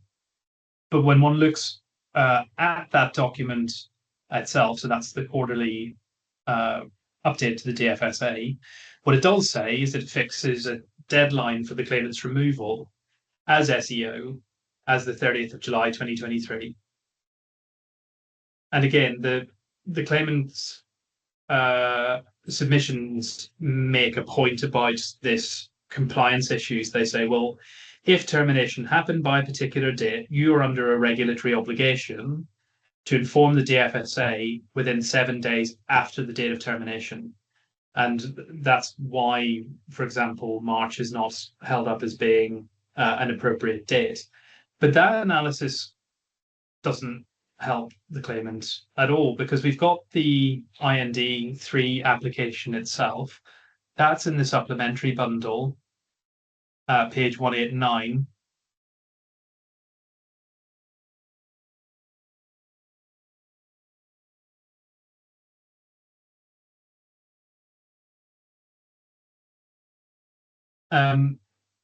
And this is a document that was brought up several times during evidence. I think if we can scroll first of all to page 190, you can see the date that this is submitted, which is the 7th of August. And if we go to page 193,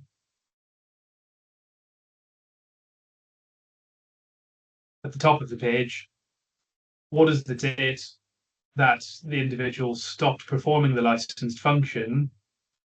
It says the 31st of July.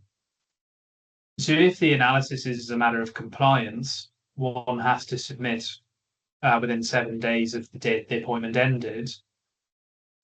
This document, the date the appointment ended on the face of this document was the 31st of July, which is before the claimant, having instructed lawyers already on the 11th of August, decided to present his own notice to terminate the contract for cause. So if one is going to go through an analysis which is based on his regulatory status, the date in which his regulatory status was stated to end, and by reference to the date that his employment as SEO terminated, that would be the 31st of July. And that just gets the claimant into the same problem it's already in when it comes to limitation, because he's left it so tight to the wire.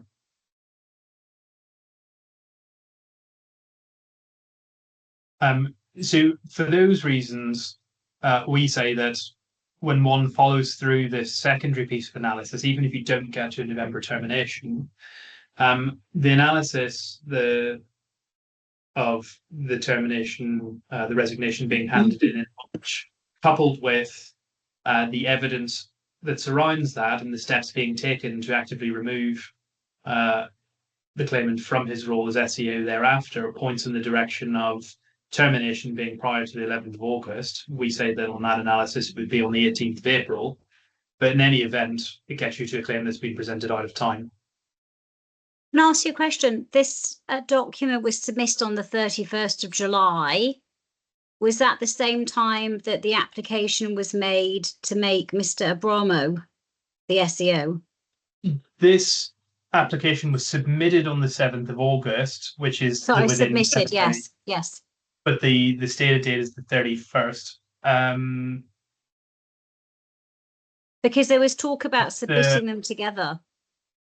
So I don't know if you've got the application form itself, but the email is a supplementary bundle, page 197.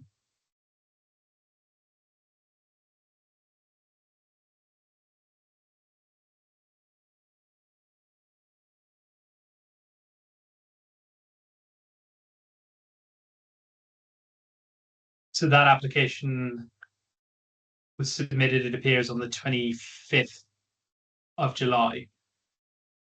Right. Does the DFSA also acknowledge the withdrawal of the claimant as an SEO?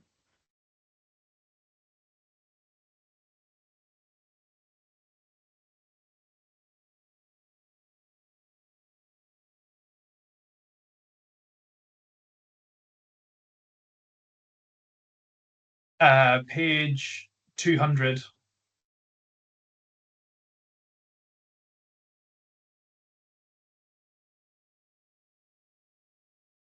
Ah, right, that's the That 30th. refers back Okay. to the application date. Okay.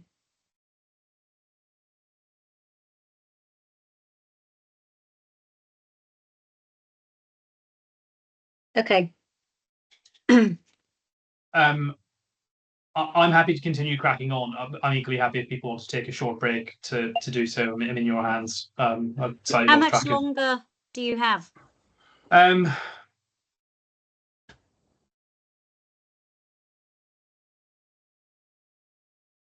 There are the issues that are coming up are sort of more legal issues. I think there will be a cut through to get them. I would hope it would be no more than an hour, but I'll be as efficient as I can be. So some of the issues at the end will be they're piecemeal, but they'll be relatively speedy. The more dense issues I need to deal with are bits on continuity of employment and bits on the lit fee decision, really. Right. Okay, so probably an hour. And how long are you likely to need in reply? An hour.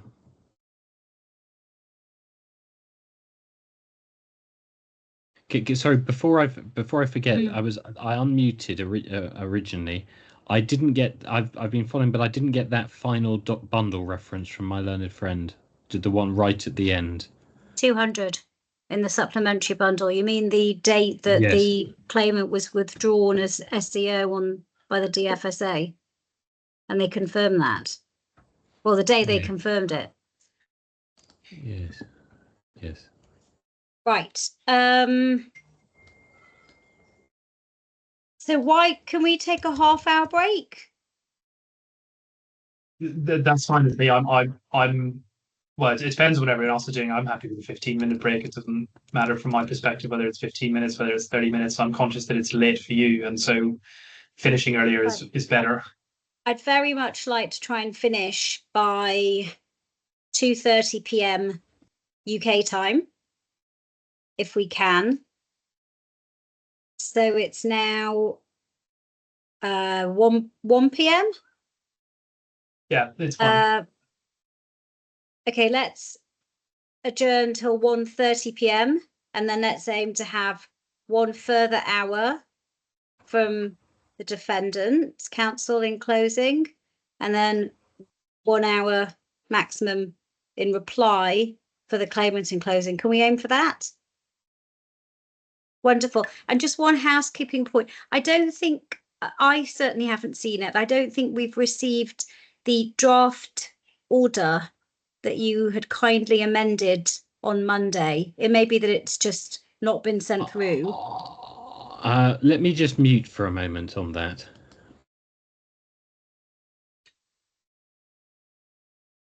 I thought I may entirely have forgotten this, but I just had a feeling I'd sent it. Let me just check.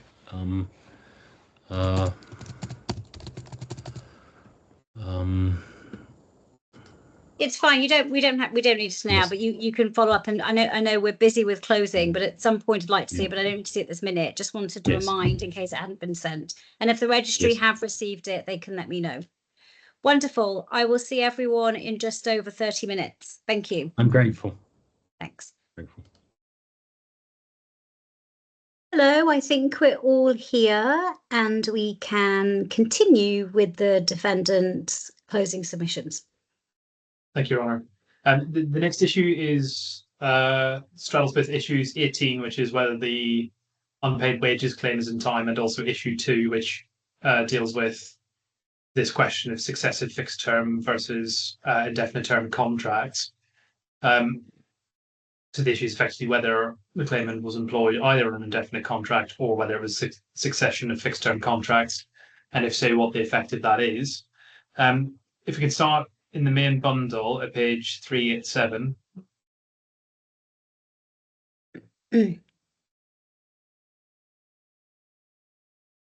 Which is the 2018 letter and contract terms. But it's in the third paragraph of the letter. It says that the target date for the commencement of your employment is the 10th of June 2018. Your employment contract is for a period of 2 years, starting from the 10th of June 2018 and ending 10th of June 2020, with an initial probationary period of 6 months. So on a proper construction, or any construction, it's a fixed term contract. It expressly says that the term will end on the 10th of June 2020. There are no provisions either in the letter or in the terms that accompany it, which require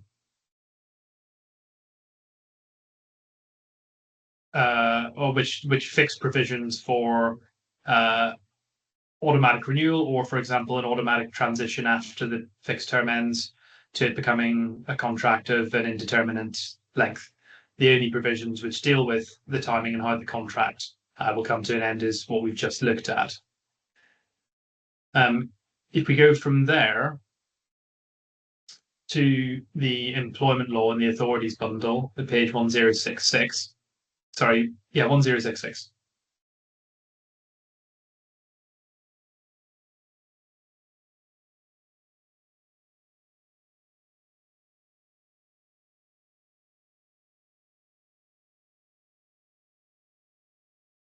And Article 14.3 in the middle of the page, that's the provision that says an amendment to an employment contract has to be in writing and signed by both parties, unless the amendment is of an administrative nature only, in which case the employer shall be required to record it. If it's the claimant's case that his contract was amended to one for an indefinite term, there would need to be an express amendment to give effect to that. So that's an amendment in writing and one that's signed by both parties. It's not a solution to that to assert in vague terms that there has been some failure to execute such a contract, nor to suggest that there's been some failure to comply with minimum employment standards, particularly where the DIC employment law obviously envisages that an acceptable form of an employment contract is one for a fixed term. So you can't say it's a failure to meet minimum standard if the form of contract you have chosen to govern the employment relationship is a form which is permitted by the terms of the employment law.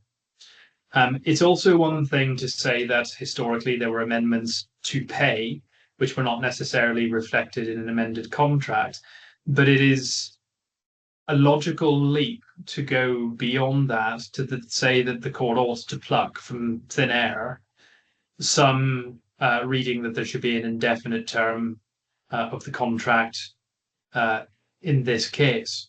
It is perfectly common in the DIC and in elsewhere for contracts, including contracts for senior employees, to be in fixed terms.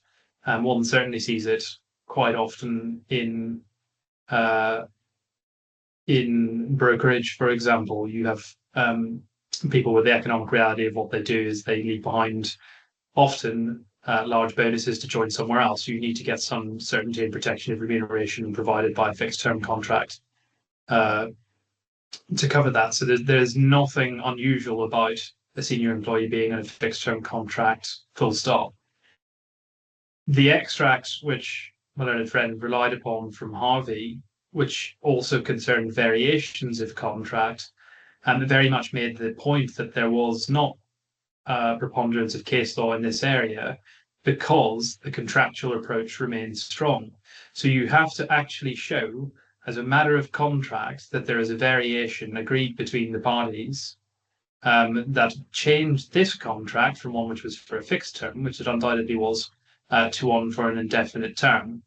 And to the extent that it was asserted by my learned friend that that's a question of fact, what is clear is that there are simply no facts here on which to think that there was such variation. So there is no evidence whatsoever of an amendment being mooted or discussed, let alone an agreement being entered into which changed the underlying nature of the claimant's contract. And in fact, I don't even think the claimant goes so far to say in his evidence that there were discussions with somebody at some point in time on that issue. The highest I think my learned friend was able to put it was to say, well, there's no evidence that there wasn't an amendment or an intention to remain on a fixed term. But that obviously, I'm afraid, gets it the wrong way around. If you have evidence of there being agreed contractual terms, the assumption must be that those are the terms, unless there is evidence of a variation. It's the claimant who has come before the court asserting that there was such a variation, and it's the claimant clearly in that context who bears the burden of establishing that there was a variation, both as a matter of fact and in turn as a matter of law. And so it's the claimant who must evidence some intention to amend the agreement. So that's evidence from both parties that there should be a variation. And absent evidence, we say it's simply not open to Your Honour to conclude that there was such an amendment in this case, to the effect that the claimant became employed for reasons which are wholly unclear on a permanent contract. So we say that that must be right as an analysis of the factual position, and then the question that arises is, well, what is the impact of that as a matter of law on some of the issues in this case and in some of the entitlements claimed in this case? And we say that the claimant must find himself in a position where he's on a succession of fixed-term contracts. And what that means is that when the terms specified by those contracts come to an end, they are terminated and would be entered into, in effect, as fresh contracts in successive 2-year periods thereafter. So a succession of isolated 2-year contracts. On the effect of that, we rely on Justice Jeremy Cook's decision in Abdul Salam, which you were referred to earlier, but it is worth pulling up to place this all in context, as the authorities bundle at page 212.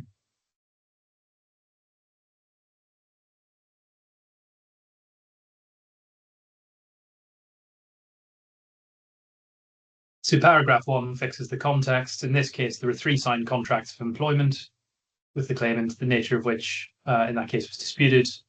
The judge said on their face they're fixed terms contracts running 2-year periods from 2008 to 2010, 2010 to 12, and 12 to 14.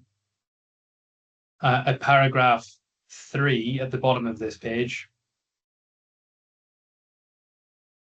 the reasoning starts in the second line. And one point of I suppose difference that's worth flagging at this point is the judge in this case was considering the law as it stood then, or at the time of these contracts. So that predated the 2019 employment law and was the 2012 employment law. And there are, I suppose, a few distinctions. One, under the 2012 employment law, there was no prescribed limitation period set out in the employment law itself. So one had to go look at the court law to find out what the limitation periods were under their law. That no longer applies, of course, in this context. There's another distinction on how termination date was defined, which I'll come to in a moment. But that should explain the time limits that are being talked about by Justice Cook here. But he says in the second line of paragraph 3, it's clear to me that the claims under Agreement 1 and 2 are time barred. The relevant statutory time limit for bringing proceedings is 6 years, so that's under the old law, it's now 6 months. From the date of breach in accordance with Article 30 of the court law and the contract law, there being no express limitation period in the employment law at that point in time. And then the most relevant bit of the analysis really is paragraph 5 over the page. And he says a direct application of the statutory provisions applicable to claims under the 2005 and 2012 law necessarily results in the cause of action accruing prior to 21st of March 2013 being barred by time. The causes of action giving rise to the claims accrued well before that time. What he says is in the case of Agreement 1, any payments due under that fixed term contract were at the latest payable 7 days following the expiry of the fixed term, both as a result of the express terms of that contract and by the provisions of law. So the contract stated that it was due to expire on the 31st of August 2010. It was actually replaced prior to that. And so the latest that the claim would have had to have been filed was within 6 years of the end of that agreement.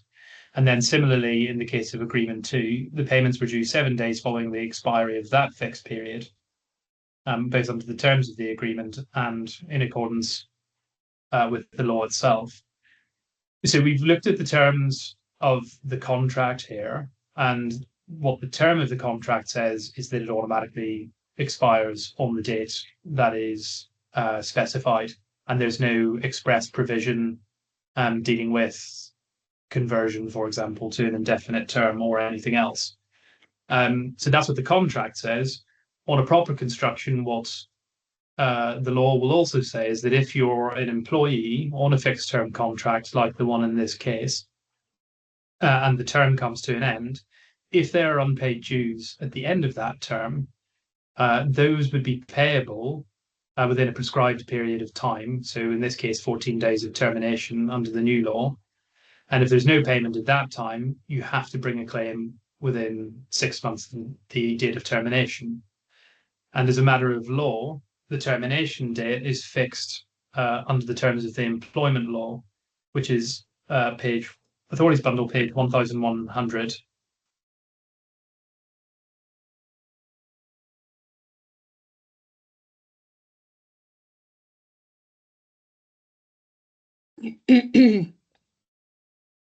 And that says very simply that the termination date in relation to an employment and contract for a fixed term is the date on which the term expires. Interestingly, there's no carve-out to that. In fact, the provisions in the current iteration of the law are, in a sense, less generous to claimants than the provisions were even under the 2012 law, which is what Justice Cook was considering. Because in the 2012 version of the law, the termination date said in relation to an employment contract concluded for a fixed term, but which has not been renewed under the same terms, it's the date in which the term expires. So there's a get out if you can show that you were renewed under the same terms. And that was why, as my learned friend showed you earlier, Justice Cook was looking at things like whether there are changes in terms and what that means and what the effect of that would be. But none of that is applicable in the present context.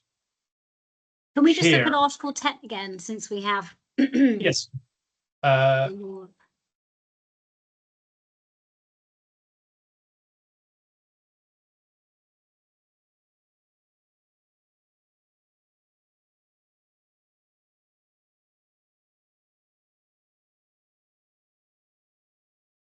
Right. Okay. Thank you. Yeah. So the limitation period is prescribed by reference to the termination date. We go to the schedule. It tells us the termination date for a fixed term contract is the date on which the term expires. I just remembered something. Were you going to send through a consultation paper?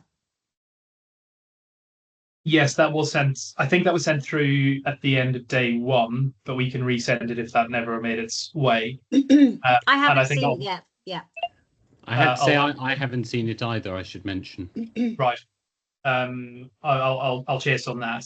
The relevant bits of it are set out in the Morcath judgment, which I'll come to later anyway, so we'll still be able to see what's in it. Is it a consultation paper on the whole statute? It's not. No. So the 2019 law came into effect. This consultation postdated that. Okay. It's here. So it's February 2021, and this is specifically, or at least for the present context, it introduces the provisions in relation to claims within employment under Article 20. Right. So it doesn't touch on limitation periods. Not on this issue, no. Okay. Sorry, interrupting. That's quite all right, and I will come back to this issue anyway, insofar as it affects other of the claimed entitlements. But the proper analysis here is there are successive fixed terms from 2018 to June 2020, and then from June 2020 to June 2022.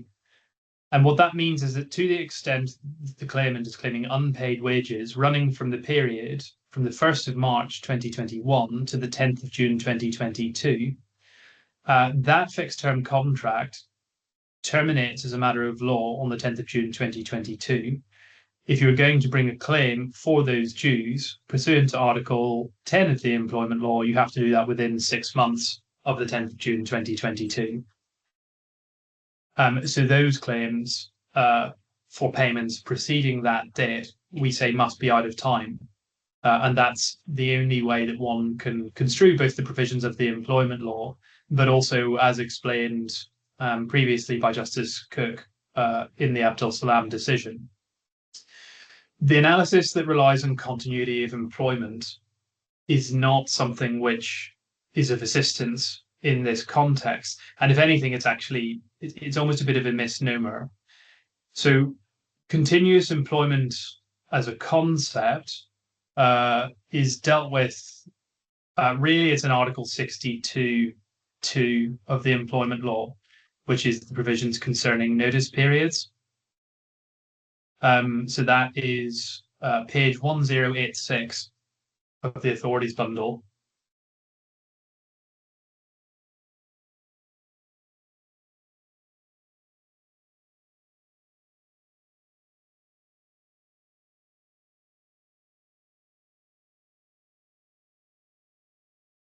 So if you look at subparagraph 2, Your Honour, you can see subject Article 62(3), and it refers to different notice periods that apply by reference to the period of continuous employment. So 7 days if continuous employment is less than 3 months, 30 if it's in excess of 3 months but less than 5 years, and so on. Now, importantly, these provisions of the employment law, which use that term continuous employment, do not apply to fixed term contracts. And we can see that at Article 62(6)(b), where we find the carve out. So Article 62(2), so those are the provisions dealing with continuous employment, does not apply where it has been agreed in the employment contract that the employee's employment will terminate on the expiry of a fixed term.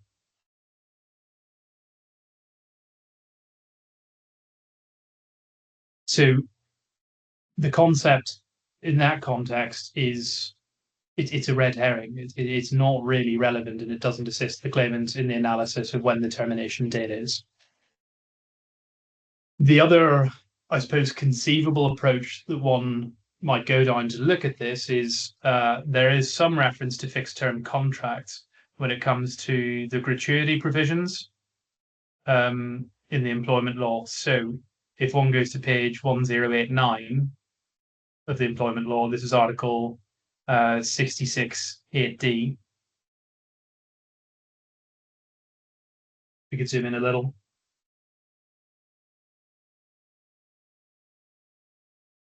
Zoom in the middle of the page around D. It says where an employee is employed by an employer by way of multiple fixed term contracts, the aggregate of all fixed terms of employment served by the employee shall determine the years of service of the employee, provided that the fixed term contracts are in succession of each other.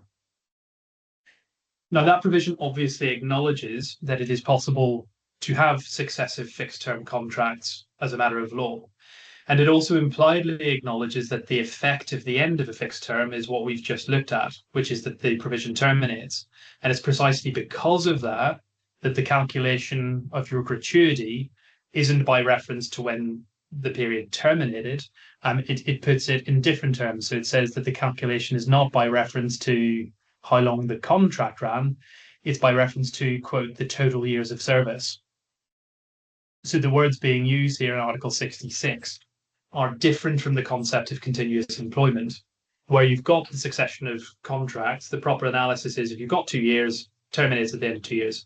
Got another 2 years, terminates at the end of another 2 years. From the purposes of gratuity, you're not looking at where the contract is, you're looking at what the total years of service is. That's why it's termed in that way. And in fact, if we were to jump back to the Abdul Salam judgment, it's interesting that this point was it was effectively run, but under the law as it was then. So if we go to page 218,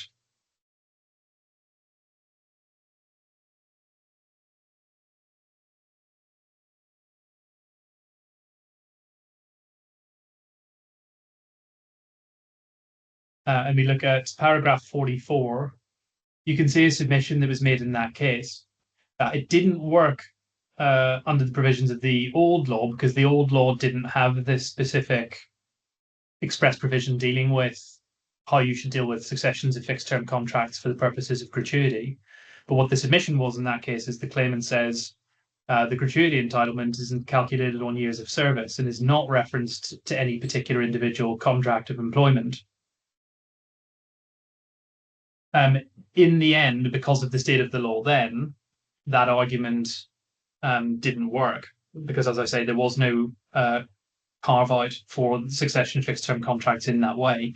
But clearly that distinction between years of service on the one hand and referencing a particular contract on the other is something which carries a degree of resonance now. And it may well be that if that argument was run on the present law, it would be successful. But the point really is that there is nothing in the employment law which says that some concept of continuous employment defeats the effect of what the schedule tells us happens at the end of a fixed term contract, which is that it terminates. And if that analysis is correct, what Justice Cook says in Abdul Salam is correct. So when you get to the end of any fixed term period, that's the point in time where if there are claims for unpaid wages, you've got to bring them. And so in this case, for payments preceding the 10th of June 2022, those all would have need to have been presented by 10th of December 2022 and weren't. So that's the answer to those issues. I'm going to take through a few more specific limitation issues in other contexts. Gratuity, I don't think I need to go to because the analysis, I think, follows on from what we said about termination date and whether that's 11th of August 2023 or some period before. There are a few discrete issues which arise in connection with holiday pay. So that would be issues 25 to 31. Sorry, can I ask a question? Certainly.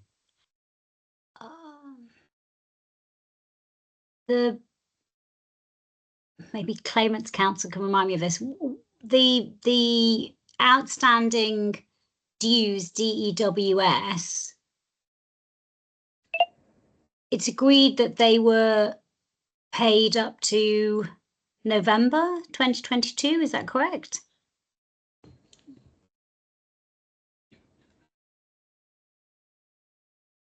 I suppose we could work all this out as and when we get to quantum.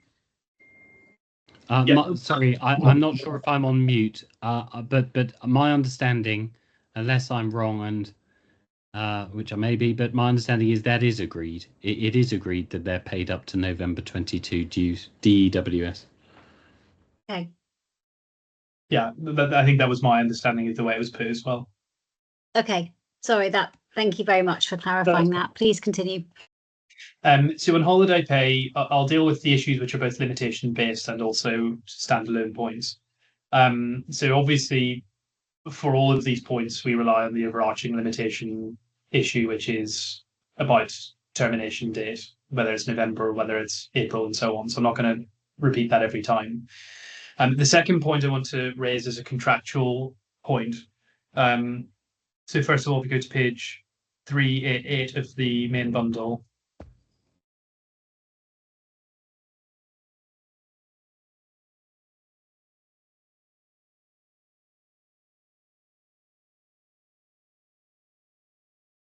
And this is a point which may well go to quantum more than anything, but if you see at clause 7, rules and regulations, the service rules of the company enforced and amended from time to time shall be binding on you.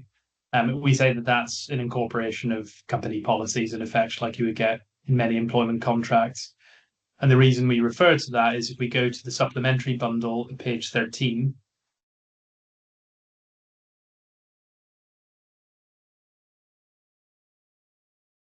I'm sorry, can you remind me what page number that was that we were looking at and what specifically it was? That was 388 and clause 7. So it's effectively a clause incorporating the service rules of the company in force and as amended from time to time shall be binding on you. Okay. That's from the offer letter. That was in the terms that lay behind the letter. Okay. So clause 7 of the terms. Yes, thank you. And then page 13 of the supplementary bundle.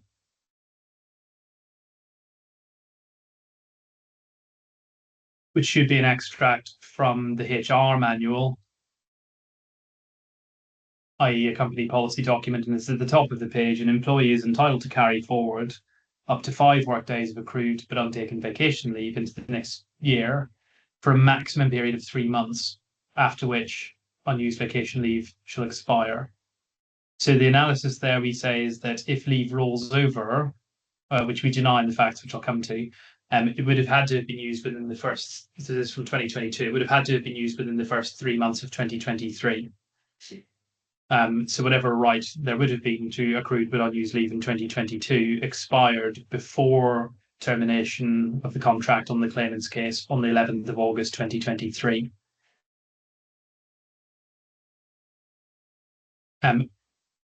We make, I suppose, a similar point on the impact of how a fixed term contract works. So where we've got in this case a fixed term contract expiring on the 10th of June 2022, that can also have an effect both ways on how you analyze the holiday pay entitlement. So the first thing that happens is in relation of holiday entitlements prior to the 10th of June 2022, if there was accrued but unused leave at that point in time, we say, first of all, any claim arising from that would have needed to have been presented within 6 months of the termination date. So that's the same point we've made already. The second point we make is to say that in the context of a fixed term contract, you cannot just leave unused portions of annual leave at the end of the contract and assume that you're going to get paid for them. It's a use it or lose it entitlement. So you've got a fixed number of leave days to use in a year. If you get to the end of your fixed term and you haven't used them all, that's tough luck. And we say that that arises also from Sir Jeremy Cook's decision in Abdel Salam. For that, it's the authorities bundle at page 215.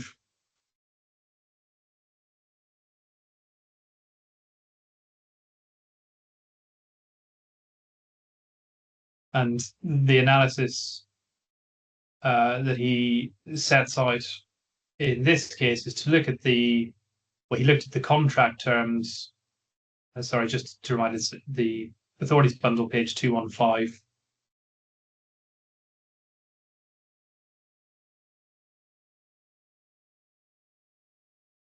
At the top of the page.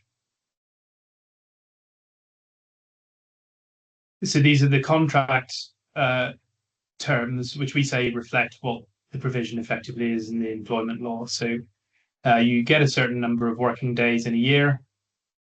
If you are terminated before you get the opportunity to use those days, the normal provision as a matter of law is that you're entitled to whatever portion you had accrued but didn't have the chance to use, so you get compensated for that. And the analysis we rely on here is to say that that doesn't apply in the terms of a fixed term contract where the reason for termination is simply that the contract comes to an end. So at that point in time, you don't have a period of leave that you're entitled to roll over. You just had a period of leave that you didn't use. So that's point 2. And then the third point, which overlays that, is when you look at what the remaining leave entitlement would be for the second half of the year. So if you assume the first half of the year leave entitlement is gone, you can only accrue up to the end of 22 a pro rata share of the amount of time you spent working during that year. So instead of it being a full 12 months of which you're entitled to roll over 5, you're actually looking at only accruing for 6 months in that window of time. And what that means is that when you overlay the facts of this case, and we do invite Your Honour to find on the fact that the claimant was on holiday from the 5th of December through to the 27th of December, that there is no unused entitlement. He's used it all, and the evidence suggests that he was on holiday.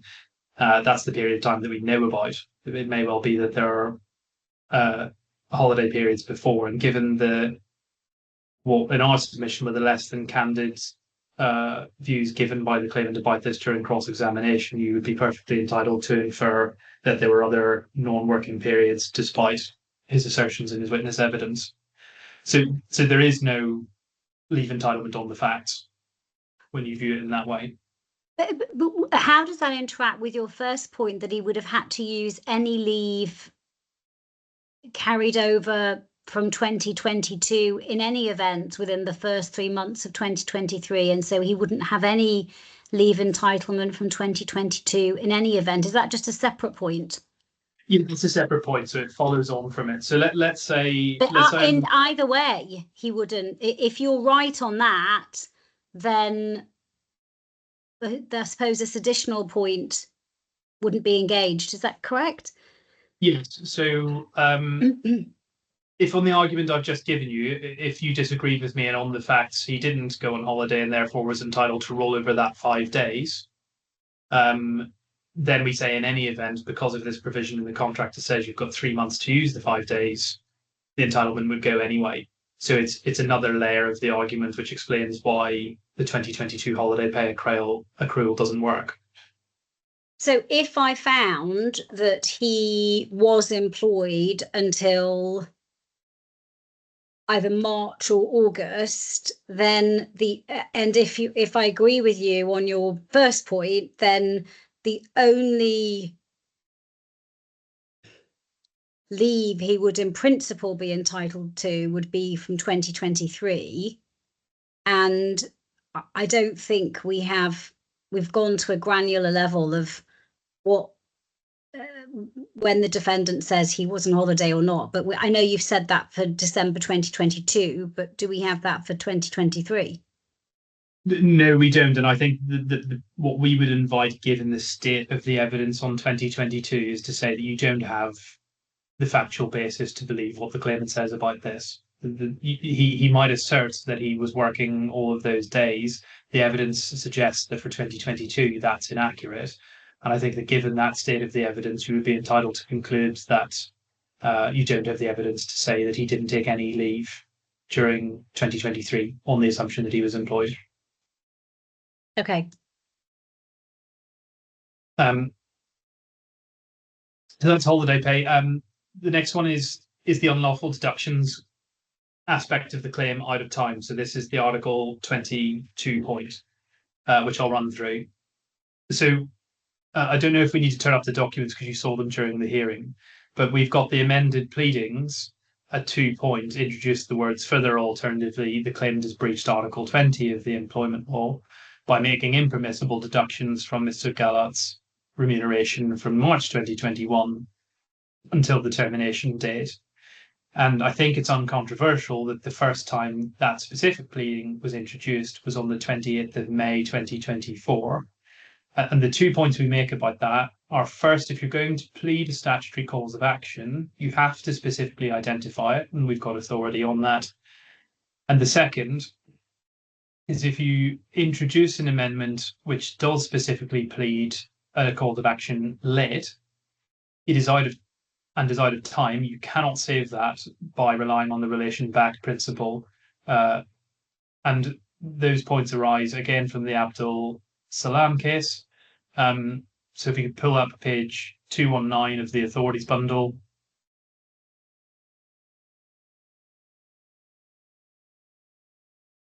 The history of this case was this: it had gone up to the Court of Appeal, it had come back down. In essence, what happened was the claimant had not properly pleaded or identified the legal provision for a penalties claim because it was during a transition period where there was a change of the law, and they kept referring, in effect, to the wrong provision or to the provision of a draft law and so on. And the Court of Appeal heard it and said that you will go back and you will replead your case to introduce the correct provision. And so the first time that a pleading accurately identified the statutory provision that was relied on was after the Court of Appeal decision. And the relevant bits of this judgment are paragraph 51 in the middle of this page, So it's the issue which arises is whether or not the various versions of the particulars of claim included a claim for statutory penalty under Article 18.2. Having examined those different versions, the judge found on the facts that there was no reliance on the relevant provision in the relevant statute in which reliance is now placed for a penalty payment. He refers to paragraphs 88 and 89 of the Court of Appeal's judgment on that point. And then if I can pick up at paragraph 52, what Justice Sir Jeremy Cook said is RDC Rule 7.34a requires that all claim forms must state the law which governs the dispute. He says in common law jurisdictions, a party is required to plead facts constituting a cause of action and does not have to plead points of law. If a cause of action is statutory alone, however, such as a breach of statutory duty, it would be necessary to plead the statute and its breach in order to properly plead a cause of action. Because the DIFC is founded on statute, there is a need to plead the statute upon which the cause of action is founded. It's primarily a procedural requirement because it appears in a rule of court. And then at 53 says the Court of Appeal stated that the claimant should be given the opportunity to amend to make clear the statutory provisions on which he relies, but in saying that did not give permission to amend and must have had in mind, as appears from the earlier discussion in the judgment, the application of the limitation provisions of the different statutes, that a new cause of action would likely be time barred. So one, for a statutory cause of action to be introduced, you have to specifically plead it. That is very clear from that judgment. And Justice Jeremy Cook went on to say, what happens if you only specifically plead after the expiry of the limitation period? And that's paragraph 54, which is counsel for Expresso submitted that the DFC knows no principle of relation back, where a new head of claim is raised by an amendment so that it operates as if it had been made at the time proceedings were first commenced. In England and Wales, the concept has been long established, but particular rules of court are in place, which essentially mean that it is not open to a party to obtain permission to amend, but the effect of such amendment would be to introduce a claim, which would be time barred, and none of this applies in the DIFC.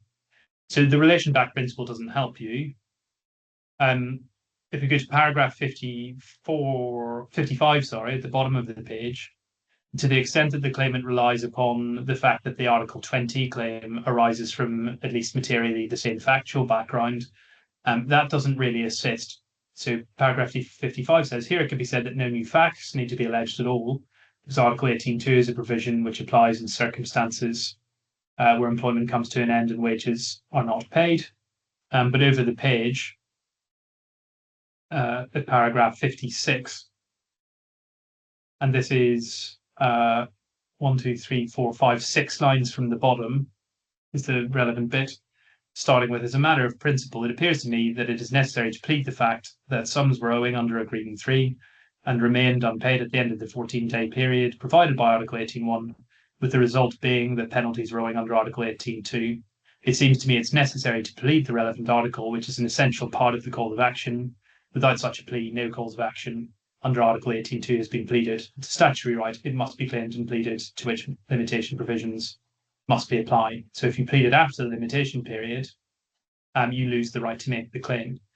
And really, this case is no different. If you're saying there has been a deduction from wages for the purposes of Article 20, you've got to specifically plead, amongst other things, when the wages were said to be due, in what month, how much the deduction was, why that deduction was not permitted by law. And if you're claiming a series of deductions, it must be incumbent on you to specify the period in which you say the series of deductions started and finished. But none of that was pleaded here, and to some extent it still isn't. But what that means is that if the unlawful deductions claim is only introduced on the 28th of May, the relevant date on which a deduction would have needed to be made in order for a claim to be in time is the 28th of November 2024. So that's well after the claimant's pleaded date of termination. So to that extent, it's not open to the claimant now to pursue a claim arising from some unlawful deduction from wages. And it certainly doesn't help with their limitation provision. There's an important allied point to that, which is the regime in the employment law is designed to stop people sitting on claims for years and years and years and not pursuing them. And the introduction of the provisions in Article 22 was designed to make clear that the way that you pursue a claim, if you are in employment and someone has not made a payment to you, or they've made a deduction from your wages, you bring that claim from within employment. And if you remain employed 6 months after the deduction was made and you still haven't brought the claim, you lose the right to do that by time being up. And there are a few ways that we can work through that analysis. The short point is, my learned friend is respectfully incorrect when he submits that the effect of termination is in effect to restart the clock on limitation. That is not correct, and that's clear both from the express provisions of the law and the consultation. For example, the Article 10 of the employment law, which is the normal limitation period, which fixes it by reference to termination, says in its first, I suppose, subpart of the sentence, subject to Article 22. So subject to Article 22, a court shall not consider a claim unless it's within 6 months of termination. So there is a carve-out for claims which relate to matters which should have been raised within employment. So if there's an unlawful deduction from wages, the limitation period that applies is not Article 10, it is Article 22. And if we go to Article 22, that's at page 1069.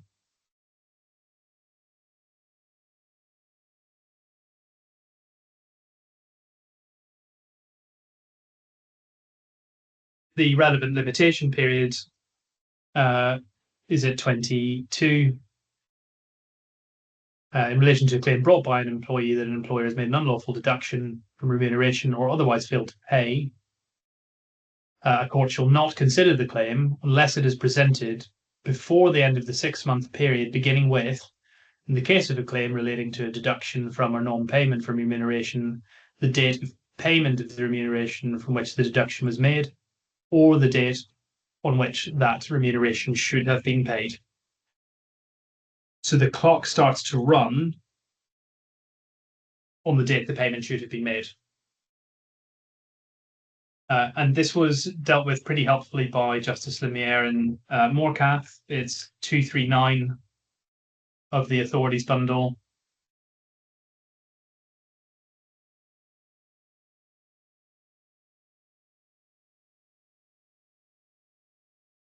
From paragraph 181 onwards. So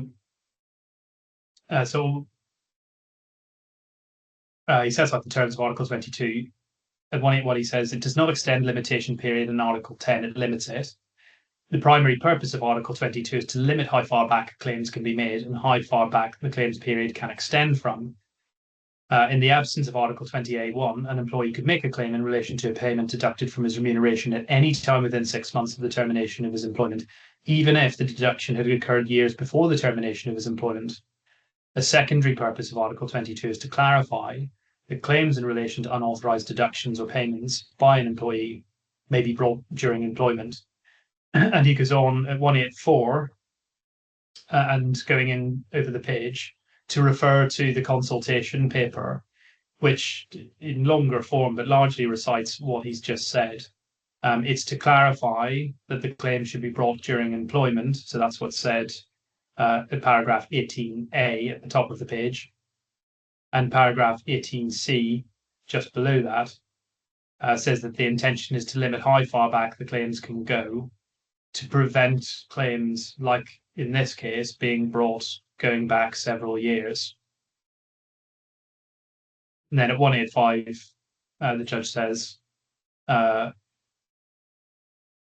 it does not apply to extend the limitation period in relation to claims claim beyond 6 months after the termination date. So if I can just make briefly the following points before moving on to the last substantive issue. The claimant has not, and still not, pleaded that there was a series of deductions, but even if it was assumed that the Article 20 claim was in time, the only deduction that would fall within the limitation period in this case would be whatever the deduction was to his last salary date, so in July or in early August 2023. It doesn't entitle him to bring claims for all historic payments predating that period of time, because the proper analysis is, if a deduction has been made from your wages, you bring the claim from within employment or within 6 months of the date the deduction was made. You don't get to reset the clock for all historic payments just because you have been terminated. And to do so would go entirely contrary to what the consultation paper has said the intention of Article 22 was. Even if that was wrong, and one assumed that the claim was capable of asserting that there was a series of deductions, whilst the claimant hasn't specifically pleaded what the period of the series of deductions is, we think that the furthest back you could go would be to November 2022 anyway, because that's a period in time in which it is accepted, a payment made to the claimant on his analysis as partial payment of wages. So if you were to form the analysis that his pay packet for November 2022 should have been $12,500, he was paid more than that. So if there's a series of deductions from wages, it must only run from December 2022 effectively through to August 2023. So that's as far back as you get on a look back, even if there was a pleaded series of deductions cases. But in any event, Article 22 fixes an even longer backstop for claims, which is 2 years from when the claim is brought. So before that, you cannot look back any further. So if the claim is brought on the 28th of May 2024, the furthest your look back can get you is to the 28th of May 2022.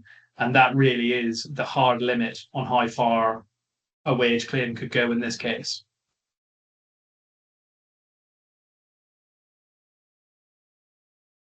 So that's how Article 22 fits into this.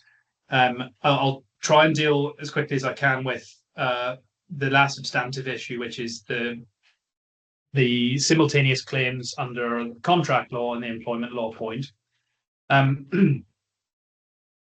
This is issues 18 and 38 and 39. Clearly, the 6-year limitation period that applies to contracts is not relevant in an employment context. It's a really obvious point, but clearly that view would run pretty roughshod over the limitation periods in the employment law. It would also be extremely surprising that if those limitation periods apply, that this is the first time that has actually come up, given that the employment law fixing the 6-month period has been in place since 2019. But when you approach this question from first principles, the position the defendant sets out, we say, is obviously correct. Starting point, if we go 1062 to the DIFC employment law,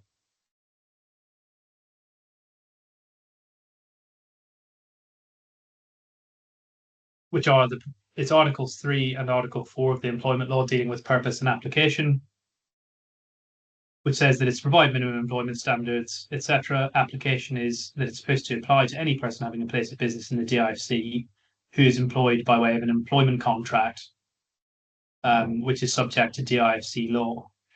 And the first principles approach is to say that the law in these early articles fixes the regulatory framework through which employment contracts are governed.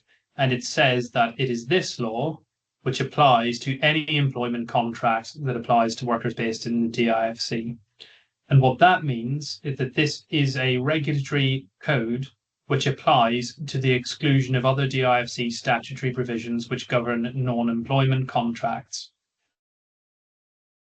That should not, in my submission, be particularly controversial, given that it's been the subject of 2 first instance decisions and a Court of Appeal decision. But if we can go to Lutfi, which is at page 98, I think, of the authorities bundle.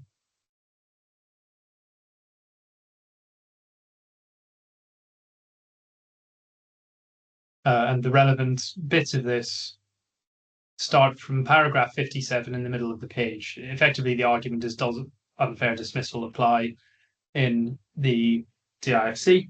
And paragraph 57 refers back to another recent judgment in another Court of Appeal case. So that's Hannah Al-Hert's decision. And there's an extract of that case at paragraph 67, which says that the relationship between the appellant and respondent is regulated by the employment law, which is a DIFC law. It sets out at Article 3 the statutory rights and protections, and at Article 8, which is now Article 3 and 4, the minimum standard and requirements of employment which the parties cannot contract out of. In substance, then, the employment law has a regulatory content and is the only law that governs the employee who works for any entity having a place of business in the DIFC. Therefore, there is no basis to adopt any other law than the DIFC employment law to determine the rights of the appellant and his contractual relationship with the respondent. So the point there is that the employment law has got regulatory content and as such is intended to be a codification of the rights of the employee. And this reasoning is then followed again at paragraph 59. So this is over the page at 99. It says, as concluded above, the unamended employment law has regulatory content. It's the only law that governs an employee. And if we continue to paragraph 62, one can actually see in the context of this case an express rejection of the importation of other, in effect, you cannot read into an unfair, you can't read into the employment law an unfair dismissal right based on provisions of the implied terms and unfair terms law. So paragraph 62 says, Justice Coleman was right to rule that the appellant cannot deploy Article 38 of the implied terms and contracts and unfair terms law in order to mount a claim for unfair or wrongful dismissal, because under the terms of his contract, the DIFCA, either the respondent or the appellant would be entitled to terminate by giving 1 month's notice. If the appellant was terminated without notice, the respondent would be under a secondary obligation to compensate for lack of notice. I therefore agree with the finding on the issue of the implied terms and contracts and unfair terms law. So an employment contract is in effect a special type of contract. The rights it confers and the contractual relationship is regulated by the employment law. And we say that that must be to the exclusion of the DIFC contract law, at least insofar as there is a clear conflict between the regulatory framework fixed by those provisions. So if you have, for example, a provision in the employment law which expressly conflicts with the provision in the contract law, that means that the DIFC employment law has included some regulatory content, and the thing that should take precedence in that circumstance is the regulatory content in the employment law. So in this case, where you've got a limitation period of 6 months in the employment law, you've got a limitation period of 6 years in the contract law, you cannot read a right to pursue a claim under the more generous provisions of the contract law into the employment law framework. That cannot be the intention of the legislators, particularly given, as we've seen, there were even amendments introduced to the 29 employment law and Article 22 that we've just looked at, which were expressly intended to stop claims being made which reach years back into employment.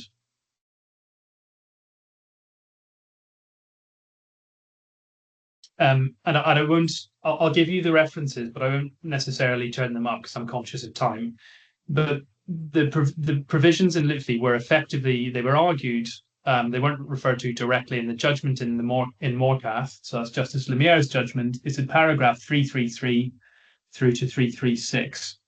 And it's in the authorities bundle at page 251.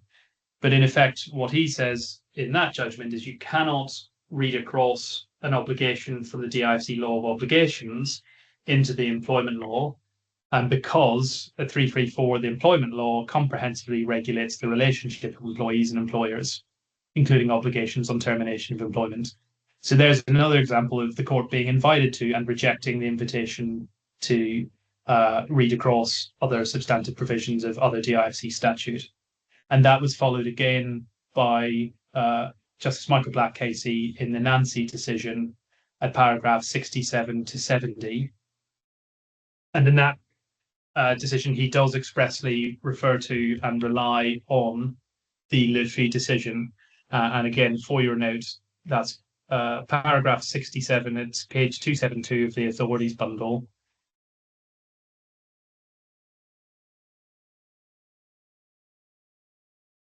And he says in Lutfi,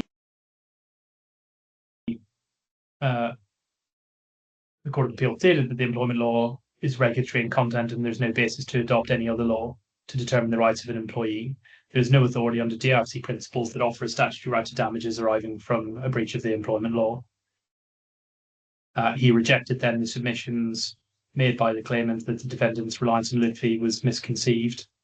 He said it was overblown. He can see no difference in principle why seeking to rely on the obligations is any different to relying on the implied terms law. And by that extension, it's impossible to see what difference there would be in trying to cross-refer to terms of the contract law. And so we say that that's determinative of that issue. And if Your Honour would just permit me 5 minutes to make a couple of brief points on sweep up. Yes, that's fine. Notice pay, I'll deal with this briefly. In the supplementary authorities bundle, I've included textbooks which deal with novation, and this is really how it feeds in. What the claimant says is that you should take the beginning of the period of his continuous employment for the purposes of notice pay as being the date of the contract that we've looked at, so June 2018. We say that that's wrong. The proper legal analysis, if there is novation, is the defendant as an entity didn't come into existence until October 2018, which is obviously less than 5 years. There's less than 5 years between October 2018 and the claimant's alleged date of termination in this case. When you have novation, what happens is that it's different from assignment. It extinguishes the old contract and you get a new contract. It might be on the same terms, but it doesn't mean that you're running from the same period of time. So you're not running from June 2018. If there's novation in October 2018, the relevant period from the perspective of analysing continuous employment is from October 2018 onwards.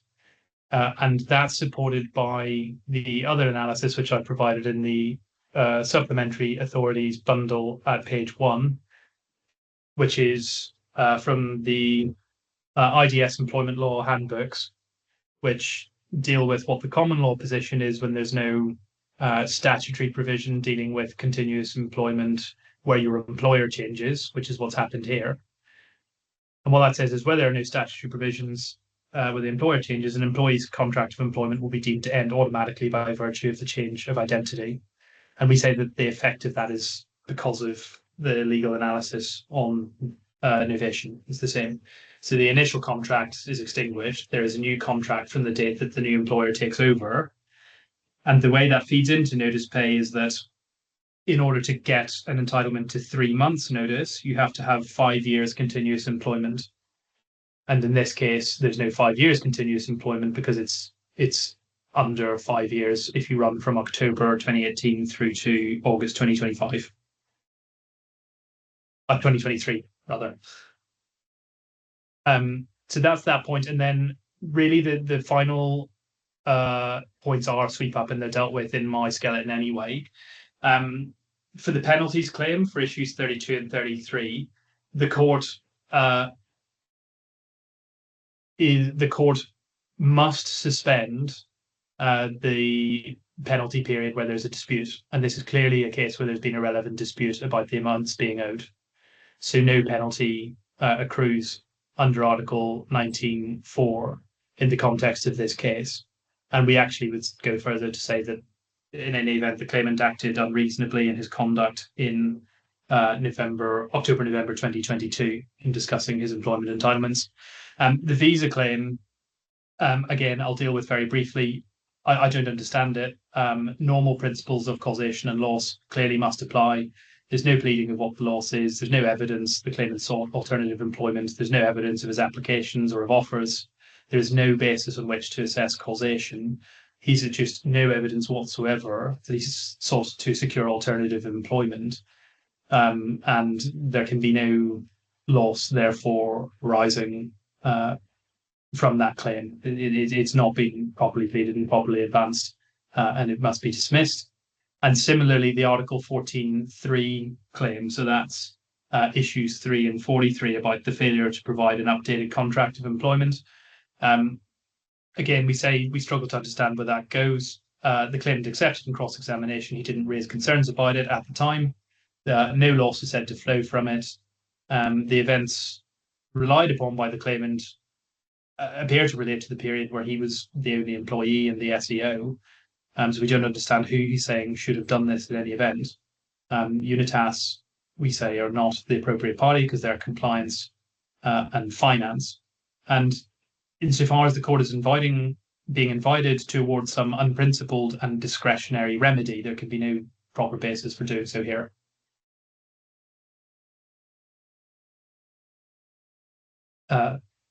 That's it, unless I can assist further.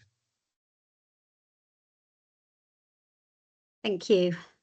I'm just going to request that we take a 3-minute, very short break, and we convene with claimant's reply, closing submissions. Is that all right? I'm grateful. Thank Your you. Honour, you should have received the various authorities bundles and things that have been going around. There have been various iterations of the supplemental authorities bundle. But I hope that you have at least one of them, and we'll work from there. I have the updated supplementary bundle, so I think I have the bundle that you're referring to. That's a very good sign.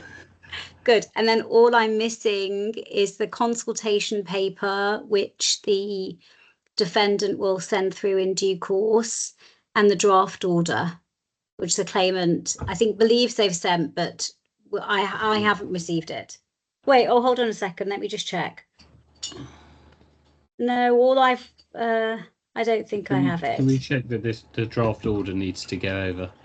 And I remember there was a debate about whether my instructing solicitors were sending forward an exchange, because I think they fed into this consultation, and actually I think possibly drafted some of this. But anyway, I'm going to take a break as well, and I look forward to seeing you. I'll see you at 5:40 UAE time, because that's what's showing on my my computer. Thank you. I'm grateful.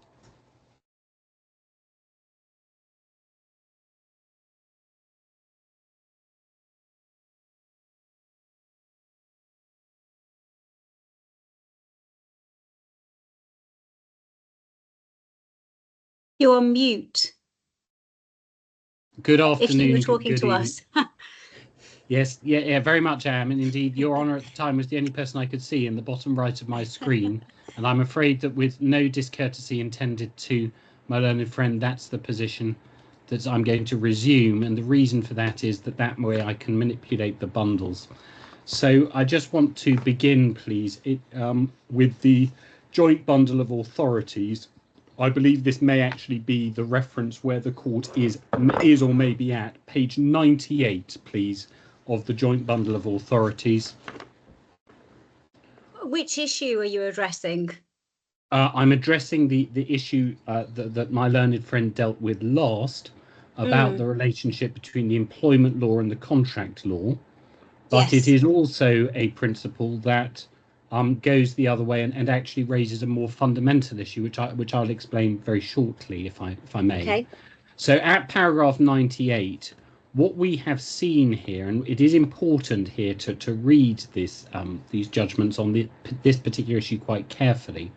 In Lutfi, what's said is, in my recent judgment in Hannah Al Hertz, I held that the unfair dismissal principle did not exist in DIFC law at the time. I interject that there has since been amendment. I refer at paragraphs 66 to 70 of that judgment, which reads as follows. The unamended employment law makes no provision for an employee to claim unfair dismissal, etc. It gives the power to the Director of Employment Standards. Then the position that follows, as is entirely apparent from 67, 68, and 69, is that 70. What is being attempted to do, and we can see it in 59 over the. I don't know why we seem to have two repetitions of the similar paragraphs on the page, but that just possibly is what it is. The regulatory content, and was the only law that governed an employee who worked, etc. No other. Sorry, which paragraph are you citing okay, from? well, let me stay at page 98. I think that hopefully I've taken the court through page 98, and what should be apparent from this is that what this case concerned was an attempt to import into the employment law arguments of unfair dismissal, relying on various more or less weird and wonderful implied terms. Yes? Now, that was the issue that was before the court. And it is trite law in determining what the ratio of the decision is that one considers the conclusions that are necessary. Now, that is the correct position on the case. The second point, as was indeed made by Justice Lemire to my learned friend in argument in that case, is that the judgment that he is citing from, which was the judgment of, let me get this absolutely right, which was the judgment of His Excellency Justice Omar al-Mahari, is not a judgment in which the other constituent members of that court joined. So we have a separate and materially different in ratio judgment of Giles. And then what Huang does is he says, I agree with the conclusions on the brother judges of the outcome of the report of the appeal. Notwithstanding that, the ratios of those two judgments are different and inconsistent. So the correct position is that it is not a binding court of appeal authority on the point in issue here, for two reasons. First, that is not the point that was being argued, and second, there was not unanimity of the judges on the point, and that is the first point. But the second and more fundamental point, which goes from this, is what I am struggling at the moment to reconcile is my learned friend's submissions that the contract law doesn't apply, the contract law cannot permit the claimant to have a contractual claim against it under the contract law, but at the same time, the principle of estoppel, which is nowhere mentioned in the employment law and derives ultimately from the contract law, that this can offer the employer a defence to a claim under the employment law. And in my submission, my learned friend has got it precisely the wrong way round. The position is that you cannot rely on provisions of other DIFC laws to offer an employer a defence, the effect of which is to avoid the statutory requirements. That is the correct analysis in law, and that is the correct analysis also by reference to the cases cited in our skeleton argument from the Privy Council and from elsewhere. So if I can go first to the Privy Council case, and this is the case. Is someone doing a?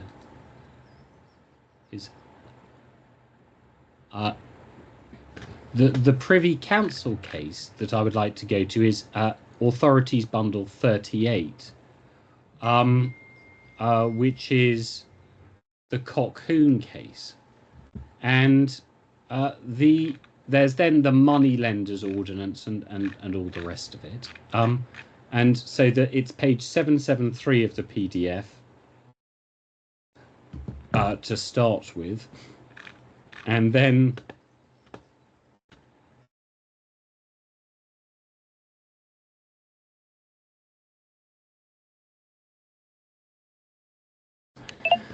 the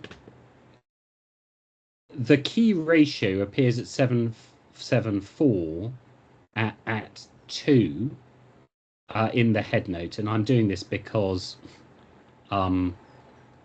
we are short of time, and I will refer the court, and I did in my skeleton argument to pages 1015 and 1016. But just now, the principle here is that a party cannot set up an estoppel in the face of a statute, and it's not confined to transactions that have been made the subject of legislation, and statutes do not necessarily preclude estoppels. A test to apply where the laws of money lending or monetary security are involved is to ask whether the law that confronts the estoppel can be seen to represent a social policy to which the court must give effect in the interests of the public generally or some sections of it. And then, just to make good my submission on that, I was about to make good my submission on that, and then the cursor went. Let me try again. So this should be 7.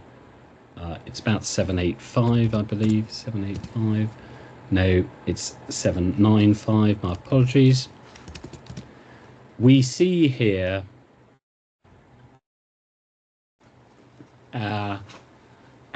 lower down on the page, it does not appear to their lordships that the principle invoked is confined to transactions that have been made the subject of legislation. And then there's a discussion essentially of the policy. And then on to the next page,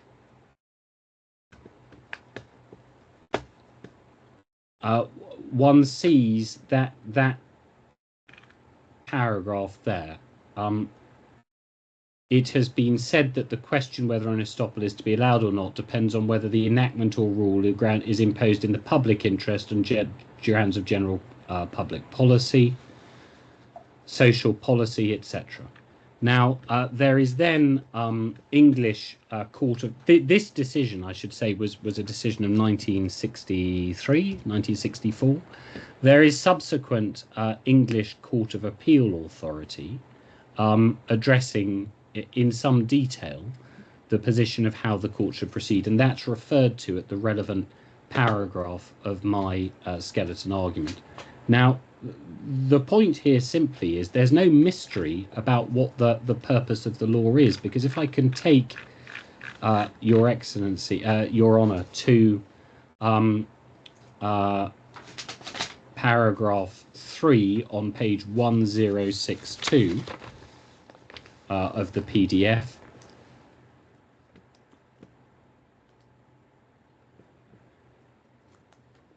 Article 3, please, if we could go down.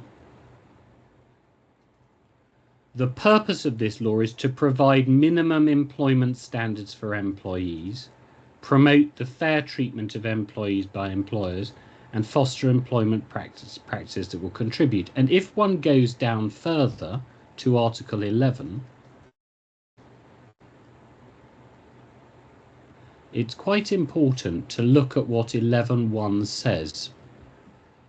The requirements of this law are minimum requirements, and a provision in an agreement to waive any of those requirements except where expressly permitted under this law is void in all circumstances.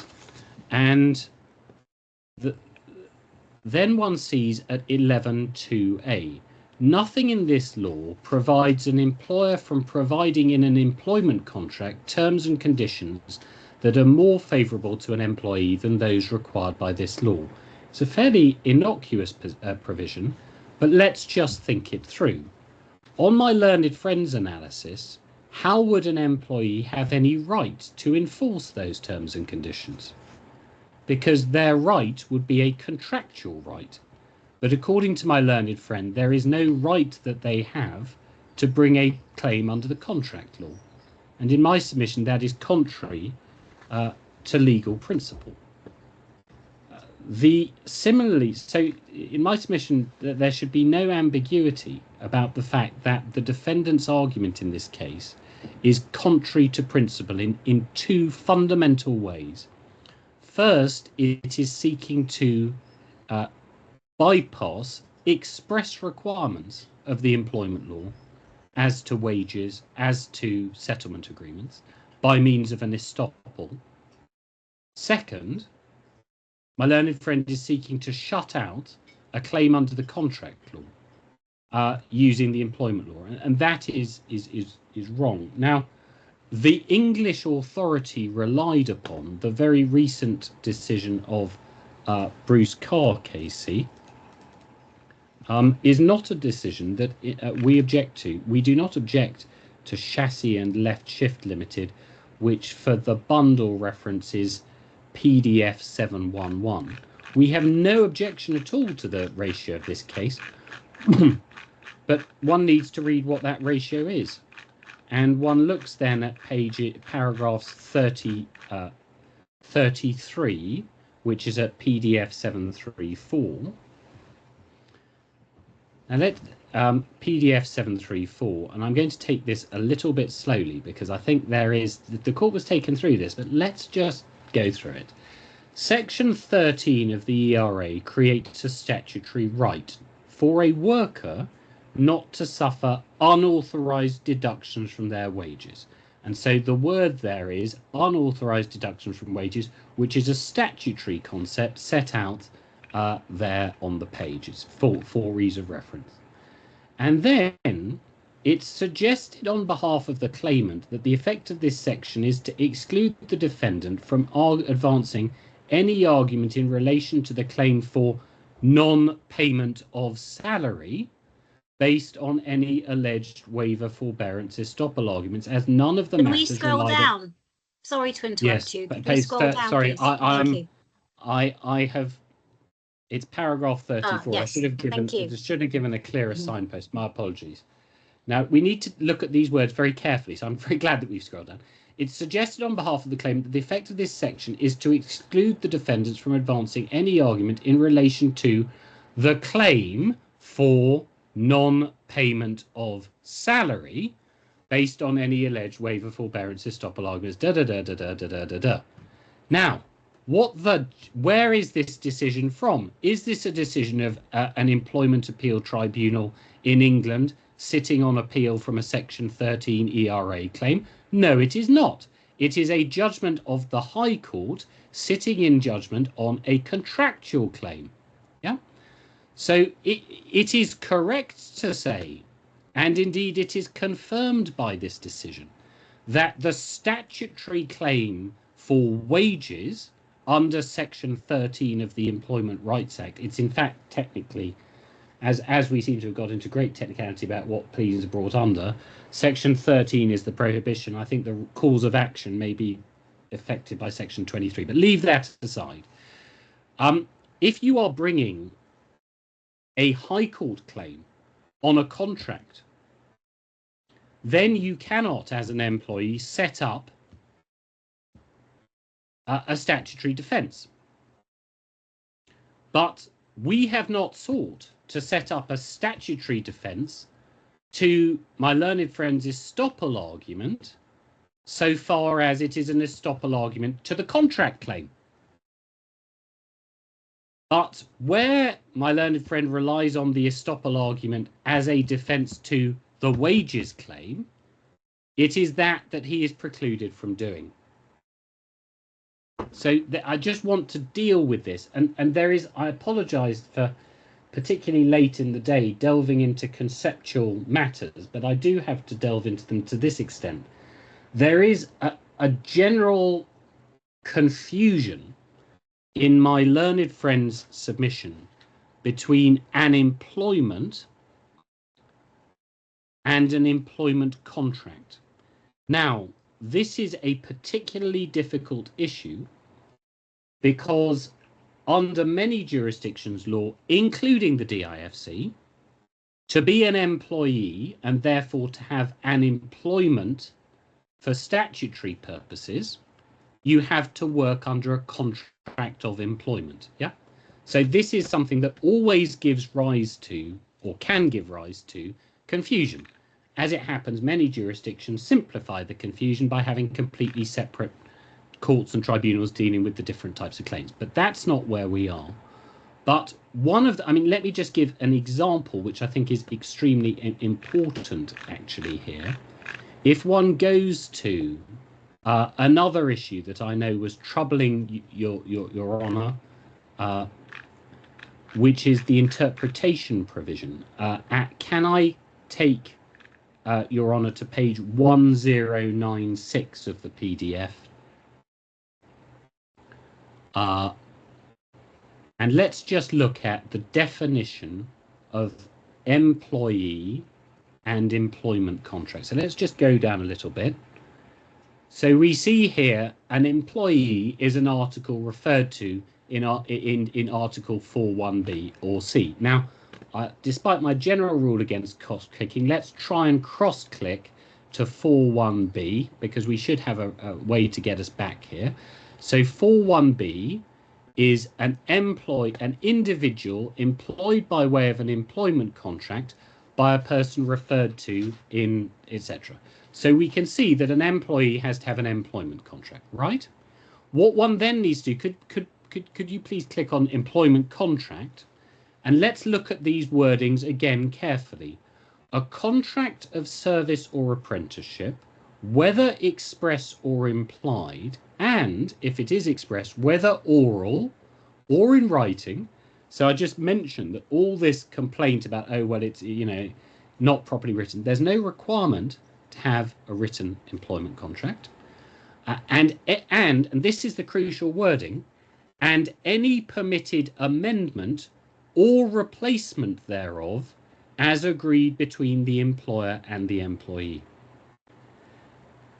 And the ramification of that is that if the employment contract has been either amended or replaced, the employee remains employed under the employment contract, and there can be no termination of employment.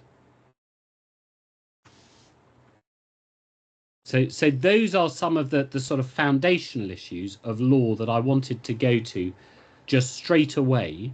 I'm now going to, if I may do so, reply more straightforwardly on some facts, because I do find that some of what's been said on the facts needs to be addressed by me in reply. Can I deal with specifically the issue of what was said about the March 2023 email? Does Your Honour, the bundle reference for this is electronic 1131. Are you taking us to the actual email? Yes, I hope that if a screen share of the main bundle, hopefully I will, if necessary, do it. A screen share of the main bundle should be imminent, and it's electronic 1131. And what I'd like us to do is my learned friend summarised this email chain, but I'd like actually again just to take you, Your Honour, through it carefully. Can we start at the bottom? Dear Enzo, with reference to our discussion today on the subject of my resignation from the board and the role of SEO, yeah. So there are two resignations being contemplated, aren't there? The board, the role of SEO, yeah. As we know from the regulatory position, if he ceases to be a licensed director, he cannot be the SEO. But he's talking about resigning. I would like to tender my resignation, full stop. I am okay to support till the time you find a replacement. In the meantime, while I'm sitting around here, request you to pay all my dues. Now, if one scrolls up from that, what one sees is not Mr. Vellucci saying, you're not an employee. What Mr. Vellucci is interested in is the bottom line. It's about the money. What dues? We then go up the page. The polite email back to Mr. Vellucci, it must be said. Good morning, these are my payable salary and benefits as per employment contract with da-da-da-da-da. Regards. And then we go up further. And again, I'm confused. What exactly are you talking about? I gave you an offer in January, which you turned down. It isn't said here you're not an employee. What they're talking about, if I may, or certainly what Mr. Vellucci is talking about, is money. What's an offer? It's an offer of money. And what this is a continuation of the horse trading that has been going on since the meeting in Unitas. So the argument that in all of this, by implication, Mr. Vellucci has said your employment doesn't exist or has been terminated, it is simply one pulled from the air. Nor does he say, absent yourself from the buildings and return my documents, which is what we can see he's later planning to line up. So this construction that is being put on these emails, I have to say, is not one the court should have in mind. And the court, again, points were made about context. Well, can we go to electronic 493, please? This is an old email, but it's an important email. If we can we find Mr. Aslam's email? Sorry, I think it may be up.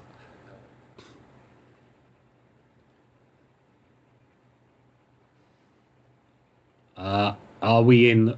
Hang on. Wait. Yes, here we go. 474. If you could just very briefly, I'm not going to read it out.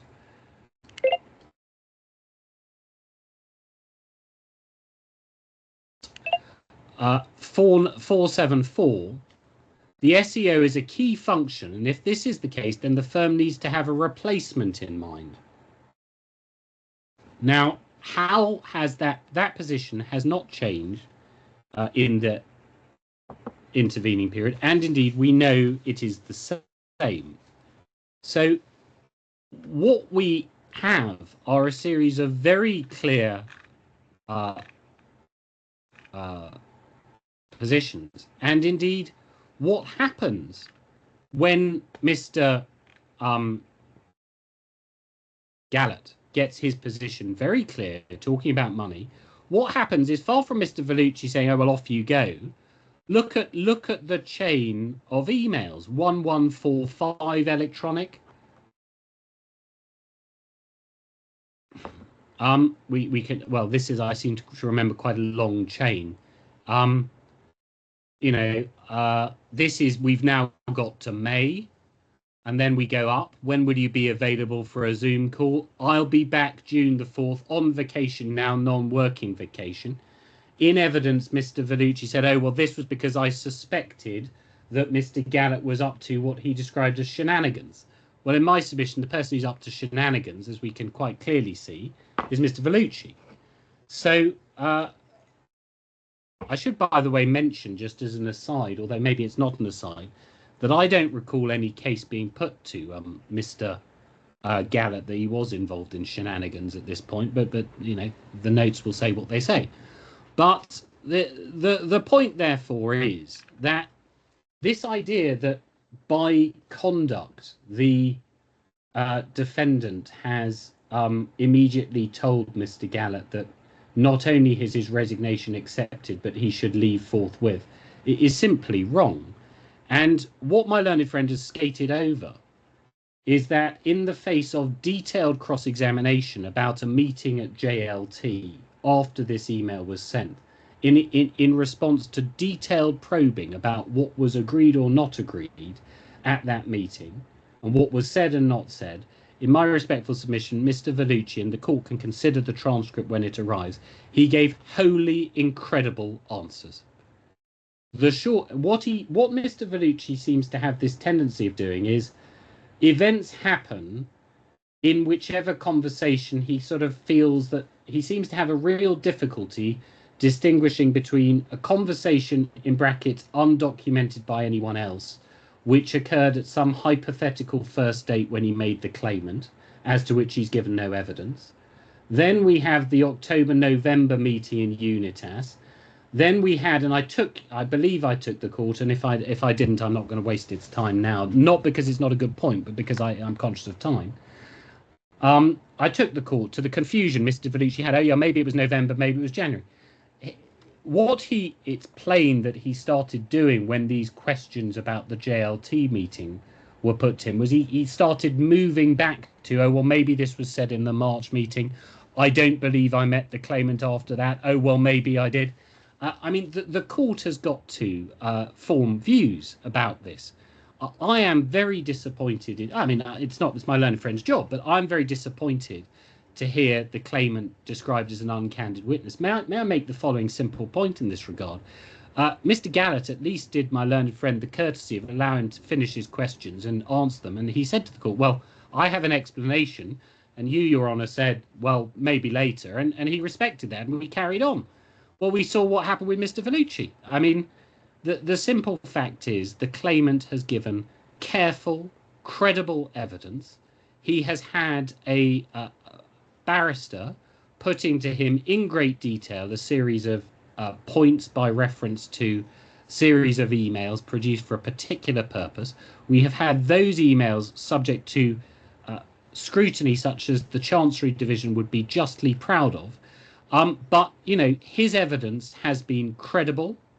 His evidence, and we have a criticism of him for having allegedly lost documents. The position documented by the claimant about these, we always seem to have there's sort of moving holy grail in this case. I mean, it's been various documents, and now it's apparently some printouts of some exchange with Mr. Singh. Well, the position as the defendant has been told about that is that because it has not bothered to secure the BTAML domain, the claimant's BTAML emails have been lost. And what I don't understand is that Mr. Vellucci relied on the very fact of the defendant having lost the BTAML domain to warn us off any production application. So this is really, on the facts, very tenuous to a very high degree. Similarly, this attempt to rely on, I mean, I wasn't quite clear whether it was being said that a notice that was sent to the DFSA without the claimant in copy, which happened to be dated the 31st of July, means that the claimant's employment must have terminated on the 31st of July. Now, one never says never in cases, so can I just ask, I have in the course of writing a few notes here, asked those instructing me to find a case called Gizda Sif.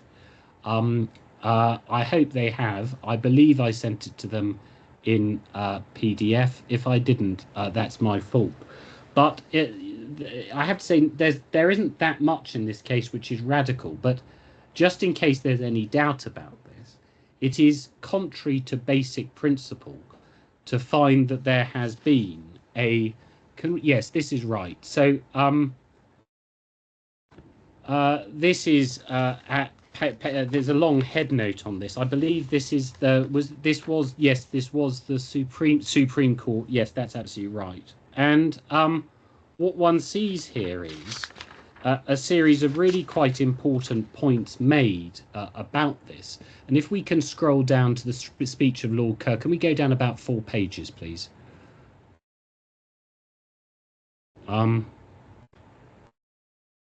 Actually, given the fact that we're in a reply submission, can I just ask those instructed to get the head note, because it's a good head note. It's in the IRLR. Header is in the right hand. Now, can I just scroll down a little bit, please? Stop. Dismissal from employment is a major event in anyone's life. Decisions that may have a profound effect on one's future have to be made. It's entirely reasonable that the time already short within which one should have the chance to make those decisions should not be further abbreviated by complications surrounding the receipt of the information that one has in fact been dismissed. Those considerations provide the essential rationale for not following the conventional contract law route in the interpretation of Section 97, that's the time limit provision, is designed to hold the balance between employer and employee, but it does not require, nor should it, that both sides are placed on an equal footing, etc. And this is, in my submission, I will ask for this case to be sent on. If it, in fact, I believe it has been. I believe this is what I'm. But this case provides, in our submission, a very good litmus test to apply here. So this attempt, likewise, to construct a dismissal or a resignation, I wasn't quite clear from it, seems to be there were attempts made. If we go back to the previous asserted, I think it now seems, I'm not, well, it seems to be it now seems to be being put as a resignation or some form of, but the problem with that is that Mr. Vellucci's repeated evidence was that he had, quote unquote, made sure that all employees are dismissed. So if you've been dismissed, you obviously can't resign. So it's not consistent with the case actually given in evidence by Mr. Vellucci, or I should say one of the cases. But this attempt to piece together, we had these emails, and someone was very kindly providing me with a list of these. Yes, sorry. We had an attempt to construct effectively a resignation out of those emails with which the court will now be gorily familiar. Well, in my submission, it's hopeless. That isn't a resignation, and it isn't a dismissal. And I think that as this is reply, what's important for me is to deal very narrowly now. I believe I've dealt sufficiently with the facts on those matters as I want to deal with them. I do need to give some references for your note, and my apologies that the start of the day I wasn't quite as crisp as I would like to have been. Can we go, please, to the regulatory business plan? This is at 802 to 850 of the bundle. And if one scrolls down this, the significance of this document is that the court will have heard, must now be very familiar with this word transitional period. Yeah.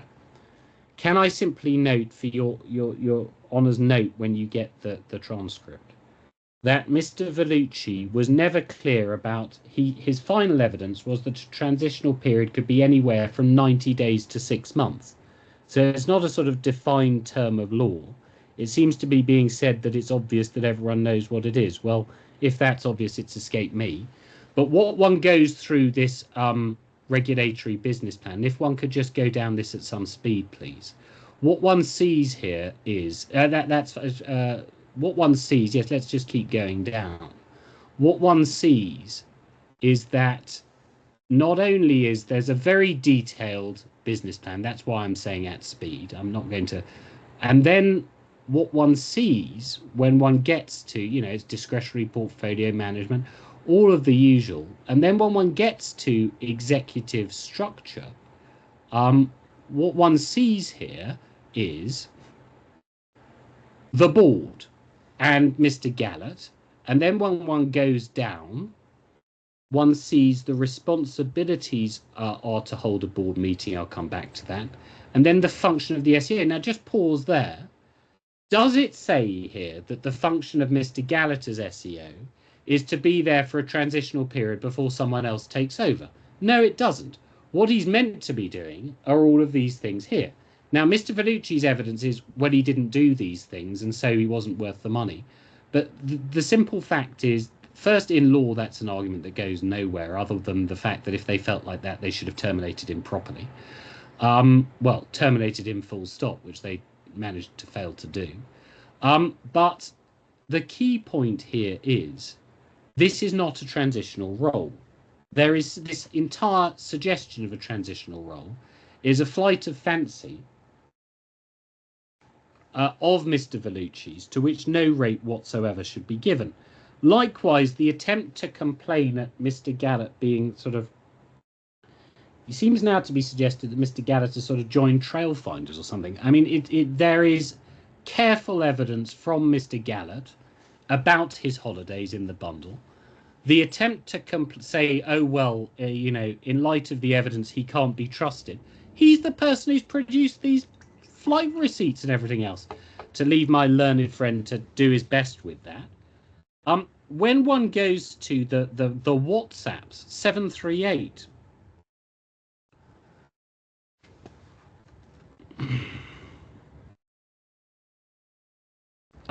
Can we just proceed gently through this?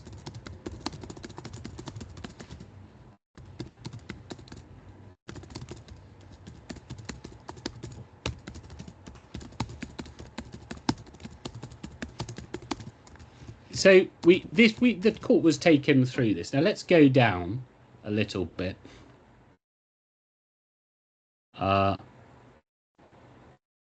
Let's keep going. So I think let's just keep going. So we have first of all, as all of these emojis say, let's just look at this. We have a series of Timaeus replies to things. We go down further. Yeah. And can I also point out, sorry, just by the way, just can we go up? A rather important point has been missed in this case, namely mutuality. So, in fact, the ironic position is that Mr. Gahlowt, as we can see here, 14th of December 21, will wait to receive the financials of DNS all 3 years and bank statements in mail. Thank you. So he's actually waiting for things. We then go down.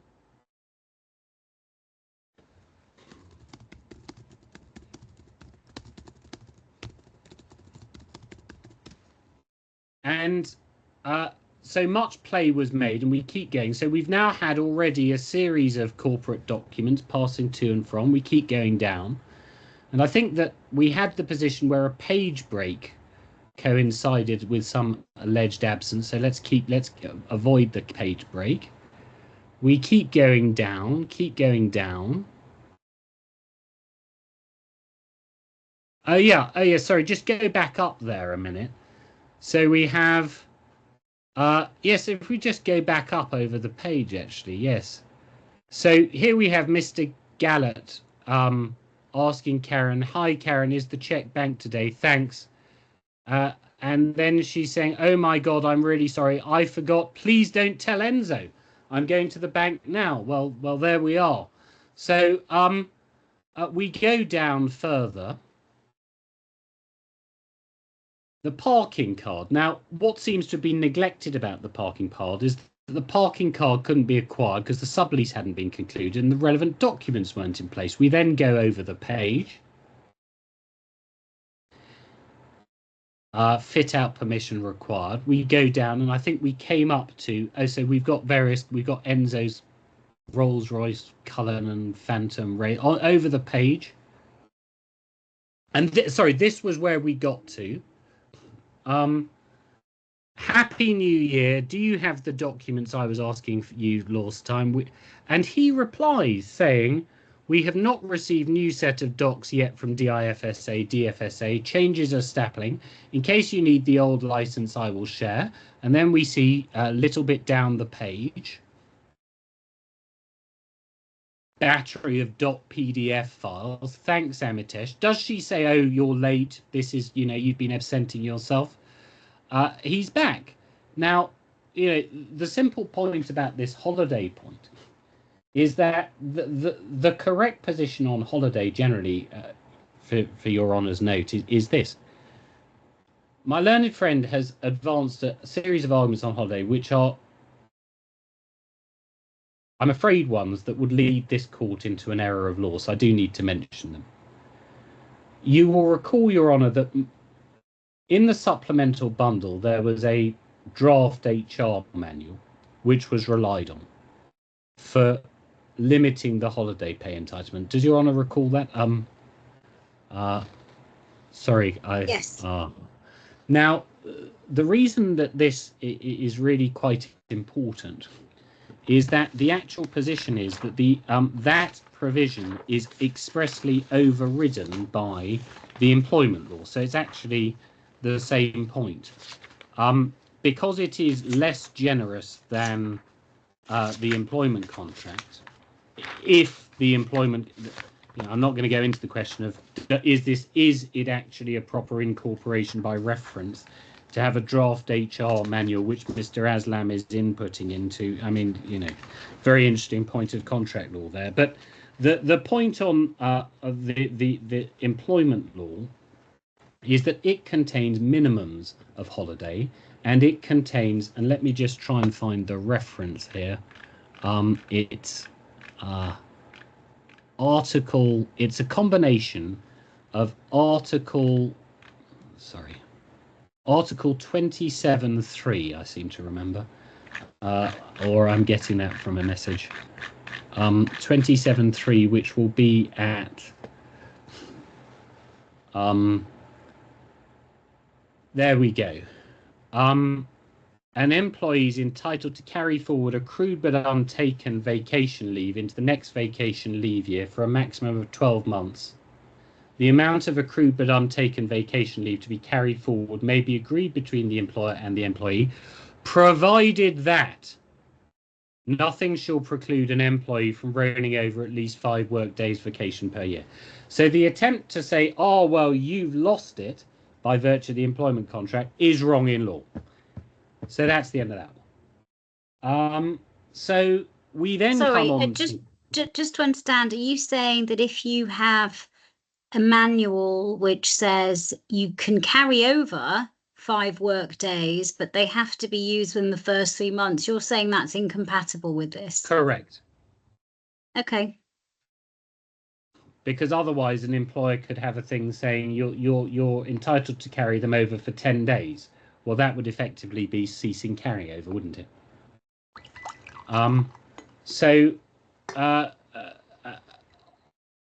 The correct calculation of leave, I mean, I do have to say I see this as a matter for consequential submissions, but the correct calculation of leave depends on the employment law. That's the position on this. And this HR manual has no relevance at all to this. It might be relevant if there was some weird and wonderful claim that could be brought, but there can't be, you see, because contractual claims for holiday pay in almost all circumstances are hopeless.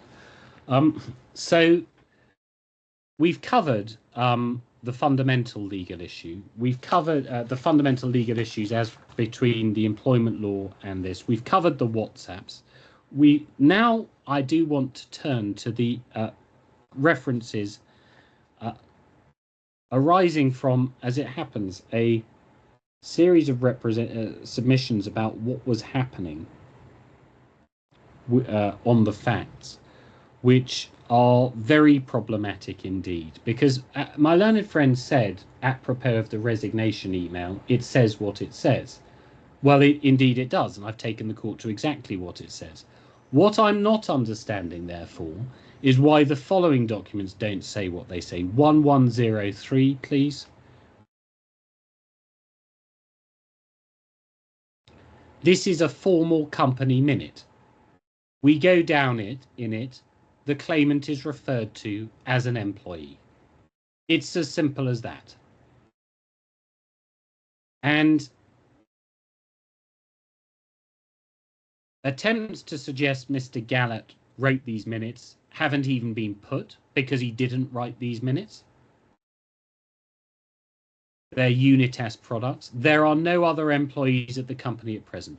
The court is familiar with the chain of representations going through the SPA and out the other side into this document that he's an employee. Now, my learned friend seems to think that this is just a sort of issue of evidence at large. Well, that's wrong, because in the reply, we have pleaded, and we very much stand by the case, that the defendant is the one which is stopped by these type of representations. They're all pleaded in the reply. It is stopped by these representations from denying that he was an employee. because Mr. Gahlowt read this document. He read the company's general ledgers, which are sent to him as part of the audit. And just for the note, that is the general ledger is at 1094. I seem to remember, if your file is anything like mine, that it will all be sort of sideways. So to avoid a lot of neck straining, could I refer to PDF 1095?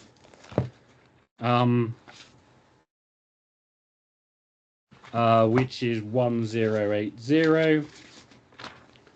It's all rather small. I'm afraid it's you know, you can see there reference to salary accrual. I seem to remember there's a reference there to a part payment of salary. Then we have the regulatory business plan, the letter of representation. Well, if anyone can manage to expand that to the right size and find the right document without going sideways, I'd be very grateful, but I slightly struggled with it myself, I have to say. Yeah, accrued salary payable, thank you. And as Mr. Vellucci has not shied away from telling the court on, by my calculation, at least 10 occasions, Mr. Gahlowt was the only employee. So if there is a salary accrual, that's that, isn't it? So we then have the co-investing letter of representation, which is at electronic 1185.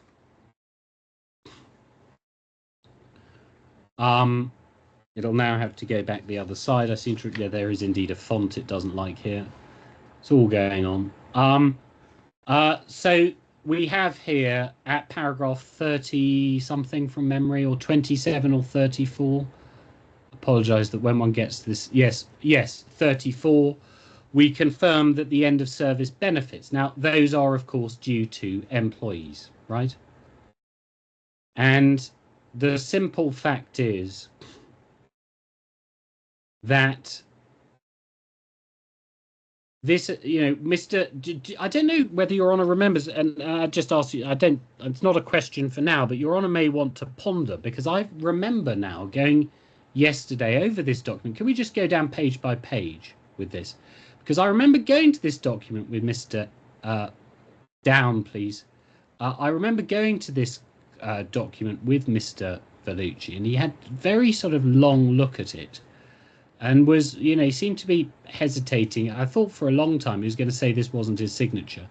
But, you know, the simple fact is that we have a position that appeared in evidence yesterday where, when these documents were put to Mr. Vellucci, the answers the court received might in some contexts have been considered, you know, they would almost be risible if it wasn't for the fact that they are answers being advanced in support of a claim, a defence to a claim, which we say is a quite self-evidently opportunistic defence.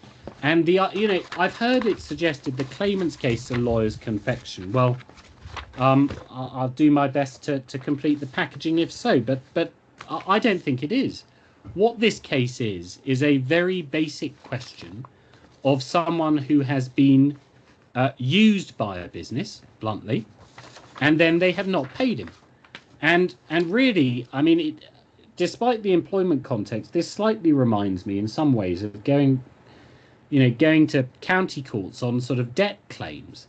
I mean, you have a very straightforward claim, which is met by a litany of defences, which is met by a litany of defences, which are really not made out on the facts. Now, the only issue of law, and I don't believe in sort of messing around with the court, the issue of law that does arise on the facts of this case, as we say, is that were the court to find, as it should, in my submission, that there was a termination on the 11th of August, There would be, and I don't want to shirk away from this, there is an issue of law for the court to consider about continuous employment.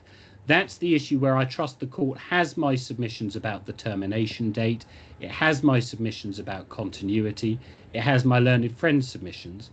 The simple point I do make is, particularly in light of that, the claim under the contract is still very much pursued. There is no defence to that on the facts. I am, just to be clear, my learned friend can set up his estoppel against the contract law as a matter of the ordinary law. I'm not objecting to him doing that on policy or other grounds, but what we say is it fails on the facts because I heard it said detrimental reliance was uncontroversial. I do have to say, when one is looking at a payment made to someone who's already entitled contractually to monies, the real question, I mean, the first question is, how does that work as a matter of detrimental reliance? The payment to Mr. Singh, which is, the reference to Mr. Singh and money being paid to him, well, I'm afraid the short answer to that is Mr. Singh's underlying entitlement arises under the SPA. So the suggestion that detrimental reliance by the other side is how can it be the company itself which has relied on this? It seems to me the company is acting at most ministerially for Mr. Vellucci. If one goes to 1273, please, finally to complete this. Well, I think this is the problem we're going to have with. Yes, so we have this in the company's accounts, manual payroll. Yeah. So 1273 payroll. And again, this is sums best, it's being said. I'd just say this about Mr. Aslam finally. I was careful not to put to Mr. Aslam that he was misleading the court. I didn't want to put that to him. It didn't seem to me that he was. But the court will recall that when we got on to issues specifically like this, effectively he said, well, this was being handled by the accounting function at Unitas. This was not me. And there was a very clear attempt, I would say, by Mr. Aslam, and I don't blame him, to distance himself from a lot of the actual evidence that was favourable to the claimant's case. And he himself has admitted that the various understandings and beliefs that he details in his witness statement derived solely and exclusively from his reading of the emails into which he was copied. And he also admitted that he has reread those emails. Indeed, to be fair to him, in his statement, he at times expressly says, oh, I've reread this and looking at it now, I think this. So I have to say the attempt to place weight on his evidence about this is in my submission not to be countenanced. What I think he does give important evidence about are really two issues. The first is the November meeting, which is the pivotal event, I think, if one is looking at oral conduct. And then the visa issue. Now, I just want to deal with visa. I do find it disappointing that my learned friend has made the submissions on visa he has, because one of the very cases that he took the court to about the allegedly exclusive nature of the employment law pointed out that there is a claim for visa that could be brought under the employment law. And I'm afraid to say that this is slightly the heads you lose and tails you don't win approach that we've seen here. So, despite taking the court and going to an authority about visa claims, and despite it being quite obvious that there is a visa duty under the employment law, it's being suggested that this case is somehow extraordinary. And I'm not going to press it. It's not the most important element of my claim. Maybe it's an issue that needs to be dealt with in consequential submissions. But I do just say it goes back to the fundamental, and let me just try and get rid of this screen share so I can see. Anything else, Emily? No. I'm just going to ask if there's anything else that anyone has at my end. You can. Has the screen share gone, Your Honour? I'm conscious it's late. So Yes, I shall the wrap. screen share's gone. I shall wrap up. I think I've sent an email to people. I don't believe there's anything else. What we say is this is a claim which works, and as regards the limitation arguments, they've been dealt with already in some detail. But what we say is the primary position here is very simple. This is a claim that is brought in time. It is brought within 6 months of the termination. The effect, and this is why I do have to say this introduction of Article 20. Article 20, as the court has been told, and I think this is one of the few submissions made on the law by my learned friend with which I wholeheartedly agree. There are others I agree with to a degree. Article 20 is it's really about deductions during employment. The operative articles for this claim are Articles 18 and 19. That is the claim. And the only issue that arises there as regards the claim for historic salary, as my learned friend would describe it, the only issue that arises there is the continuity issue. In other words, if the court finds that there was not a change in the contractual position, and two, finds that there was a deemed termination in June 2022, then it has to address the issue of continuity. But what we say is that the correct answer on all of this is that the employment contract became one of permanent duration. And I do have to say I was mystified by the submissions made on this. Let's just briefly step back from this.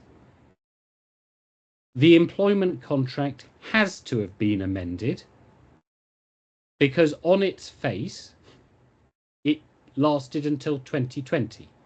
So there has to be some change to this document. Clearly something has changed with this over time. Salary has changed over time. What we say is that the correct question in law, and this is all set out in the skeleton argument, is about the presumed intention of the parties. And it's a finding of fact. And we don't accept that there is some high mountain to climb here. I've pointed out that an employment contract in the DIFC can even be an oral employment contract. So that's where we are. I've gone on 7 minutes longer than I intended to, so I'm going to stop there. If I can be of any further assistance to the court, please do ask. Thank you. Thank you very much indeed, actually, to both of you. I've been very grateful for your assistance. You're clearly both very conversant with the area of employment law, including in the DIFC, and I found that very helpful. And I also appreciate your patience with my questions. If there is nothing else, I think we already mentioned just before the last break, any items left to be sent in to the registry. I think we've already discussed that there are going to be quantum issues if there are remedies awarded to the claimant, and we will deal with those later. If there are no other housekeeping points, if there are, please raise them now. Yes, I can see you're about to say something, Mr. Whitty, yeah. I'm trouble you for literally a minute in rejoinder to the point taken in reply. I wasn't sure whether it was relied on or not, but I can deal with it pretty succinctly. And it'll be a matter for you to go back to the documents and work it out. But this is issue 9, so this is the claimant's estoppel argument. I didn't hear about it this morning, so I wasn't sure whether that was being pursued or not. But the short answer to this is, from the defendant's perspective, one just needs to go to the basic principles of what an estoppel is. And for a representation to form part of an estoppel, it has to be a clear representation of fact or law intended to introduce the representee to adopt a particular course of conduct. And that's where, and you'll see this as you go through each of the points set out in paragraph 12 of the PI, but that's ultimately where this analysis falls down. A representation to the DFSA or a representation made in financial statements are not representations made to the claimant at all, but they're certainly not representations made with the intention of inducing him to adopt a particular course of conduct. So that's the answer to each of those points. They're not the type of representations that can properly form part of an estoppel argument anyway. So that's the point, and you'll see that as you work through it. And then the final point is, again, I think it was just to deal with the issue which came up, which I don't think I've necessarily seen before, but I've got a one-line answer to, which is the provision in the employment law about carrying forward leave into the next vacation year. And it was suggested to you that it would be an error of law to think that you could put a 3-month cap on that. And that's to say that the defendant's position is we don't agree with the claimant's construction of that. The term of the employment law you were taken to says that an employee is entitled to carry forward accrued but untaken vacation leave into the next vacation leave year for a maximum period of 12 months, after which any unused vacation shall expire. So there's nothing which prevents an employer and an employee from coming to an agreement which reduces the period below that maximum. So the agreement that it can be carried over for a maximum of 3 months is entirely permissible and compliant with the minimum standards in the employment law. That's it.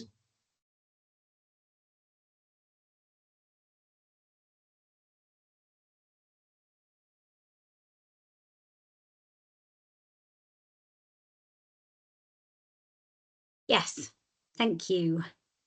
Is there anything else that either council would like to raise before we adjourn? On the housekeeping matters only. I will further I will further chase on the order, and I expect that to be with the, if it may be that this is in someone's outbox. In terms or someone's of inbox, but someone's in any inbox. event, we'll make sure that we get it. The order will come, and there was one final point, which was corrections to the witness statement. I can't remember whether anyone. I don't think anyone gave an undertaking to do anything, but I'm not happy. None of those instructing me and I are not happy to leave, although they were trivial, I have to say, mostly. Corrected witness statements will be filed, and I will also ask for the covering email to identify, if possible, the particular paragraph, so that the court isn't left sort of scrabbling down. I don't believe there is anything else from our end, and I'm very grateful to you and indeed to my learned friend and for sitting late, and there we are. Just to confirm, I have no issue at all with the corrected witness statements. That will be helpful, and I presume that the defendant doesn't have any objection either. It might be helpful for all if, for example, it doesn't even need to be in a covering email, but if they were done in red line or in fact changes or something like that. Yeah, as long as it's clear, what the changes are. I mean, I do understand that they're minor, and I know no issue was taken with them at the time. I don't think any of the critical evidence turned on it, but I think it is right that we regularise the position, and I'm most grateful for you mentioning that. So yes, please do go ahead and just please make it clear what the corrections are. Yes, I will do. Nothing else? That's it. Wonderful. Thank you again. Thank you to the witnesses. Thank you to the parties. Thank you very much.